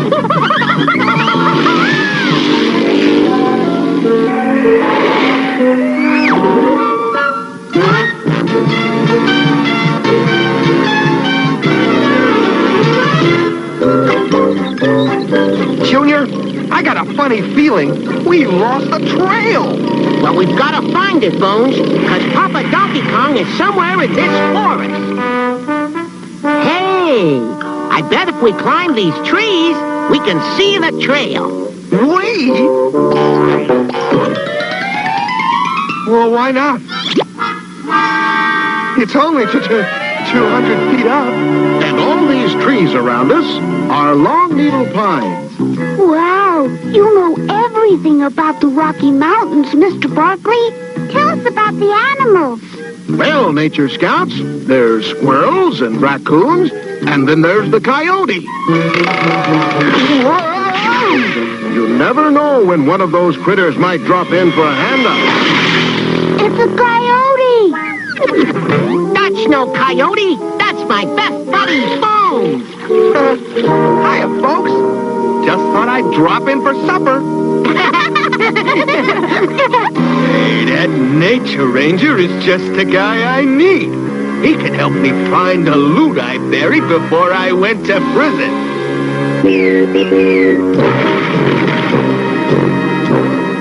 Catch him, Bruno. That's it, Bruno, old boy. Just like in our old circus act. Look out, Mr. Barkley! A bear!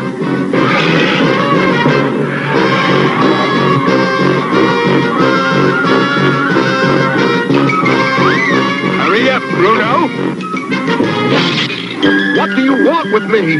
You're gonna guide me through the hills to my hidden loot. Look, that guy in the stripes is driving off with Mr. Barkley and the bear. And he's taking the road to the old ranger's cabin. Come on, we're gonna catch him.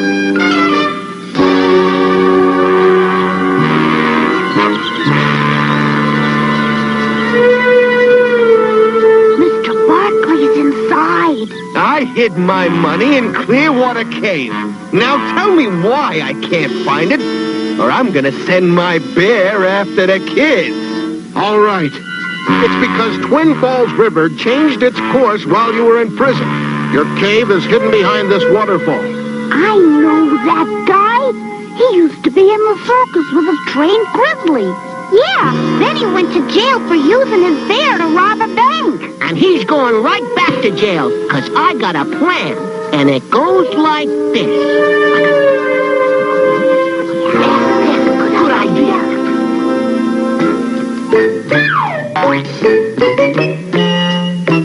Come on, Junior. Hurry up and get that crook out of the cabin before that bear shows up. Well, all we got left is a size small. But it fits perfect. Okay, guys, let's catch us a crook.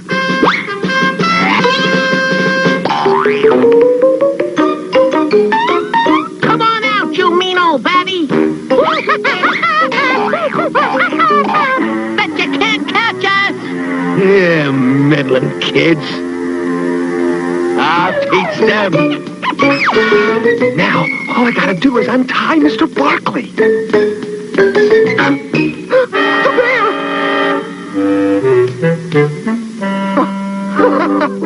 It's just a bear rug. You can't fool me.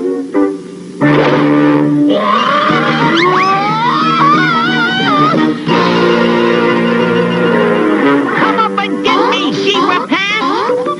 What's the matter, you scared? Hey, what's this? Ring around the bitty. Now I'm coming down to teach you a lesson. Hey, that's not part of the plan.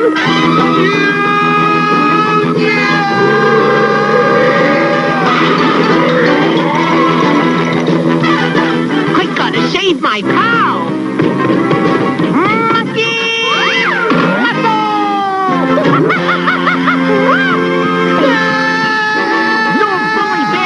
Get my buddy.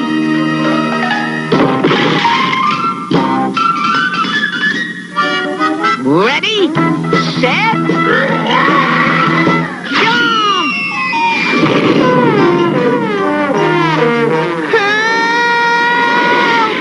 Save me from that bear! Bones, you're already saved. Yep. Yeah! Come on, we gotta make sure the scouts are okay. Hold it right there. I got your little friend, so don't try any funny business. The rest of you, get in with him.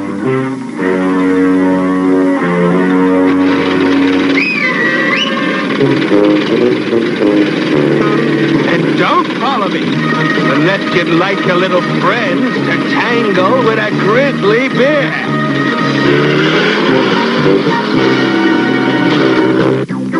They must have gone down the river after the money, Bones. Yeah, but we don't have a boat. And even if we did have a boat, we could never ride these.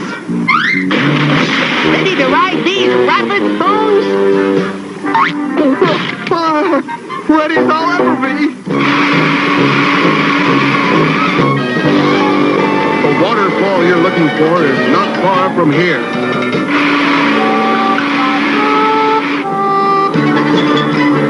It's still coming after us. Bruno, throw that boulder.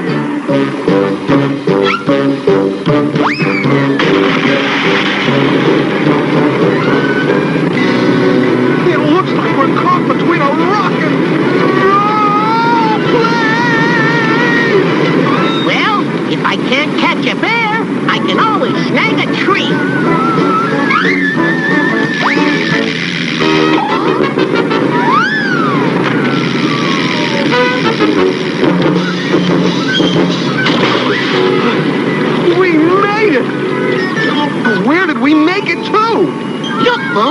There's a cave behind that other waterfall. I bet it's the one the cook's been looking for. The twin stalactites. This is where I stashed the loot. Bruno, smash the wall.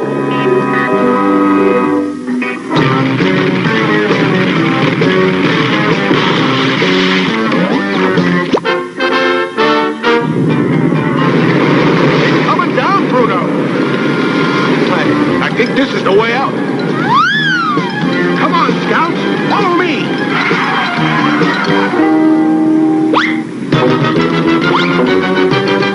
Somebody help!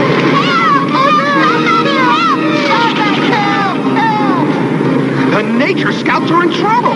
First, I gotta plug the leaks.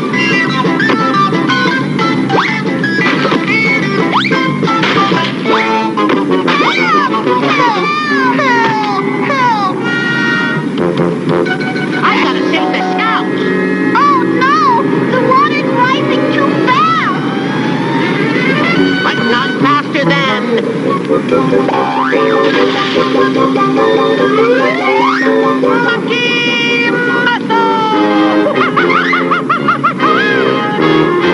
What about the leak, Junior?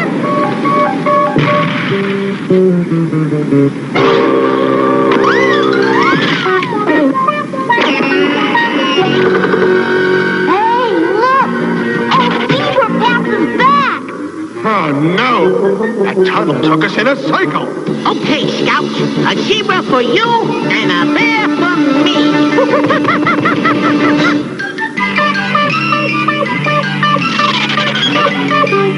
Get him, Bruno! You ain't going nowhere, you fuzzy furball!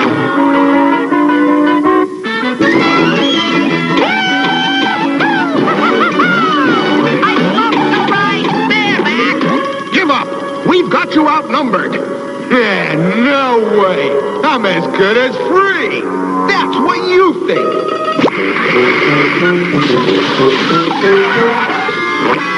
You're all washed up now, Mr. Bad Guy. And so is that bear, if I know Junior. Come on, Fuzzy Wuzzy! Put him up! Put him up!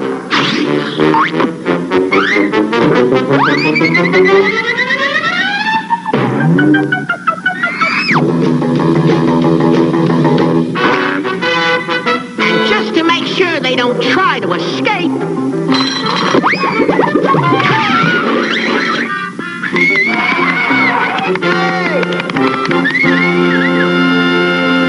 Well, thanks to you boys, there'll be no more crooks to interfere with our nature hike. Yeah, and no more bears.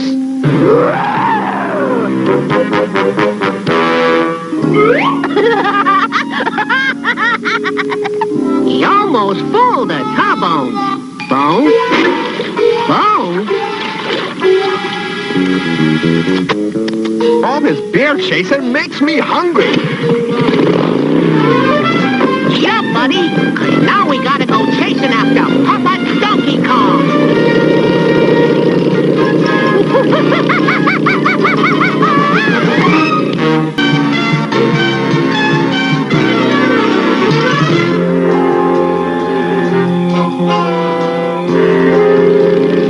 Gosh, Bones, this is exciting. Your cousin Lucy Bell's gonna inherit a mansion. Look, Bones, there it is.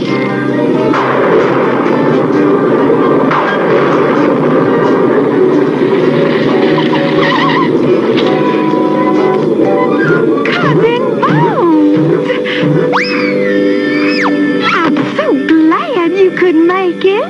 Junior, meet my cousin Lucy Bell. Gosh, you two sure look alike. Yeah, good looks just run in our family. I feel so safe with you two here, but someone at the mansion is trying to stop me from attending the reading of the will. Don't worry, Lucy Bell. Bones and I'll protect you.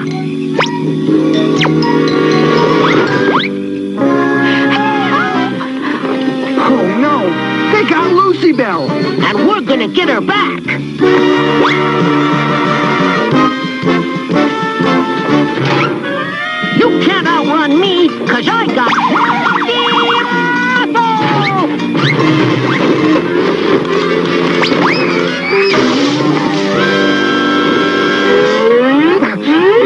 Junior? We'll never find her in this fog. Well, Bones, we looked everywhere, and no sign of Lucy Bell. If she's not at the reading of the will, she'll lose everything. Wait, I know how we can rescue her and get her to the reading on time. Those crooks will never believe I'm Lucy Bell. Sure they will, Bones.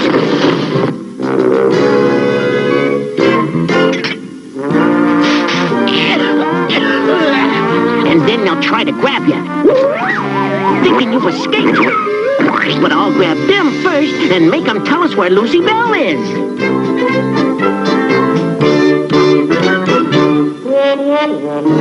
Here comes Lucy Bell. Hi, y'all.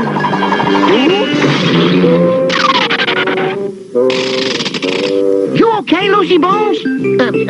Lucy Bell? Just peachy. This is my friend, Junior. I'm Rosie, and this is Hugo, the caretaker. And I'm Jethro, the handyman, and Lucy Bell's favorite sweetie pie. Poor Lucy Bones. How's about a little hurt there, Sugar Dumpling? Ladies and gentlemen, it is time to read the will.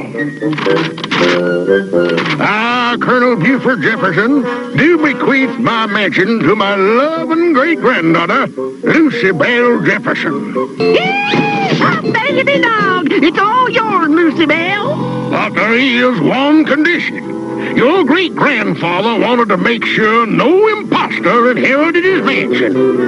And so he left this puzzle. Now only the real Lucy Bell can solve it. And you have to complete it by midnight.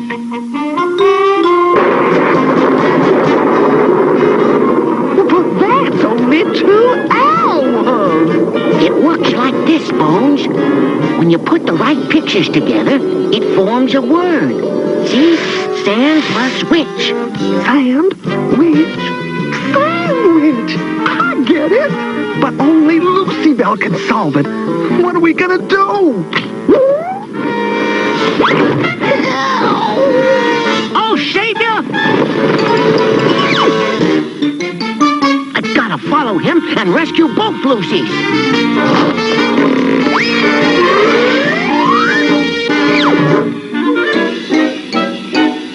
Time for a little jungle judo. Gotta knock him off his feet. I don't know how you escaped, but you ain't getting away from me this time.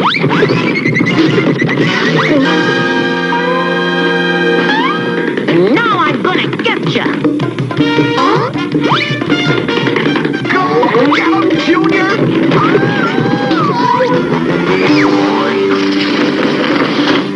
Sorry, Junior. I guess he got away. Yeah, and something tells me we'll be hearing from him again. It must be Lucy Bell. It's locked. Well, I better huff and puff and blow the door down.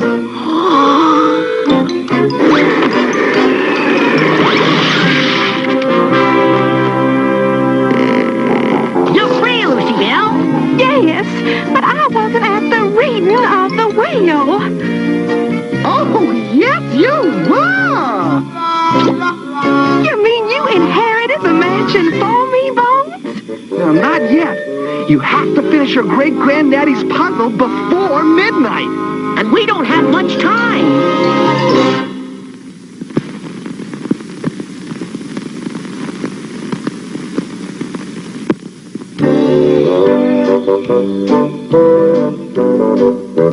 There's your puzzle, Lucy Bell. Oh, I hope I can do it. Well, I guess I won't be needing this anymore. Just a little longer. Huh? You gotta be Lucy Bones until Lucy Bell finishes her puzzle. And help me lure those cousin nappers into a trap. I sure hope Junior's cooked up a good plan. Okay, Bones. ready? Ready, willing, and... petrified. There she is. Let's get her.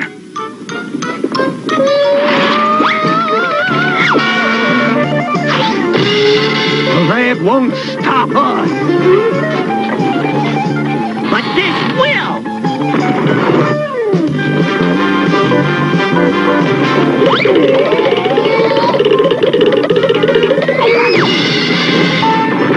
And now to make a pie out of those 2 bad apples.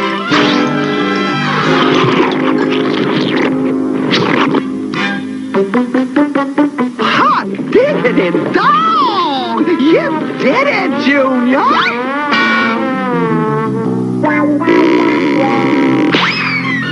Uh-oh.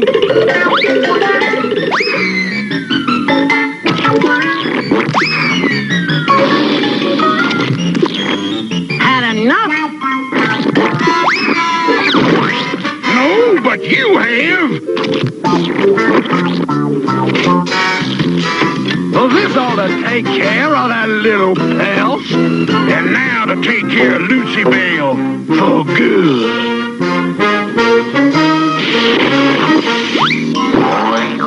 Oh, we got her now.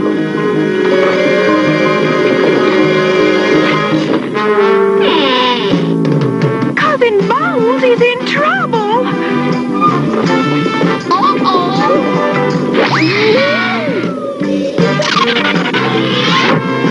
Well, you're not Lucy Bell. That's right. But I am. Get her! If I don't do something, it's curtains for Lucy Bell. It looks like it's curtains for me.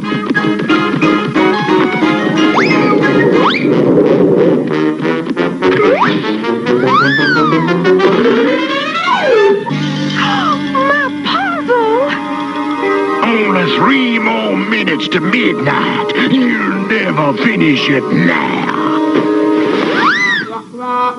Say, I know how to spring this trap. I won't let those baddies take your mansion. The mansion, it's ours. Yeah, there's no way she can finish the puzzle without this. That's right.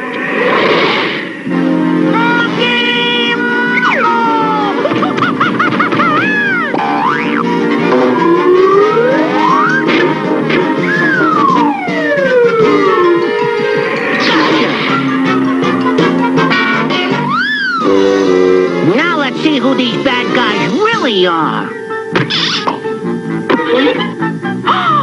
Why, it's Hugo and Mr. Bancroft, the executor.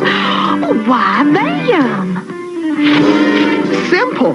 The will says if Lucy Bell can't finish the puzzle by midnight, Mr. Bancroft gets the mansion. You've only got 1 minute, Lucy Bell. Well now, Run, pool, stilts, run, pool, stilts, car.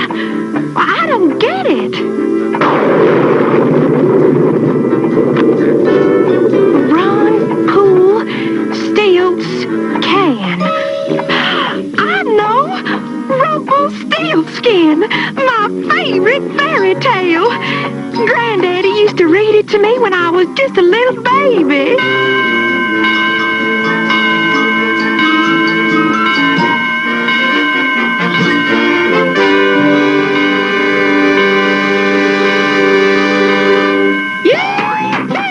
The mansion's yours. You did it. But I just couldn't have done it without Junior and Cousin Lucy Bones. Oh, sure. 'Tweren't nothing.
take up Donkey Kong's trail on the other side of this river, Mario. Take a look at this, Pauline. My plan for the most perfect Donkey Kong trap ever devised. All I need is a duck, a hunting dog, a bucket of water, a squirrel cage, 30 feet of rope. The deck is right this way, Colonel Culpepper, sir.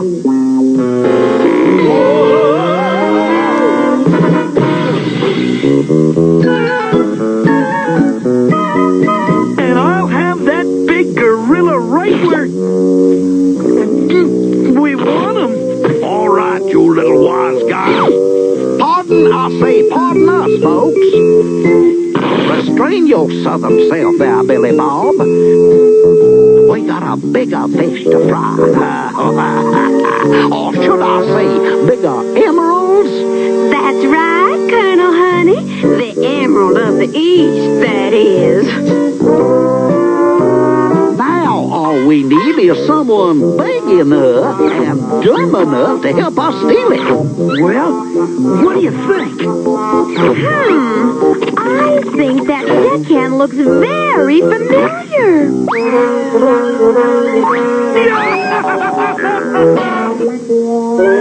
And so do these banana peels. It's Donkey Kong! Donkey Kong! Oh, I declare, an ape on the loose. And one of the trained circus ape persuasion. Help us get that emerald. I'm gonna chase that walking fur coat back down here. Be careful, Mario. Don't let anything happen to Donkey Kong. Right. Don't let anything happen to Donkey Kong. Sheesh. Donkey Kong. Missed me. Close, but no banana.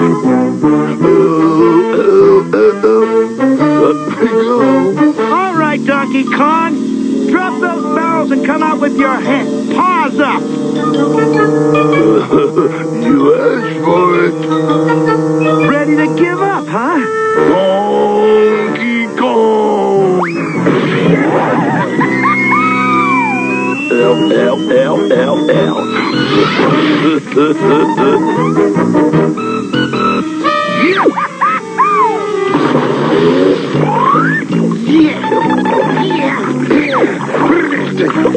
I wish I was as good catching apes as I am catching fish.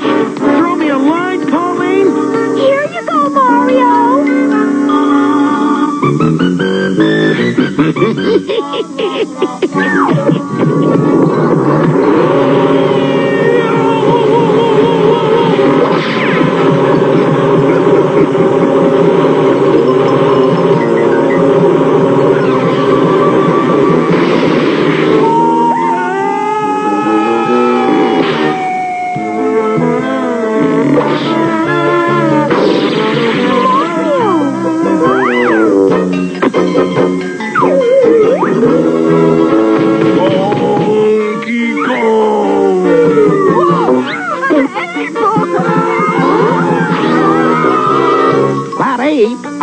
That ape will get past the museum guards with no trouble at all. But will he work for us, Colonel? Call my phone if he won't work for bail here. Cause I suspect our 8-foot fugitive has an eye for the ladies.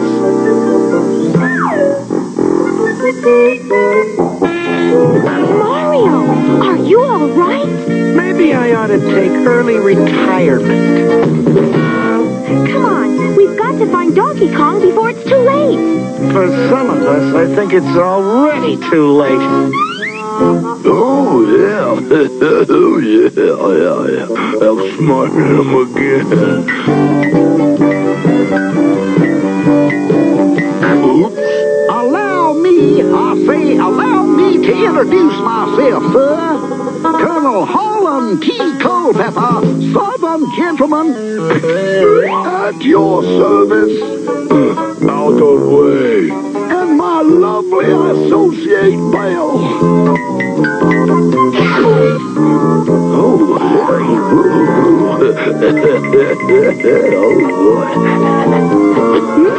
You really know how to flatter a girl. Step into my office. We have business to discuss. Monkey business, that is.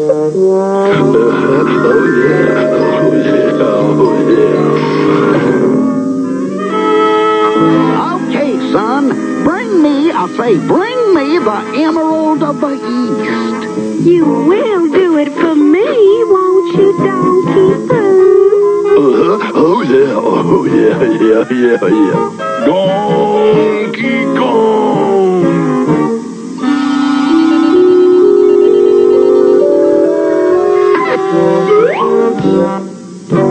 Oh, piece of cake.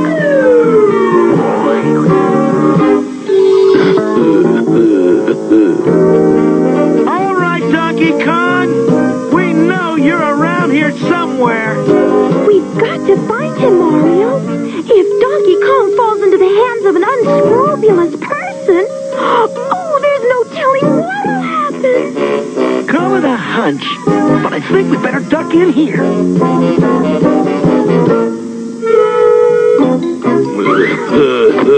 Gotcha.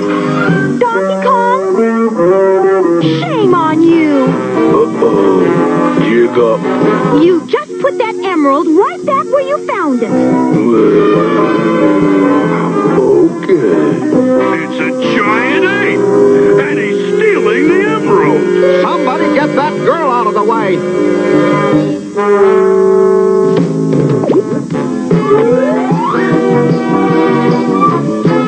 Donkey Kong, now behave yourself. He's got the emerald. He's got our $1 million. He's got Pauline. Look out above, big guy, because here comes Mario.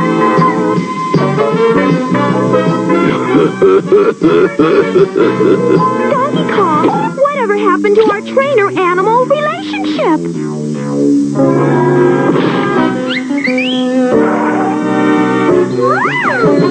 Nah, you wouldn't. Yeah, you would. You can roll out the barrel banana bread, but you can't roll out Mario.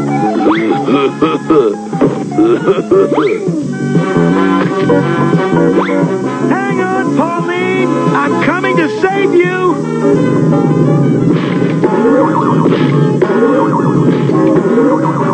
What happened to my ladder? Donkey Kong! I'm coming to save you, Pauline! I don't know what you've got in mind, but whatever it is, forget it! I mean it, Donkey Kong!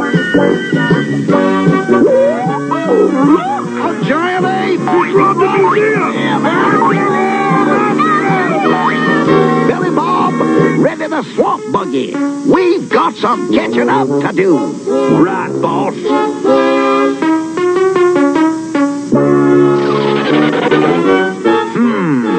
If I was an 8-foot ape on the loose with a beautiful girl and a stolen emerald, where would I go?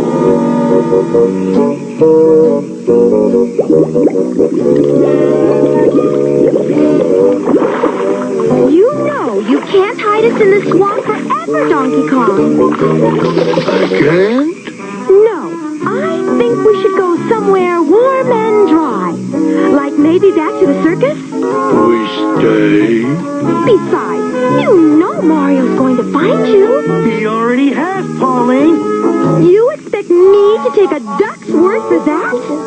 I knew I'd find you here, Donkey Kong, and this time I'm ready for you with my trap.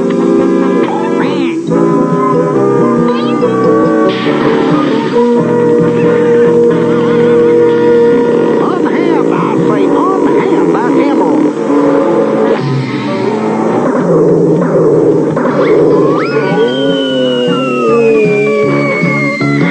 Ha! Got it!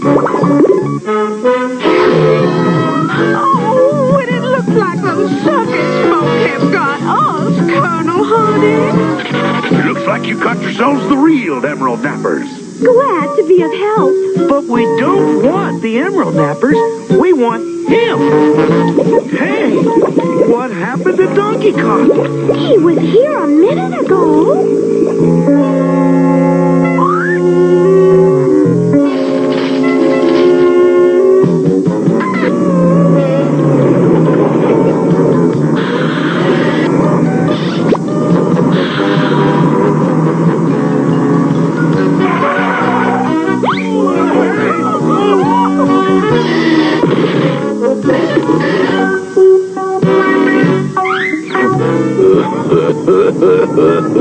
That's better.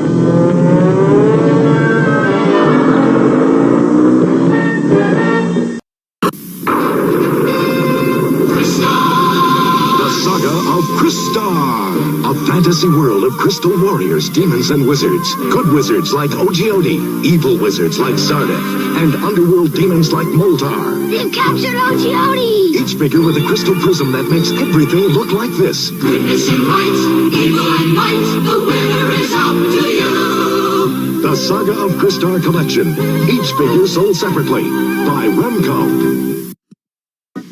Now you can enter the world of DC Comics superheroes. My super strength will stop your power punch, Lex Luthor. But I can't stop Mr. Freeze and the Kryptonite Freeze. But Robin shuts things down and stops. Not even Penguin can defeat the powers of the superheroes. Action figures each sold separately from Sharon Toy. Seriously, we're almost out. I think that's the last of Donkey Kong and the last of Q*bert. If anything, I might have one episode of Donkey Kong left. Maybe one episode of Donkey Kong Jr. So, sorry. But there was not a whole lot of them, even though there should have been. This should have went longer. They should have just kept adding more cartoons, because we had Pitfall and Kangaroo in there too, and Frogger. Should have just kept adding stuff. You know, dude, Adventure. You could have gave Adventure one. Man, you was a guy running around in the night fighting stuff. You've been generic as hell. You know, they tried to do that comic book wise with Sword Quest, and that failed miserably because it had absolutely nothing to do with Sword Quest. And the little comics were, you know, George Perez, you know, you just can't do it. And I'm a huge fan of Atari Force. So the fact that we never got anything Atari Force outside of the comics was just a damn tragedy. So we're scooting right in, as I was talking about Filmation, He-Man. I got to bring you back some He-Man because, you know, it's He-Man. You know, we got it's. I might go on record that one of the best designed villains ever. I've probably said this close because I know Sawboss is way up there. One of the best designed villains is Skeletor. The skull, the hood, the Havoc staff, the whole 9 yards. He's such a well-designed villain. You know, in a universe where not all the villains are designed real well, I'm looking at you, Filmation / Mattel. Skeletor was kind of awesome, and still is. So, here you guys go. This is He-Man episode 35, and this is Ordeal in the Dark Lands. Sorry, yet again, blurry eyes, deal with concrete. I apologize. Ordeal in the Dark Lands.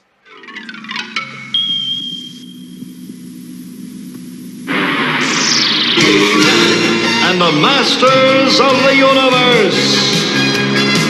I am Adam, Prince of Eternia, defender of the secrets of Castle Grayskull. This is Cringer, my fearless friend.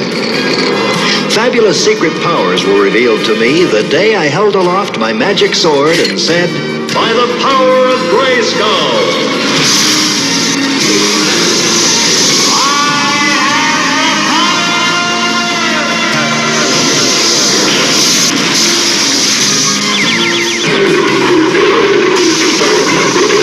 Cringer became the mighty Battle Cat, and I became He-Man, the most powerful man in the universe. Only 3 others share this secret. Our friends, the Sorceress, Man-at-Arms, and Orko. Together we defend Castle Grayskull from the evil forces of Skeletor.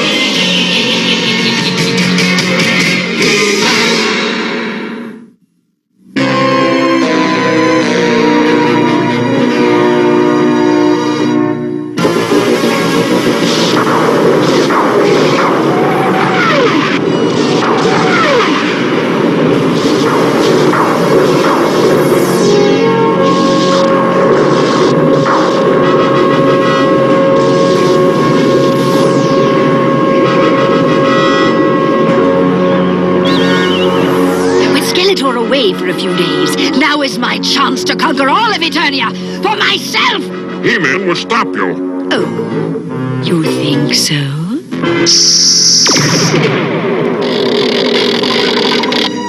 I could be mistaken. No! You're right! He-Man would stop me unless someone stopped him first! Don't look at me! Don't worry, coward! I have someone else in mind. Kor, the sorcerer. I've heard of him. He is one of the most powerful in all Eternia. The keeper of the Crimson Scourge. Kor is a peaceful man. He would never fight He-Man. He would if I can trick him into believing He-Man has taken his daughter. Come. We have no time to lose. Where are we going? To the Dark Lands. All right, Orko. Now.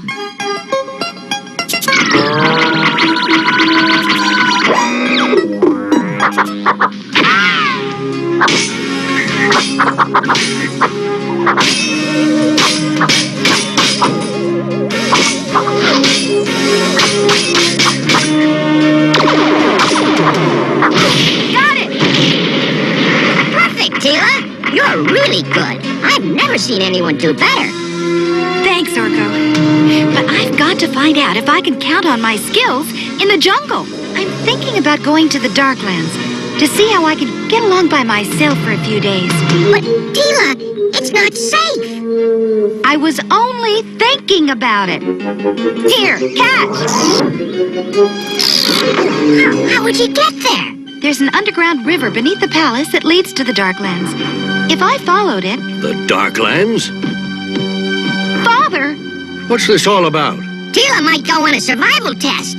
I thought if I spend a few days in the forest and... No, Tila. But why? It's too dangerous.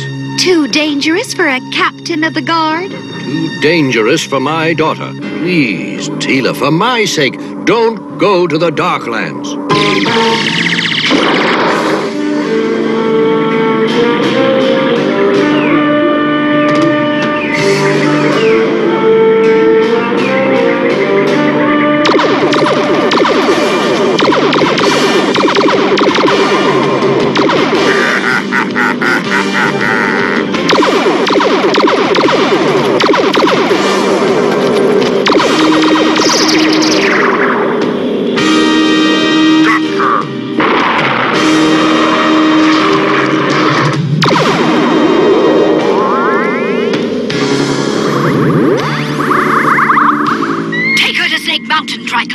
And guard her well. Now, when I use my magic to make a false image, Kor will think He-Man has taken his daughter.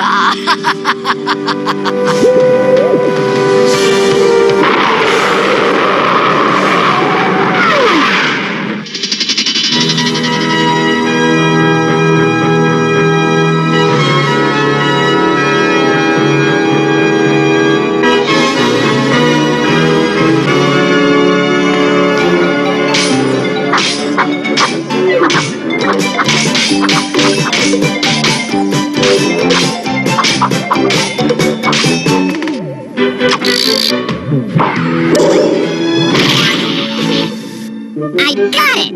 Wait till Tila hears. Tila, I did it! What are you doing? Going to the Darklands. But you can't! You heard what your father said! You too, Orko? I'm tired of everyone else telling me what I can and can't do. Tila, We're just worried about you. Look, Orko, I don't want to hear anymore. I'm going to the Darklands, and that's final. I don't like this. I'd better follow Tila to make sure nothing happens.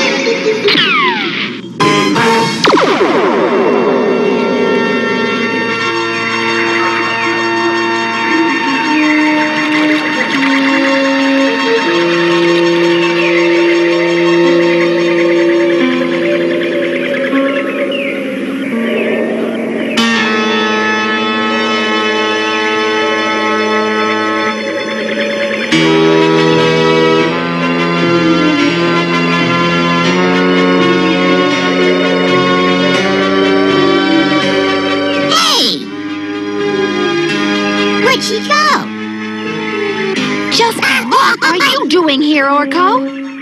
Sing if you need any help. For the last time, I don't need anyone's help.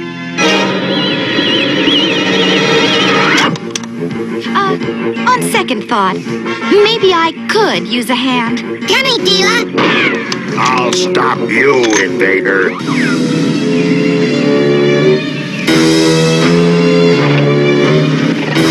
You wouldn't be able to if I turned you into a tree.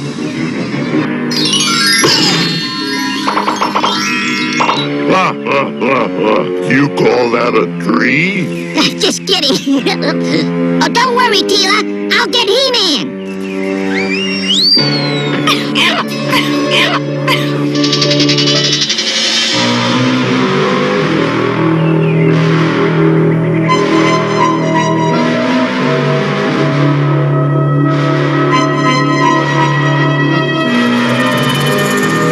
What have you come to tell me of my daughter, woman? Not tell you. Show you. Look into my magic crystal.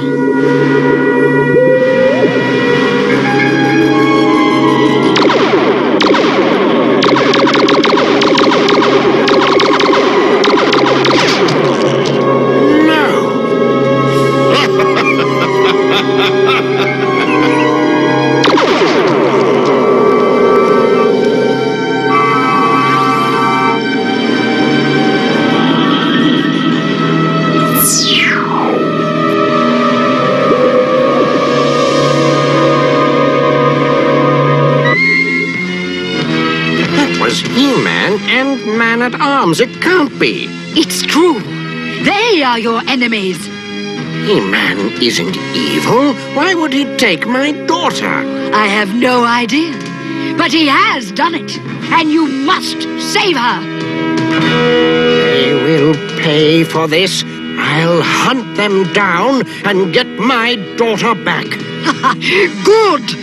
I must go now. I know you will use all of your powers against He-Man. Ralph, prepare my transport. Core, she was in the jungle. We did not know if she was friend or enemy. Why have you come here? I mean you no harm. I came to the Darklands to test my skills. Nothing more. I believe you. You may go in peace. Wait, Core. There was another one with her who got away. He said he'd come back with He-Man. He-Man? You shall stay here. And I will be ready for He-Man when he comes.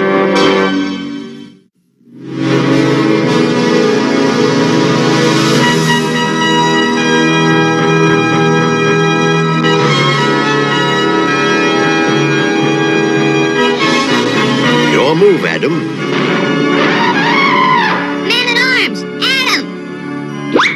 Orko, what's wrong? It's Tila! She's in the Darklands! The Darklands? She's been captured by reptile men! Reptile men?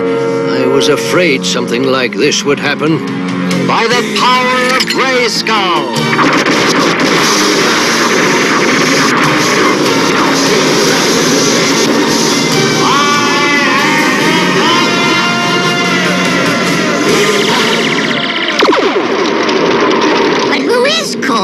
Ages ago, the Red Scourge roared across Eternia, burning everything in sight. Finally, it was caught and imprisoned. Each generation, a wizard is chosen as keeper of the flame to see that the scourge never escapes. Kor is the keeper of the flame now, and the reptile men serve him. The question is, why have they taken Tila? So this is where Tila was captured. And how did it happen, Orko? Just like that. He-Man, look out!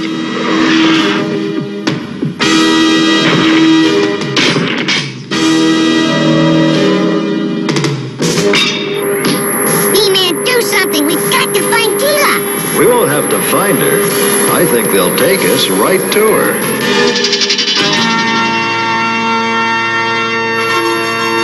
Kor, we have brought them. Father! Tila, He-Man, I always thought you used your powers for good. And I thought the same of you. Why have you captured us? Why have you kidnapped my daughter? It's you who have kidnapped my daughter. Don't play me for a fool. Perhaps if you threaten to harm the woman, they might tell you all they know. No, I'm sure that she had nothing to do with it. Besides, she reminds me of my own daughter. Listen to us, wizard. We don't know anything about your daughter. Liars! A woman! She showed me proof in her magic crystal. Proof? In a magic crystal? What sort of conjuring is this? It has to be Evil Lyn. Of course. Kor, it is Evil Lyn who is your enemy, not us. You must believe us. No more of this! Where is Mira? Kor is so angry that he won't listen to reason. Then we must convince him another way. Sorry we can't stay and chat. Stop them!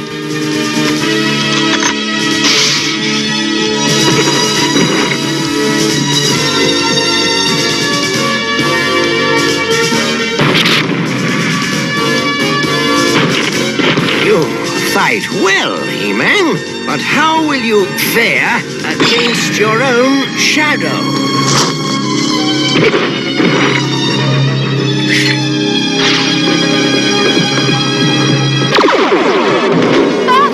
Run, Tila. Find Kor's daughter. The woman is escaping. Let her go. She's innocent of this. I've never dueled with myself before. If I can't defeat the shadow, maybe I can defeat what's causing it.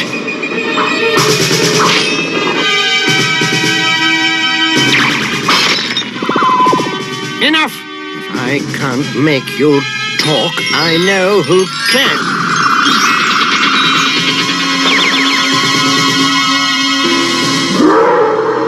I'll bet you're the Crimson Scourge, huh?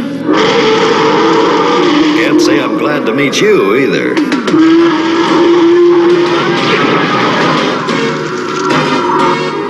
I like getting a tan, but this is ridiculous. Inside this prison is the Crimson Scourge and He-Man. I will release him if you tell me where you've taken my daughter. Oh, you aren't an evil man. You're just so angry you're not thinking straight. Silence! If you won't help, He-Man stays in there.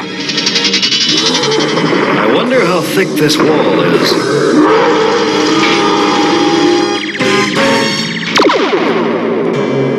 Snake Mountain. If you wanted a test of your skills, Tila, this is it. Mira must be in there somewhere, and we've got to get her out. Come on. Oh, why don't I just stay here and keep the engine running? Now, this wall is thicker than I thought. This just isn't my day.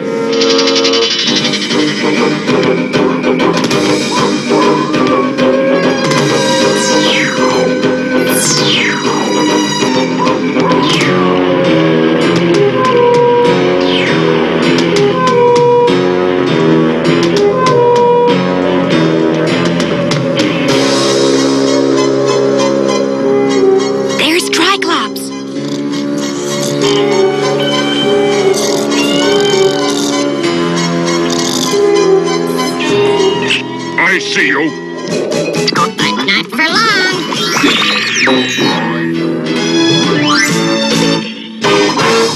Mira, are you here? Mira! Yeah.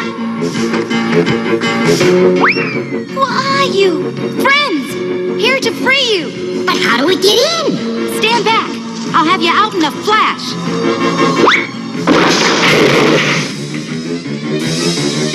Hurry!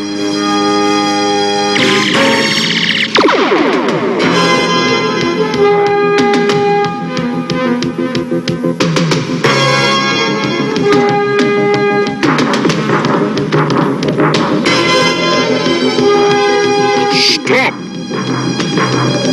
The sky sled's just over this bridge!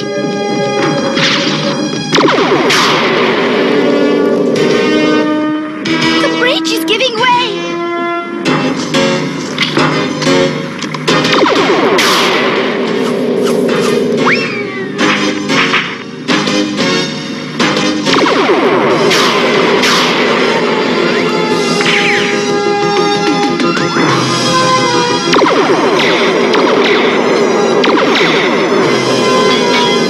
Hold on!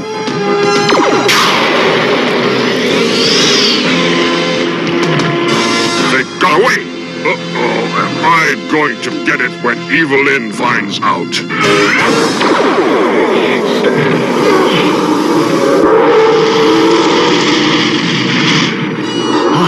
I can't take much more of this.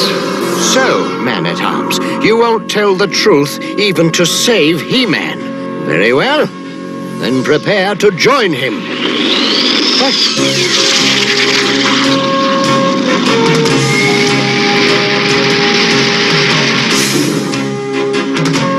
It was Evelyn who kidnapped me, not He-Man and Man-at-Arms. What have I done? I must free He-Man. Finally.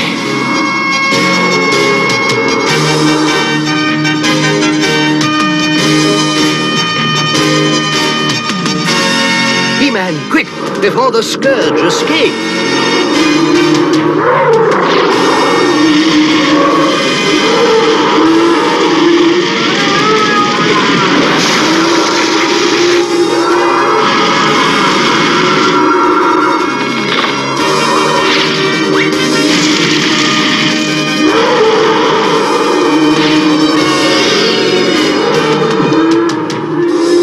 This is all my fault, He-Man. Forgive me. My anger kept me from thinking clearly.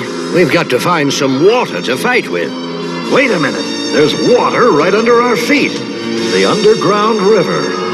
All we have to do is try to get to it.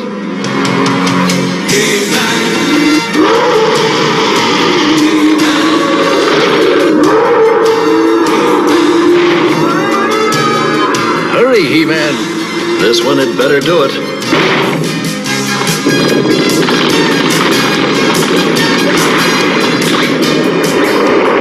Now, if I can just direct the water... The Scourge, it's getting weaker.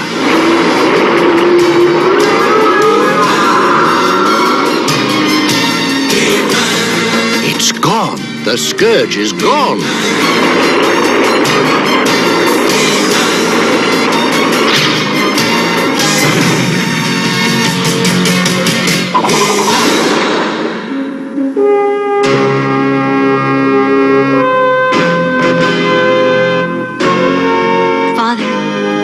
I owe you an apology. I got so mad when I thought you were trying to tell me what to do that I made a foolish decision. Yes, I too let anger affect my judgment. Thank you, Taylor, for bringing back my daughter. From now on, Cor, I think we'll both realize that there are times when we need to calm down and get some advice from the people who love us and think things through.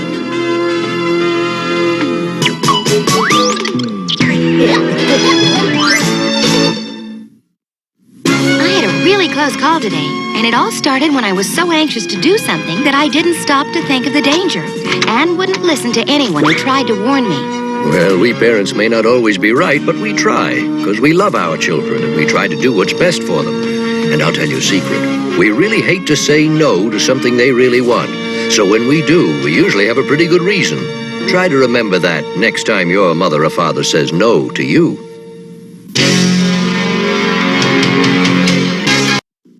In planets long ago, a genetic experiment fails. A civilization dies. The result, the Sectors, a strange combination of man and insect. Dargon, leader of the forces of good, and Dragonflyer, battle evil Spydrax and Spiderflyer. You control every move of Dargon and Spydrax and their insectoids. This is heroic Pinsor, another defender of good, and his attack Crawler. Help him prevent the evil Skulk and his treacherous insectoid from discovering the secrets of the ancients. Secrets buried long ago when the last survivors hid them deep within the planet. Now you control the Sector's every move, and the ultimate battle for survival is in your hands. Collect the fierce armies of Dargon and Spydrax with their attack insectoids and fierce legions of warriors. Sectors by Coleco. Silverhawks, partly metal, partly real, mighty warriors with the powers to protect space from all evil. It's me, Evil Monstar! Figures and attack birds sold separately. Monstar and Sky Shadow attack the Silverhawks. Flashback, prepare for battle! Sky Shadow grabs him and sucks him in, but then Stronghold flies to the rescue. Activate Saberjaws! Flashback escapes and the fight rages on. Bombs away! Where'd he go? Ha! Gotcha! Not yet! Stronghold and Steel will. Sky Shadow and I will not be beaten. Wanna bet? Silverhawks. So, hope you dig He-Man. Because it's He-Man. Why not? Everybody digs He-Man. So, we're going to draw to a close. I'm going to hopefully put a post-credit cartoon here so you can check that out. If not, you can. If YouTube says no, I'll put it on Patreon. So, YouTube. But I do want to thank you guys all. Yet I said the debacle with last week was a huge pain in the butt. It shouldn't have been a problem, but given the fact that I was gone the entire weekend and doing the show and traveling around, picking up guests and whatnot, I do apologize. Hopefully that will never happen again. Well, unless they do what they did last time. The show was perfectly fine, and then I'm ready to go, and then it's like, nope, you can't have it. No idea why. So, same with Star Blazers. I, 8 episodes went fine. The 9th episode, nope. So, I don't know. But, as always, we're going to get back to normal starting next week. So, we'll bring back Group Therapy TV. Got some good interviews already done.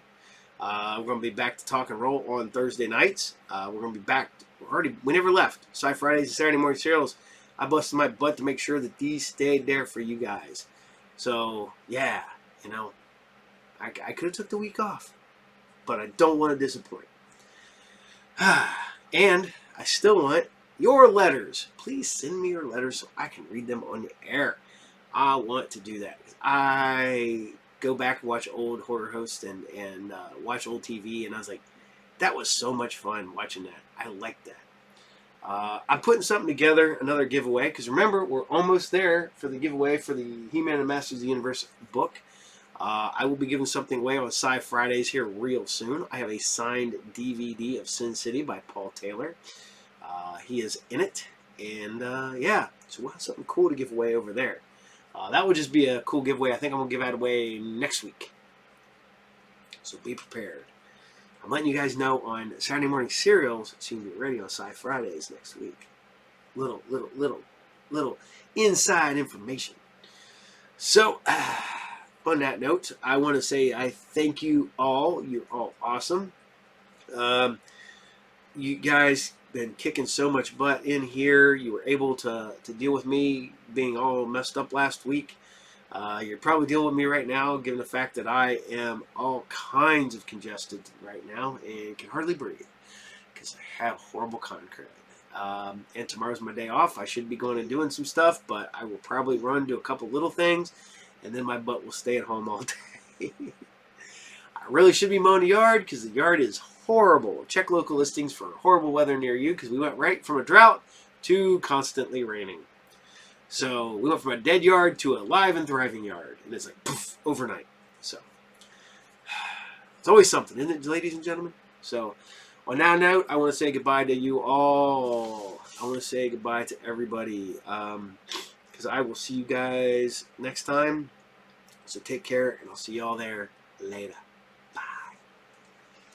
This Saturday morning marked the first time that no cartoons aired on an American broadcast channel. The last channel still showing cartoons pulled the plug. Cartoons were the dominant morning program from the 1960s through the 1980s.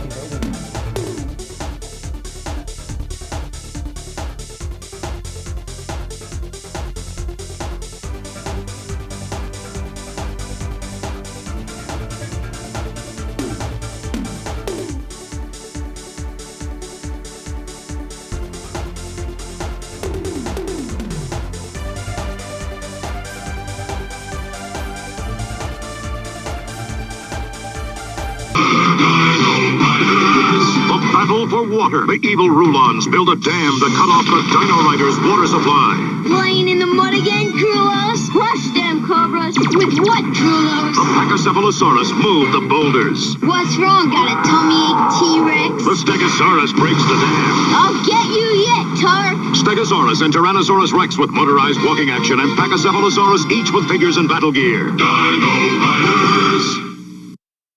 The basic domino rally set lets you...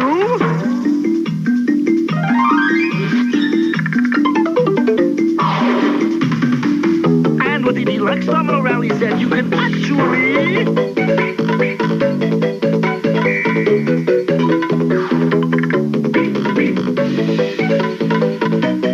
Domino rally! Basic, intermediate, or deluxe. Or you can get several sets and go! Each set sold separately. Blue bars, white stars, it's the Dukes of Hazzard inside that car. This is Luke and Bo, you see, and the name of the car is the General Lee. What's going on?